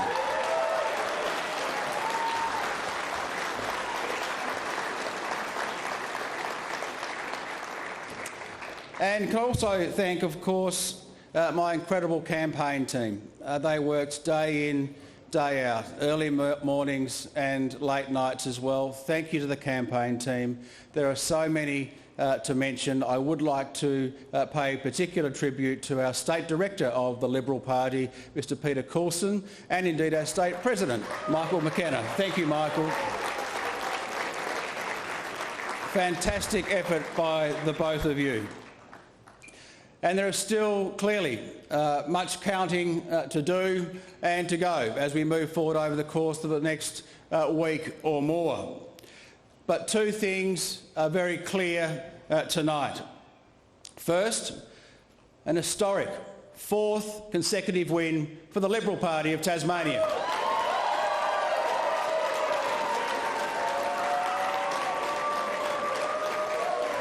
This has never happened before in the great state of Tasmania. Congratulations, team.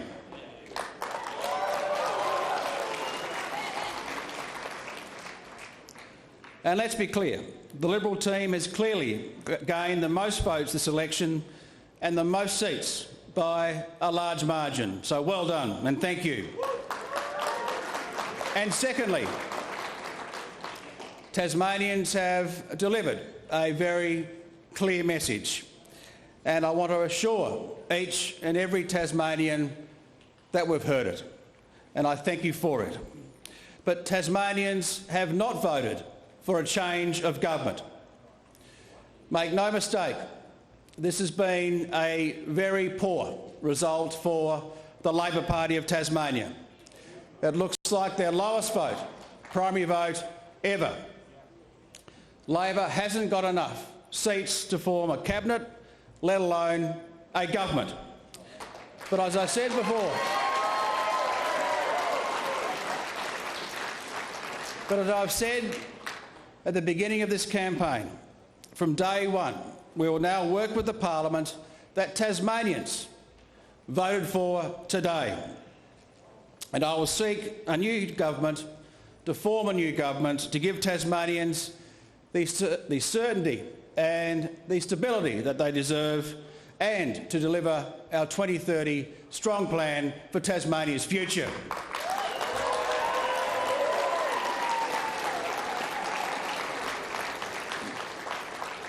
Finally, can I say to all here tonight, in fact, every Tasmanian, it is incumbent upon the new Parliament to work together, to put aside our differences, to ensure that we work day in, day out for Tasmanians right across this beautiful state. This is the best place, not only in Australia, but indeed around the world, to live, to work and to raise a family. And I couldn't be prouder of Tasmania and Tasmanians. And my message is very clear. I love this place. I was born here. I'll always live right here in Tasmania, and I thank each and every Tasmanian for standing up to be counted today, and I look forward to the next 4 years, and I'm only going to get started. I'm only getting started right now, ladies and gentlemen. I love this job. Thank you all. I very much appreciate your time tonight, and thank you each and every Tasmanian. Thank you very much.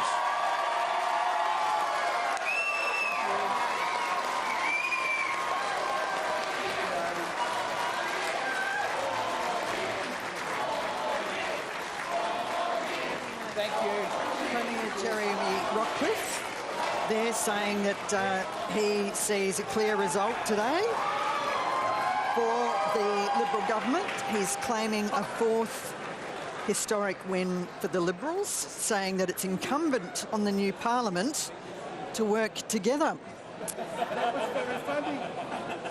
We're seeing pictures of Mr Rockcliffe and his family, his wife Sandy there and his mother Jerry. It's her birthday today too, leaving the tally room. We're expecting that Liberal leader Rebecca White will enter the tally room here shortly. Yes, Labor leader Rebecca White expected shortly. Interesting that Jeremy Rockcliffe emphasised that the Liberal Party has won the most votes, that it's won the most seats. He said that Labor does not have enough seats to even form a cabinet, let alone a government. But he also said that the second clear takeaway from this election result was that Tasmanians have delivered a clear message. Interestingly, he did not spell out exactly what that message is, but he said that the Liberal government and he as Premier has heard that message and will act upon it. He highlighted that it's a very very poor result for the Labor Party, the lowest primary vote ever for the Labor Party. Interestingly, he also said that he congratulated his candidates and called them the team of the decade. It's also the worst result for the Liberal Party in the past decade as well. Now, Erica Betts, I'm interested to hear from you. The Premier said we've heard the message. What is the message? Oh, look, that's for the Premier and others to enunciate, but clearly when your vote goes down, as it has, there is a message from the people, and it's right and proper that that is acknowledged. And I think the areas of health, cost of living, those sort of matters are clearly going to be addressed further with this incoming government.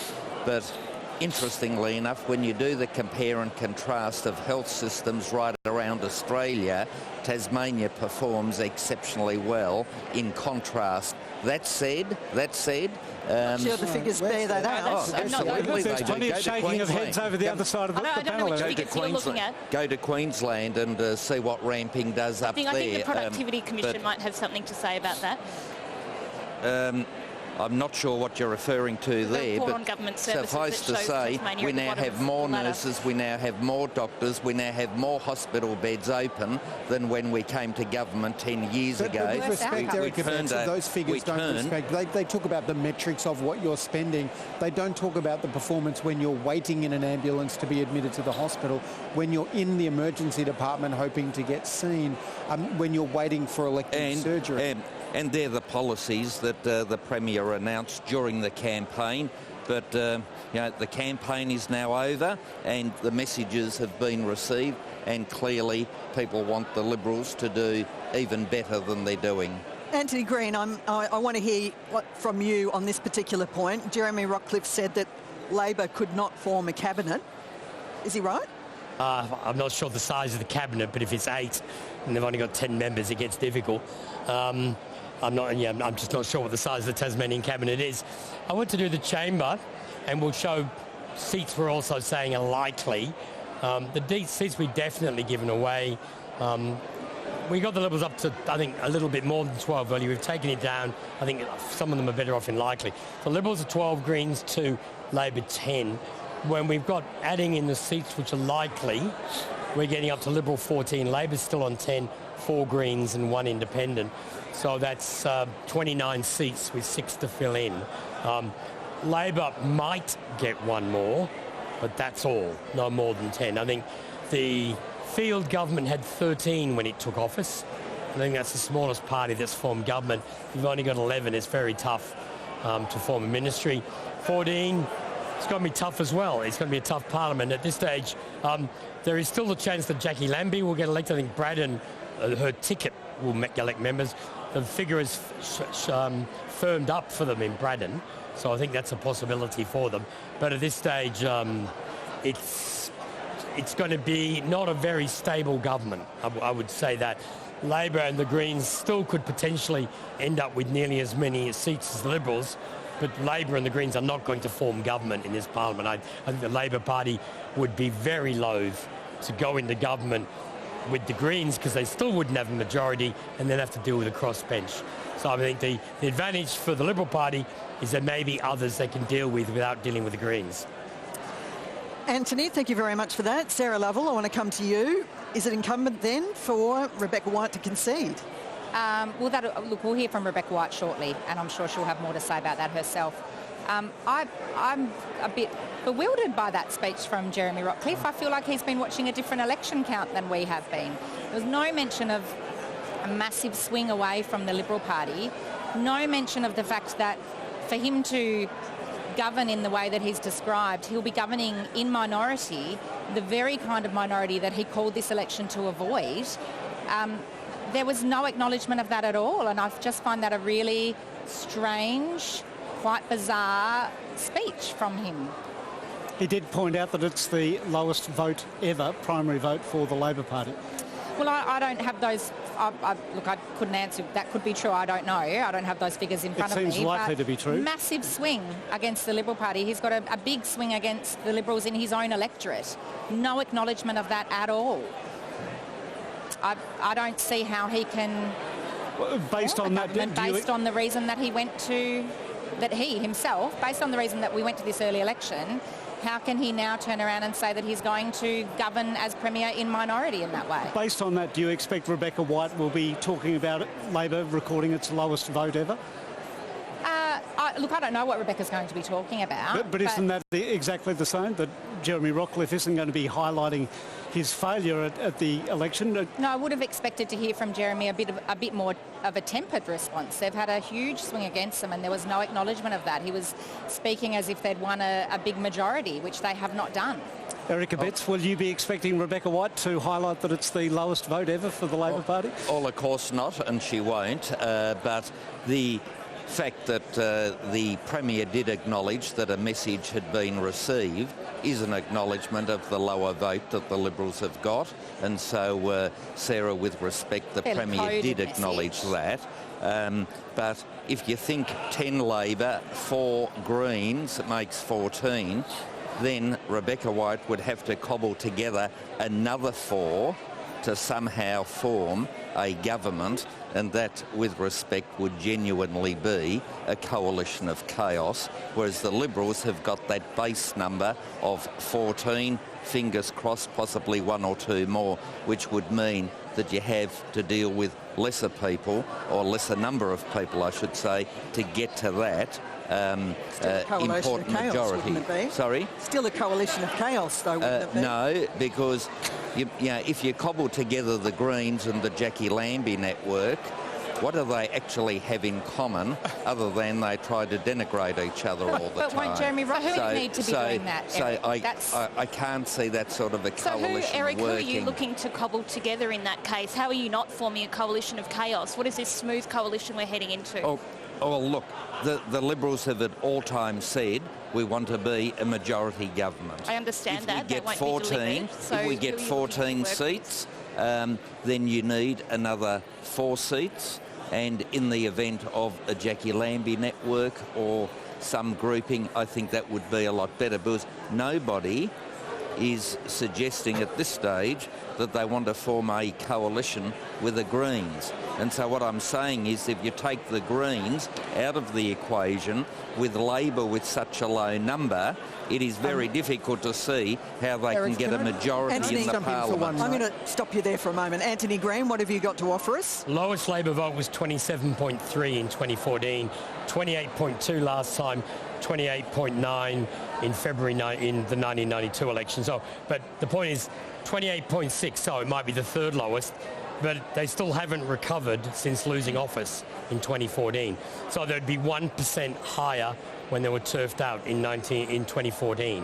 While we've got you, Antony, you mentioned earlier that the difficulties of trying to govern with this kind of with these kind of numbers on the floor of the House. Jeremy Rockliff has used the rhetoric that he's excited, he's here for 4 years, he's only getting started. Can you highlight again for our viewers the difficulty he's going to face in the next 4 years? The advantage of political parties is they vote together as a general rule.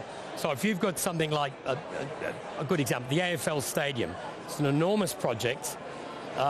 If you've got a political party and you stick to it, you've got a good chance of actually voting together and holding a position.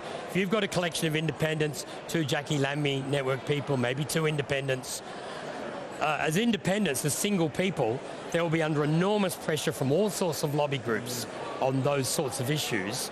And as single individuals, they're much more likely to be caught in the problem of how to support things. Big decisions tend to rely on having party government to a large extent. So that's just one example of where there would be difficulty. A government that relies on getting several crossbenchers on the time. Eric's been in the Senate and would know what it's like trying to get legislation through the Senate. If it's in the lower house of Parliament, it can be very difficult as well. Yeah. And of course, we've even seen in the lead up to this election that the Liberal Party has become fractured itself with a large issue like the AFL Stadium. They haven't been able to hold the numbers together. You go back to the 1970s and the Franklin Dam issue. That just split government. There are other issues like that have come up from time to time, have split government on stuff. And just imagine if you're not a majority government and you've got a complex crossbench, it's tough to do. I mean, good luck to them for trying. I mean, Tony Rundle tried. It wasn't a split crossbench. But in the end, they as a government got frustrated. So that's what the problem is. Leon? Guy, I'm worried because there are a lot of people playing at home tonight who are playing bingo, and we have not mentioned the stadium once in this whole conversation. It has been an issue. When you talk to people, the further you get from Hobart, the more reservations people have. When you get closer to Hobart, the more likely people are to support it, and support it very passionately. But I think we could ask, and let's not all go through our stump speeches, but what have we learned? Is the Liberal challenge today on the votes a consequence of your endorsement of the stadium? Or what else can we divine from tonight's vote about this $1 billion+ deal? In relation to the stadium, it'd be fair to say when I went door knocking, there were a lot of Labor voters indicating they were going to vote Liberal. In my seat of Franklin, they then took the halfway house of David O'Byrne. In fairness, there were some Liberals who were concerned about the stadium and were therefore thinking of parking their vote with an independent. But the Libs have lost votes at this election. Did it cost you votes? And the stadium, whilst it was an issue, I think the real issues were health and cost of living, which is starting to hurt people. And they are cost of living in particular is largely the issue of a federal government, but it's hard for a state government to deal with that. So, Sarah Lovell, to you, I mean, one of the challenges for your party is Rebecca White's position on the stadium was actually very hard to understand until you firmed it up until about a week and a half out. You sort of focused that. Did the stadium issue and your position on it cost you votes? No, I don't believe it did. I don't think it was one of the big issues. I think the big issues were resoundingly cost of living, health and housing. The stadium didn't often come up on the doors. I was out door knocking quite a lot through the campaign, and there were very few conversations I had.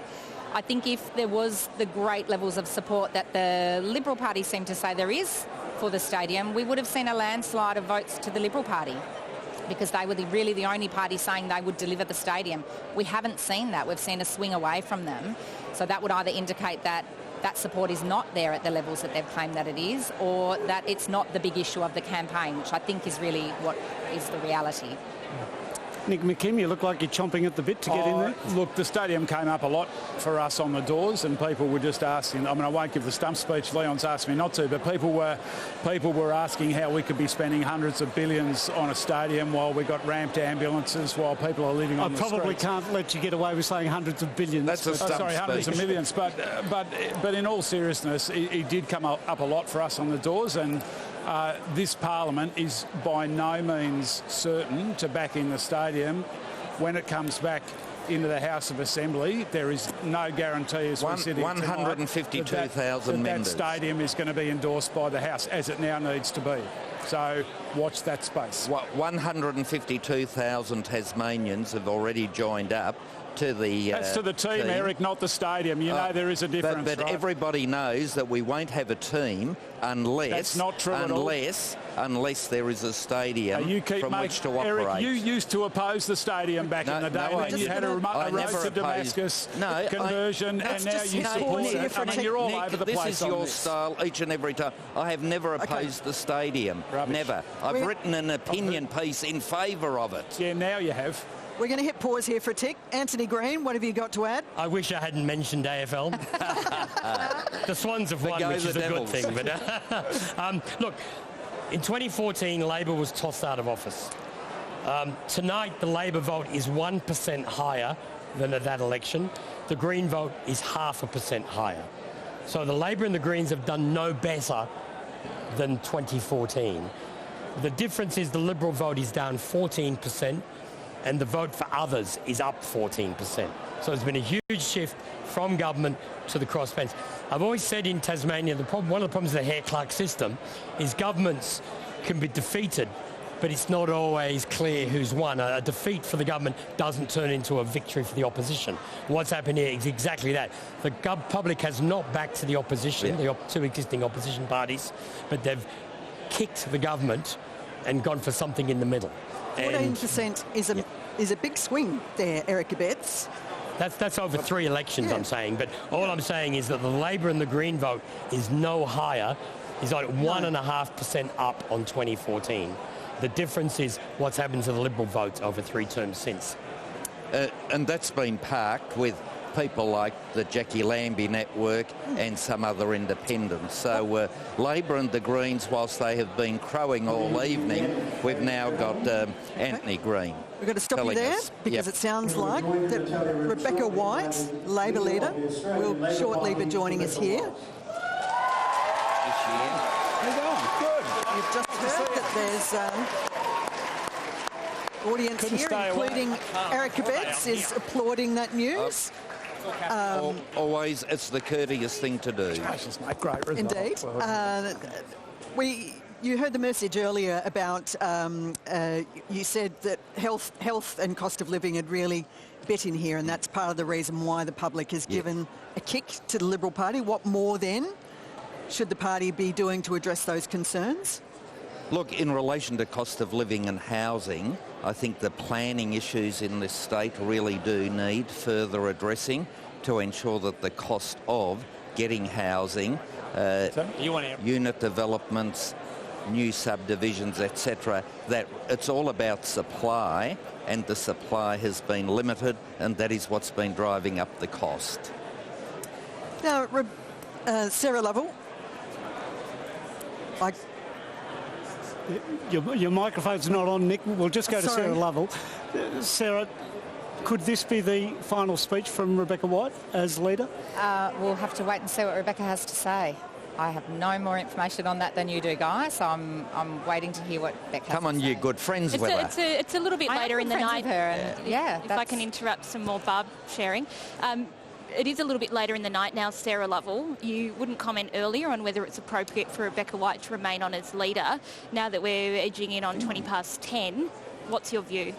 Look, I don't want to preempt anything that Rebecca might say or any decisions that she might be making herself. And what's your view? My view is that we as a party, we have one of the most democratic processes to elect our leader, and as a party, we will look at that over the next few days, and a decision will be made within the party. Well, she's a leader until she resigns, is that not true? Yes, that's correct, yeah. So are you expecting her to resign? I am not expecting anything. I'm waiting to see what she has to say right now. There we go. Rebecca White is now entering the tally room here at the Grand Chancellor in Hobart, and as you can hear, she's getting a rapturous welcome from the audience here.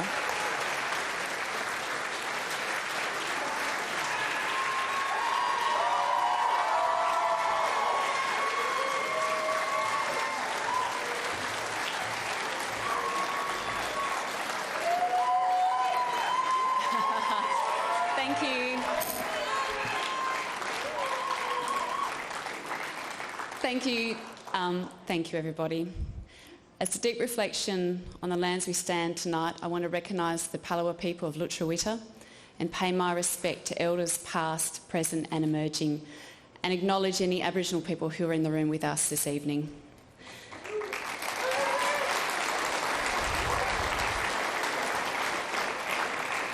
Ladies and gentlemen, there is a lot that's unclear about tonight, but it is clear that Tasmanians have voted to reject the Liberals. It's going to be a long night and likely a long few weeks until we know the exact makeup of the next Parliament. Thank you to the people of Tasmania who have chosen to give their support to Labor candidates this election. I'm proud to see so many Labor candidates across the state have been supported by their communities to be elected to represent them, and on their behalf I say thank you. I'm really proud of the campaign that Labor ran. I'm really proud of our candidates, I'm really proud of our volunteers, and I'm really proud of the plan that we laid out for the Tasmanian community this election. A plan that is grounded in putting Tasmanians first. There are still votes to be counted, but what is clear is the Liberal Party will not be getting a majority.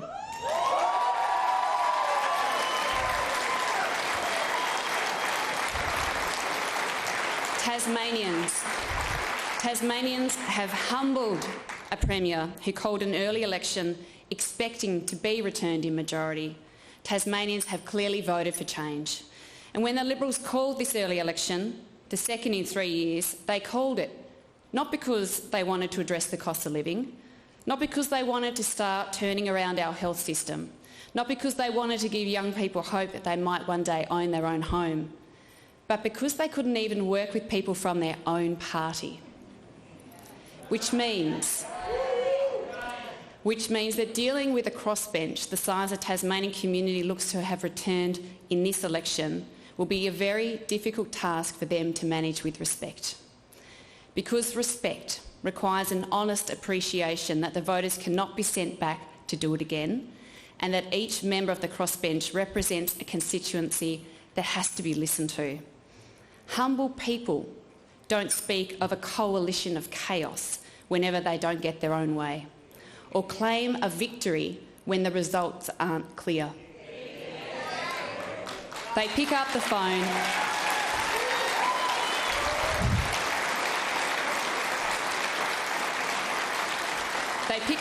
and they talk to people.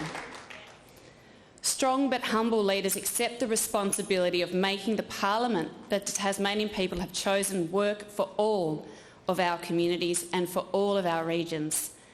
The final makeup of this parliament will not be known for some time, but it is clear that Jeremy Rockliff will not be in a position to do so without the support of at least 4 members of the crossbench.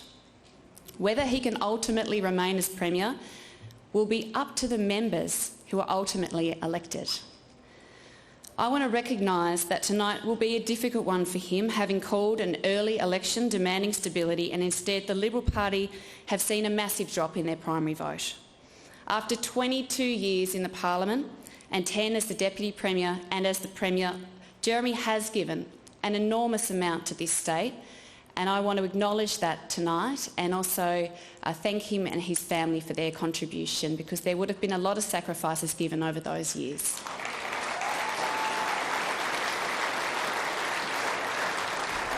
However, this election has been decisive in its message that there needs to be change. I'm proud of the fact that Labor has laid out a plan to take urgent action on the cost of living, to ensure that Tasmanians pay a Tasmanian price for Tasmanian power, to build more affordable childcare and provide free school lunches. We've laid out a plan to build more houses for people who need them, to make life easier for renters and to ensure the dream of home ownership is put back within the reach of Tasmanians who've lost hope. We've set out a plan to start repairing our health system, to train more nurses, more doctors, more paramedics, and to provide them with the infrastructure and support that they need to care for Tasmanians. And I acknowledge that on tonight's results, Labor will need the support of the Parliament to implement these plans. And I've said that we won't be entering into any coalitions, and there will only be Labor ministers in a government that I lead. And these things and our plans are not up for negotiation.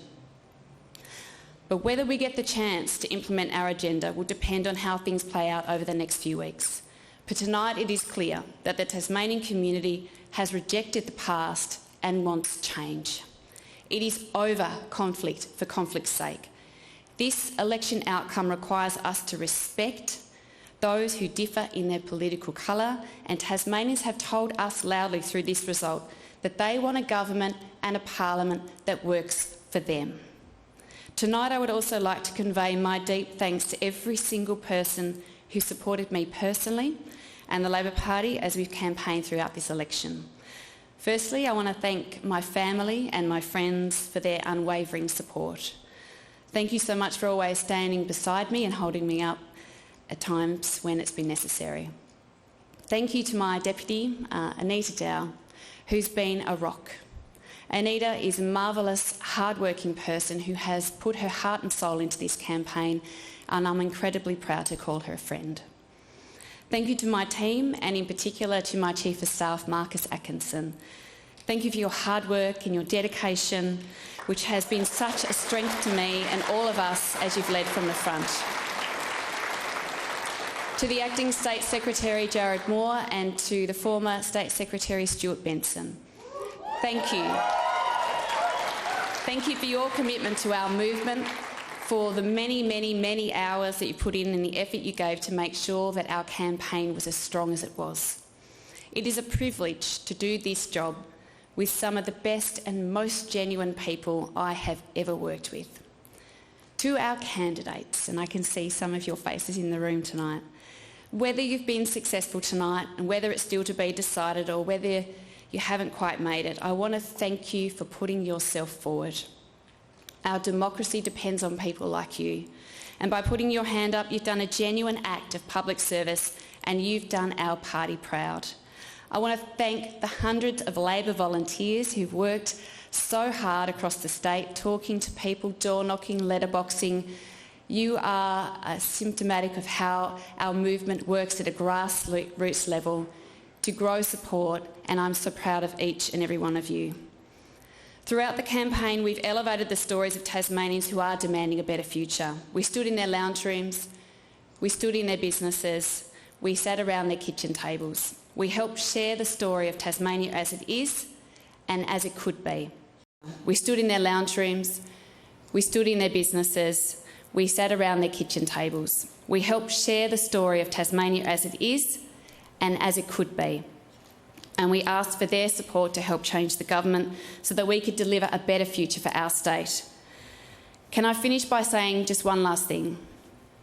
Tonight's result demonstrates that there's been a significant shift in the way politics operates in Tasmania, and we can expect to see this happen again and again.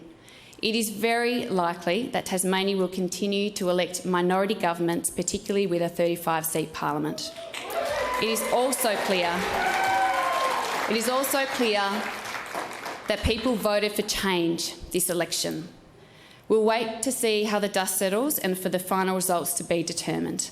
And Labor will be ready to work with the Parliament to implement our agenda and our plan for a better future for Tasmania if that is the will of the people. Thank you.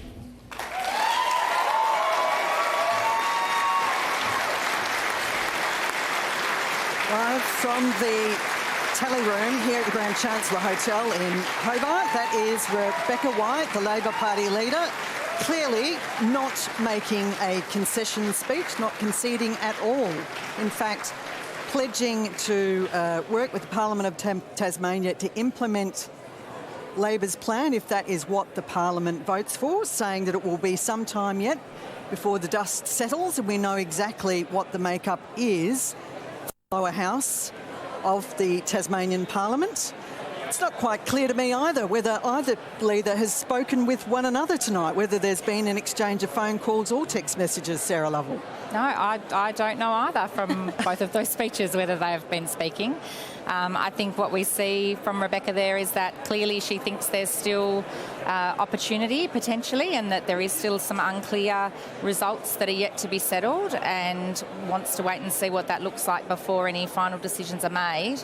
I do think, though, what we see is a clear difference between two leaders who have stood up and one, Rebecca has said she wants to work with the crossbench and she will wait and respect the will of the Parliament and have those conversations, as opposed to Jeremy Rockliff, who made it sound like he was governing in majority and had no mention of the crossbench, no mention of any conversations he'd had or was planning to have with people. It sounded very much like a leader who was ready to head into Parliament and start governing, you know, as if he was in majority, which I don't know how those crossbench members would be feeling right now about that. Well, I think there was a pointed message in what she was saying. Humble people don't speak of coalitions of chaos and claim victory when the results aren't clear. Erica Betts. But a humble person would have acknowledged the very low vote that her own party achieved, which she refused to do. She did not discuss in any way, shape or form why, if the Liberals were so bad, as she said from her Reid speech, and I've got to say, Jeremy spoke from the heart this evening, didn't have to read the sentences that undoubtedly federal headquarters had put in front of Beck White. Very sad reflection on her. But I would have thought humility in a leader would have said, we acknowledge that whilst we've damaged the government, they haven't voted for us. Right. We're hearing that Rosalie Woodruff will be joining us shortly. Before she does come into the Grand Chancellor Hotel, let's get the latest from Antony Green. Antony, what are the figures you've got for us now? So I've been running through trying to figure out who might get elected yet. So let's go back and we'll look at that overall vote. We've now got 66% counted. These figures have been consistent now for several hours. Liberals mid-37s, Labor 28.8, Greens 13.3, Jackie Lambie Network 6.7, Independents 7.9. The change in vote that's occurred since the last election, the Liberal vote well down. It's the Lambie Network vote and the Independent vote that's gone up since the last election. Now, Chamber, let's look at the overall picture of what we're giving away at this stage. The seats we've definitely given away as one is Liberal 12, Labor 10, Greens 2. No doubt about those numbers. We've got a bit of doubt about the likelies. Now, I've got the Liberals up to 14, Labor 10, Greens 5, Independents 1. I've got the Lambie Network on 2, but I can't name you who's been elected. There's a possibility in both Bass and Braddon that a member will be elected, but their ticket is completely split across 3 candidates. But in both of those regions, I think they have a good chance. That's 16, 17, 22, 32, which leaves 3 seats in doubt. I think I think the Liberals can still win an extra seat in Braddon, which would get them to 15. They've got an outside chance of an extra seat in Franklin, which would get them to 16. That's the maximum, and it will depend on that breakup. Just a couple of things on new members. 4 new members for the Liberal Party. Rob Fairs in Bass, Erica Betts and Jackie Petrusma returning to Parliament in Franklin, Jane Howlett moving from the Upper House in Lyons, and Josh Willey is a new Labor member for Clark, picking up a seat. Defeated members, the 2 defectors from the government, Lara Alexander and John Tucker, have both been defeated. And in terms of possible members, I think Cecily Rossell, I'm not sure of the pronunciation, in Bass, very strong chance of winning. Rebecca Pentland is the lead candidate on the Jackie Lambie ticket. Whether she gets selected, I'm not. I think there's a 3rd Liberal, but of the rest of the ticket of the Liberals in Bass, I'm not sure which one. They're all 0.2, 0.19, 0.18. 2 definites in 2 of the Rob Fairs and Michael Ferguson. So they're both elected, but the 3rd Liberal, who I think will be elected, I have no idea off that ticket. Simon Wood is the sitting member, though, and is the 3rd place, but only on 0.2 of a quota. In Braddon, if they get 3 up, I think the 3rd will be Roger Jensch. If they get 4 up, Giovanna Simpson is a good chance of getting up. So as well. So both of those are in the running for 1 definite and 1 likely for the Liberals there. In Braddon, they're the top 2 candidates on the Jackie Lambie ticket. Whoever gets elected of those 2, one of them has a chance of getting elected, depending on the cut-up of preferences. In Clark, I haven't given Christy Johnson elected, but I expect she will get elected. She's likely. I think Madeleine Ogilvie is 2nd on the Liberal ticket. I'd expect her to get elected, but she's not that far ahead of the 3rd place candidate. Helen Burnett, I'm not sure. If the Greens get 2 up, she will be the 2nd Green in Clark. I think David Alburn will probably get the seat in Franklin. Labor's not in a position to win a 3rd. Meg Brown will be the 2nd. I think will be the 2nd Labor candidate elected in Franklin. Lyons, I expect Jen Butler to get elected on Rebecca White's surplus. She's by far and away the furthest ahead, but it's a really split up ticket apart from Rebecca White. And I think Tabitha Badger might win the last seat in Lyons. And I think I've got no idea of the absolute last seat in Lyons. It's very split up. So that's a quick run through of what's going on. I think there are about 3 seats which are completely in doubt. But, yeah. All right, Antony Green, thanks for that. Nick McKim, what are we likely to hear from Rosalie Woodruff?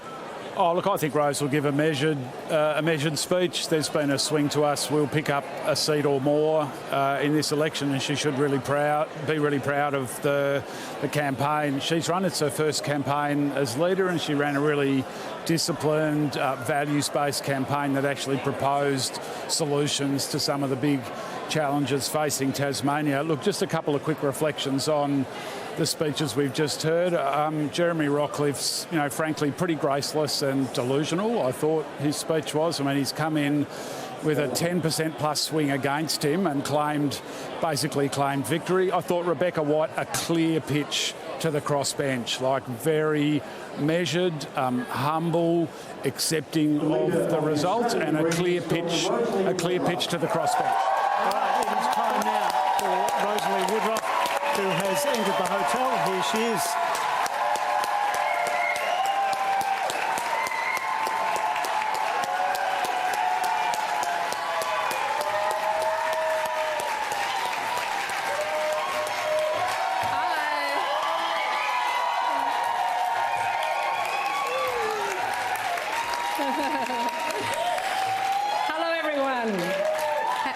Fantastic to see you all here. I want to acknowledge that we're standing here tonight on the land of Tasmania's first people, the Palawa Pakana. They've shaped this island's landscape for tens of thousands of years. And the Greens recognise that this is stolen land that was never ceded. And we're committed to returning lands, to truth-telling, to treaty and justice. I want to also acknowledge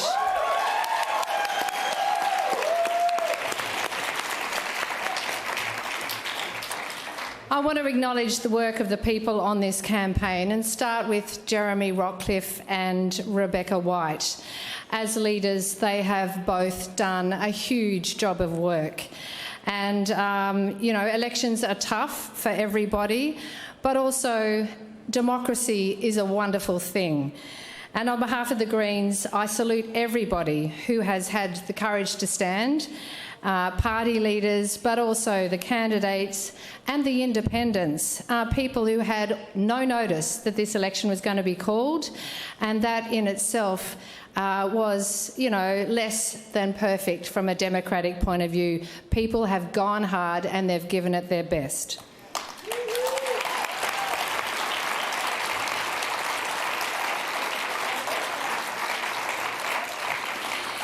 Well, what an election and what an exciting opportunity to fight for real change. And that is exactly how the Greens approached this election from day one. On behalf of the Greens, I want to thank everyone, all those Tasmanians who stood with us during this campaign and publicly shared their stories. Stella, who lost her mother on the ramp at the LGH. Glenn, a victim survivor of conversion practices who travelled 2 whole days to come back to Tasmania to share his painful story. Chris, with his experience of homelessness. And Kelly and Eve, just 16 and 20, who also spoke about their housing struggles and why we desperately need youth homelessness services.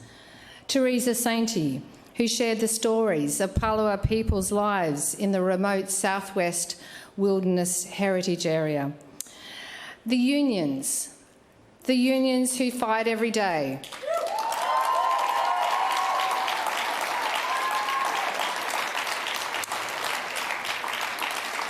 They have been at the forefront of desperate underfunding for a decade, and they feel the brunt every single day of the critical services that aren't provided, and the stories of Tasmanians who suffer real moral injury because they are forced to work under intolerable circumstances that they know are unsafe and inadequate for the work that they're employed to do. So HACSU, the CPSU, the ANMF and all the other unions, good on you for the work you do.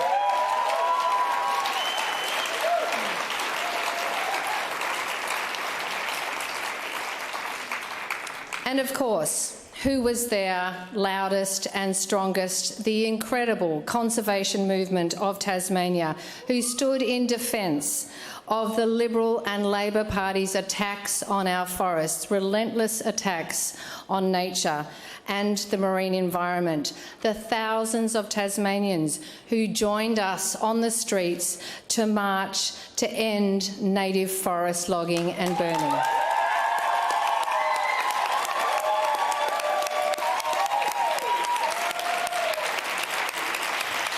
So, collectively, all of these Tasmanian stories tell us why there's a problem, and our message from them that for this campaign that we have relayed is that we need change, and change is possible. It's been a momentous campaign, and we've deliberately focused on raising the issues that we want to fight for and staying out of the negative politics and negative campaigning. And through our work, we've made sure that critical issues were on the election agenda: free public transport, renters' rights, regulating short stay, stronger environment laws. We put them there. The Greens did that on behalf of Tasmanians. We were the only party to put forward a comprehensive plan to tackle ambulance ramping, to remove,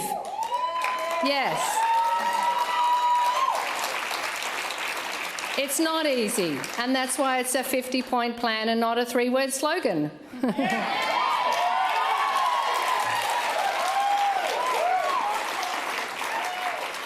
We were the only party to talk about how we can and we must remove fish farms from Macquarie Harbour and transition the strawn workforce. The West Coast community deserves a better future, sustainable jobs for the long term. Also, we talked about future-focused jobs and nature tourism. And so this next term of Parliament, the Greens are going to push the next government to act on the Commission of Inquiry's recommendation and close Ashley Youth Detention Centre.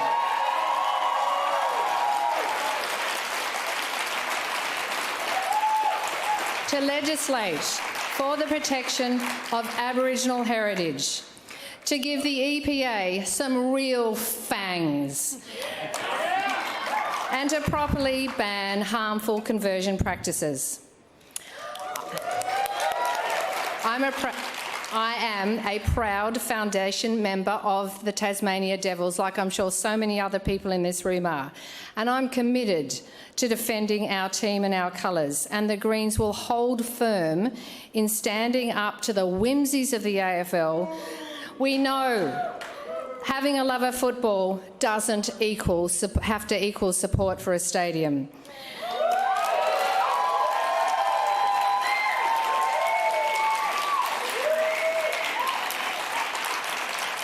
This generation of Tasmanians needs a parliament of leaders working to tackle the health, housing and unfolding climate crisis. They don't need a $1 billion stadium when we have a perfectly good one at York Park. And that's where the heart of AFL and AFL football should remain permanently. So as we suspected before tonight, things aren't cut and dried right now at the moment, but they are sure looking good for the Greens. In Bass, it's looking strong for the compassionate and incredible Cecily Rossell. She is an incredible member of her community and she has such a kind, caring heart. In Lyons, the tenacious Tabitha Badger. Also looking strong for us in Lyons, and she will be and continue to be an incredible advocate for the environment. In Clark and Franklin, amazing results, and we're in the mix for second seats. And in Braddon, we've also recorded a good swing so far too. But I know some of the results haven't been as good as we hoped, and we know the team in Braddon tonight recognise that it's not as good as it is in other parts in the state. And I want to especially thank them and the fantastic leadership of Dr. Darren Briggs, an amazing candidate. This relentless campaigning has not gone unnoticed, and we know it's just the beginning of the campaign for the Greens to win back a seat in Braddon. So the Greens don't take money from big corporations, and we've run a truly grassroots campaign across the island, and I wanted to thank the hundreds of people who are involved. We've letterboxed and put up posters and knocked on thousands of doors, much more than in any election before. I want to especially thank all of the 35 candidates because we put up 7 candidates in each electorate. I want to thank the wisdom, the energy and the critical honesty of the past leaders. Christine, I think I can see you here at the moment. Bob Brown, Christine Milne, Peg Putt, Nick McKim and Cassie O'Connor sitting in front of me. They are rocks of strength for us and this movement. I especially want to thank the inspirational, positive and passionate young people who've campaigned to fight on the great issues of today and into the future, and the thousands of Tasmanians who've engaged with us. I want to thank the Greens campaign team, our terrific campaign manager Rachel, volunteer coordinators the duo Nina and Emma, media advisor Eddie. They gave everything possible to our incredible lead candidates. My own and Vicar Bailey's parliamentary staff, Dan, Alex, Sophie, Tom, Steve and Alice. You've worked tirelessly for 6 weeks and you've been keeping the wheels on. And I want to thank my family who are with me tonight. Paulie, May, Tilda, and not present here, but Ziggy, here in spirit, our dog, campaign dog. Whatever the final outcome of the next few weeks, the Greens will return to Parliament further empowered to fight for Tasmanians who need a hospital bed and a secure home. We'll continue to defend our democracy against self-interest and the corrupting influence of big corporates and ideology.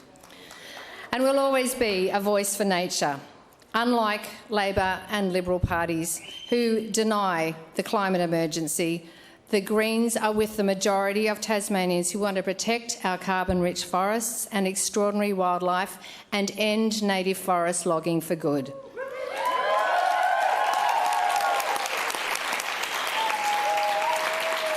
So our message this election was that change is needed and change is possible. And we're fully committed to stepping into the next Parliament with this in mind. Thank you. Greens leader there, Rosalie Woodruff, delivering her speech saying change is needed, change is possible. She said that Greens in Parliament will stand up to the AFL. She said that we don't need a billion-dollar stadium, suggesting that AFL games can be played possibly exclusively in Launceston. She said that in regards to ramping, that the Greens have a 50-point plan, not a 3-word slogan. She said things aren't cut and dried at the moment and things will take time to settle down. What did you make of that, Nick McKim? Well, hard to argue with any of that speech, and of course I wouldn't. A terrific speech from Rosalie, as I expected, and she's right. And we've heard it from Antony tonight. Like the last seat or two in most electorates is uncertain at the moment. There are some pretty likely outcomes there. I think there will be at least one Lambie candidate elected. I think that's very likely, possibly more. We're looking strong in Lyons and also for a second seat in Clark, which bodes really well for us in the upcoming upper house seat of Hobart, with Cassie O'Connor as our candidate there. That's on in about 5 or 6 weeks. So, look, a good night for us all up. In terms of how the Parliament looks, let's be clear about this, and I've been there before. The Governor, in the absence of another arrangement, the Governor is going to ask Jeremy Rockliff to go in as Premier on the first day and test his support on the floor of the House. Now, whether another arrangement can be made, we'll have to wait and see, but if there's not one, that's what's going to happen. You're talking big picture there, Nick McKim, so let's see what the big picture is on the big board with Selena Ross. All right, so we want to show you where things are looking now that we're getting towards the end of the night. So we have the Liberals with 12 seats. We have Labor on 10. We have 2 with the Greens. Now, as it's looking, the Liberals are looking quite strong in both Braddon and Bass. So we're going to take those 2 seats and move them over to the Liberal side. As for the Greens, they're looking strong in Clark, in Lyons and in Bass. They also, if everything goes well for them, are looking strong in Lyons. So we're going to move those 4 seats into the Greens block there. Now, we can see there's still 4 seats left for Liberals that they need to get a majority to form a minority government, I should say. For Labor, that's another 8 seats that they need. So for Labor, they've got 8 squares here that need to be filled. But there are only 5 seats left over here that are in doubt. So it's just not possible for Labor to form a minority government unless Rebecca White goes back on her word that she won't work with the Greens. If she did work with them, they could potentially form a minority government with some support from the other remaining undecided seats as well. For the Liberals, there are a couple of options. So they could potentially work, they need 4 more, there are 5 over here. So that would rely on most of those supporting the Liberal Party in order for them to go that way. Otherwise, they could rethink their position on the Greens, and those 6 potential Greens there would help fill that space there. Now, there is so much left to unfold. We don't know if that will all go that way that we're talking about, but if it does, the Greens will be in a really strong position to help determine how this Parliament looks. Selena Ross, thank you so much for your insights throughout the whole night at the big board. Now, tonight's election is the first since the ABC team has lost a much-loved former member, set designer Lee Tierney. Lee spent more than 45 years at the ABC, and in that time worked on dozens of federal, state and territory elections. The former head of ABC Elections, Eric Napper, said that the success of those broadcasts hinged on Lee's preparation and execution. He created working spaces brimming with technology and complemented by deliberate visual messages to the audiences. From all of us at the ABC Elections team, we send our love to Lee's family and friends. Vale, Lee Tierney. Now, for some final thoughts, Antony Green, let's go to you. I'll try and wrap up what we're seeing. The one thing I would say to at the moment, we've got very few pre-poll votes. They're coming in very late tonight, so we may have a better picture in about an hour and a half, but we're not going for another hour and a half, thankfully. Let's see the overall vote. 37.5 for the Liberals, 28.8 for Labor, 13 for the Greens, 6.7 for Lambie Network, 7.9 for all those individual independents, and 5.8 for other. Just to stress the point, we've got over 20% for others beyond the three traditional parties in Tasmania, and that's more than twice the highest previous figure. So, and to look at that change in vote, it has been from the Liberal Party to others, and as I said earlier, the Labor and Green vote is basically unchanged since 2014. It's actually the loss of Liberal support to others, which has been the shift over the decade. We'll now look at the chamber. Now, the numbers we're certain of are not... I like this. Liberal 12, Labor 10, Greens 2. I've been trying to push a few more likelies. I get the Liberals up to 14. There's still an outside chance of 15, maybe the third seat in Franklin. I've got the Lambie Network at 2. They have a strong chance in both Braddon and Bass, but they have no lead candidate. So there's always the possibility votes will leak out of the ticket, but they have a strong chance of picking up preferences from other limited groups. 2 independents, I think David O'Byrne and Christy Johnson will be elected. 5 Greens. The 6th Green would be the second seat in Franklin. Rosalie Woodruff has got 1.1 quotas.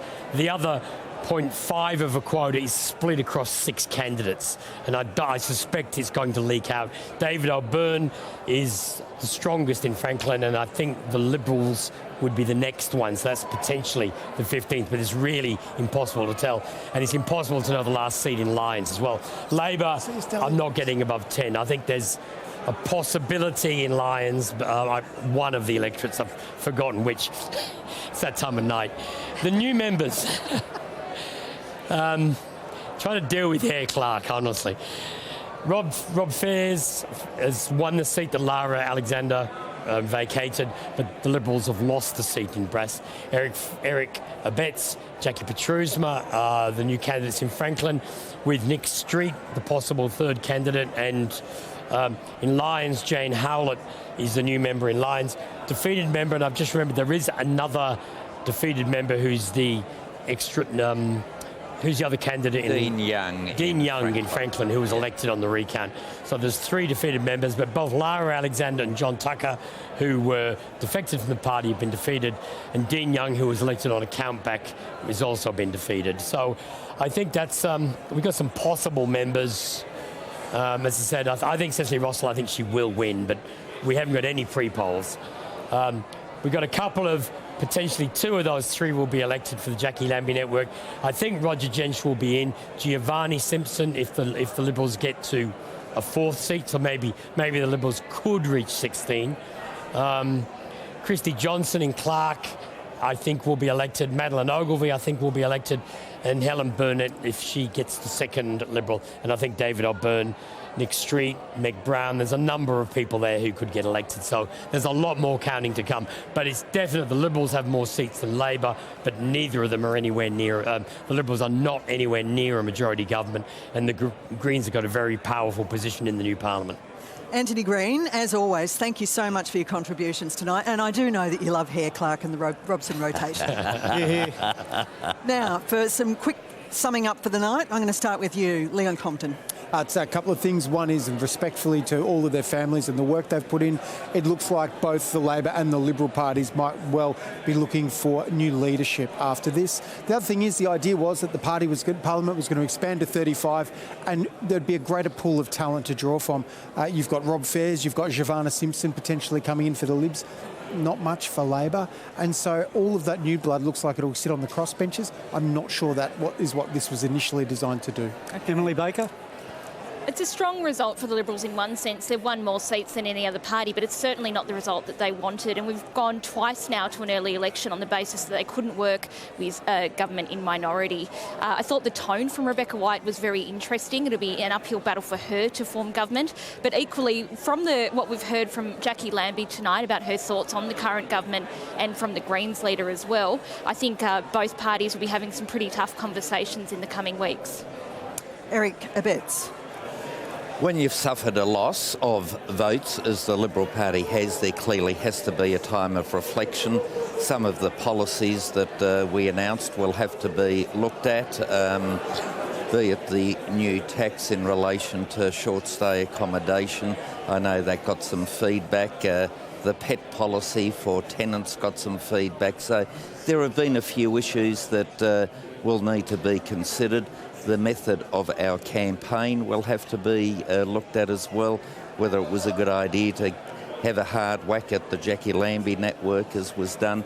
Those sorts of things all have to be reviewed and considered, and things that seemed reasonable at the time, with a reflection of what the Tasmanian people decided, may require a recalibration, a reconsideration, and undoubtedly that will happen. But look, to all the Liberal candidates, to the Premier and those that worked so hard, well done, but the result is not what we had hoped for. Interesting comments there, Eric. Thank you. Sarah Lovell, what does tonight mean for the Labor Party?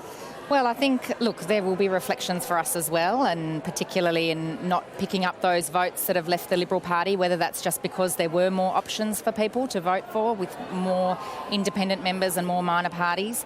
But I think what's really clear is that Tasmanians have voted for a change. They clearly want a change of government. They haven't voted in support of a majority Rockcliffe Liberal government, as he was campaigning and as was the reason for this election. They've voted for a very different looking parliament, and that is certainly what they've got. Nick McKim.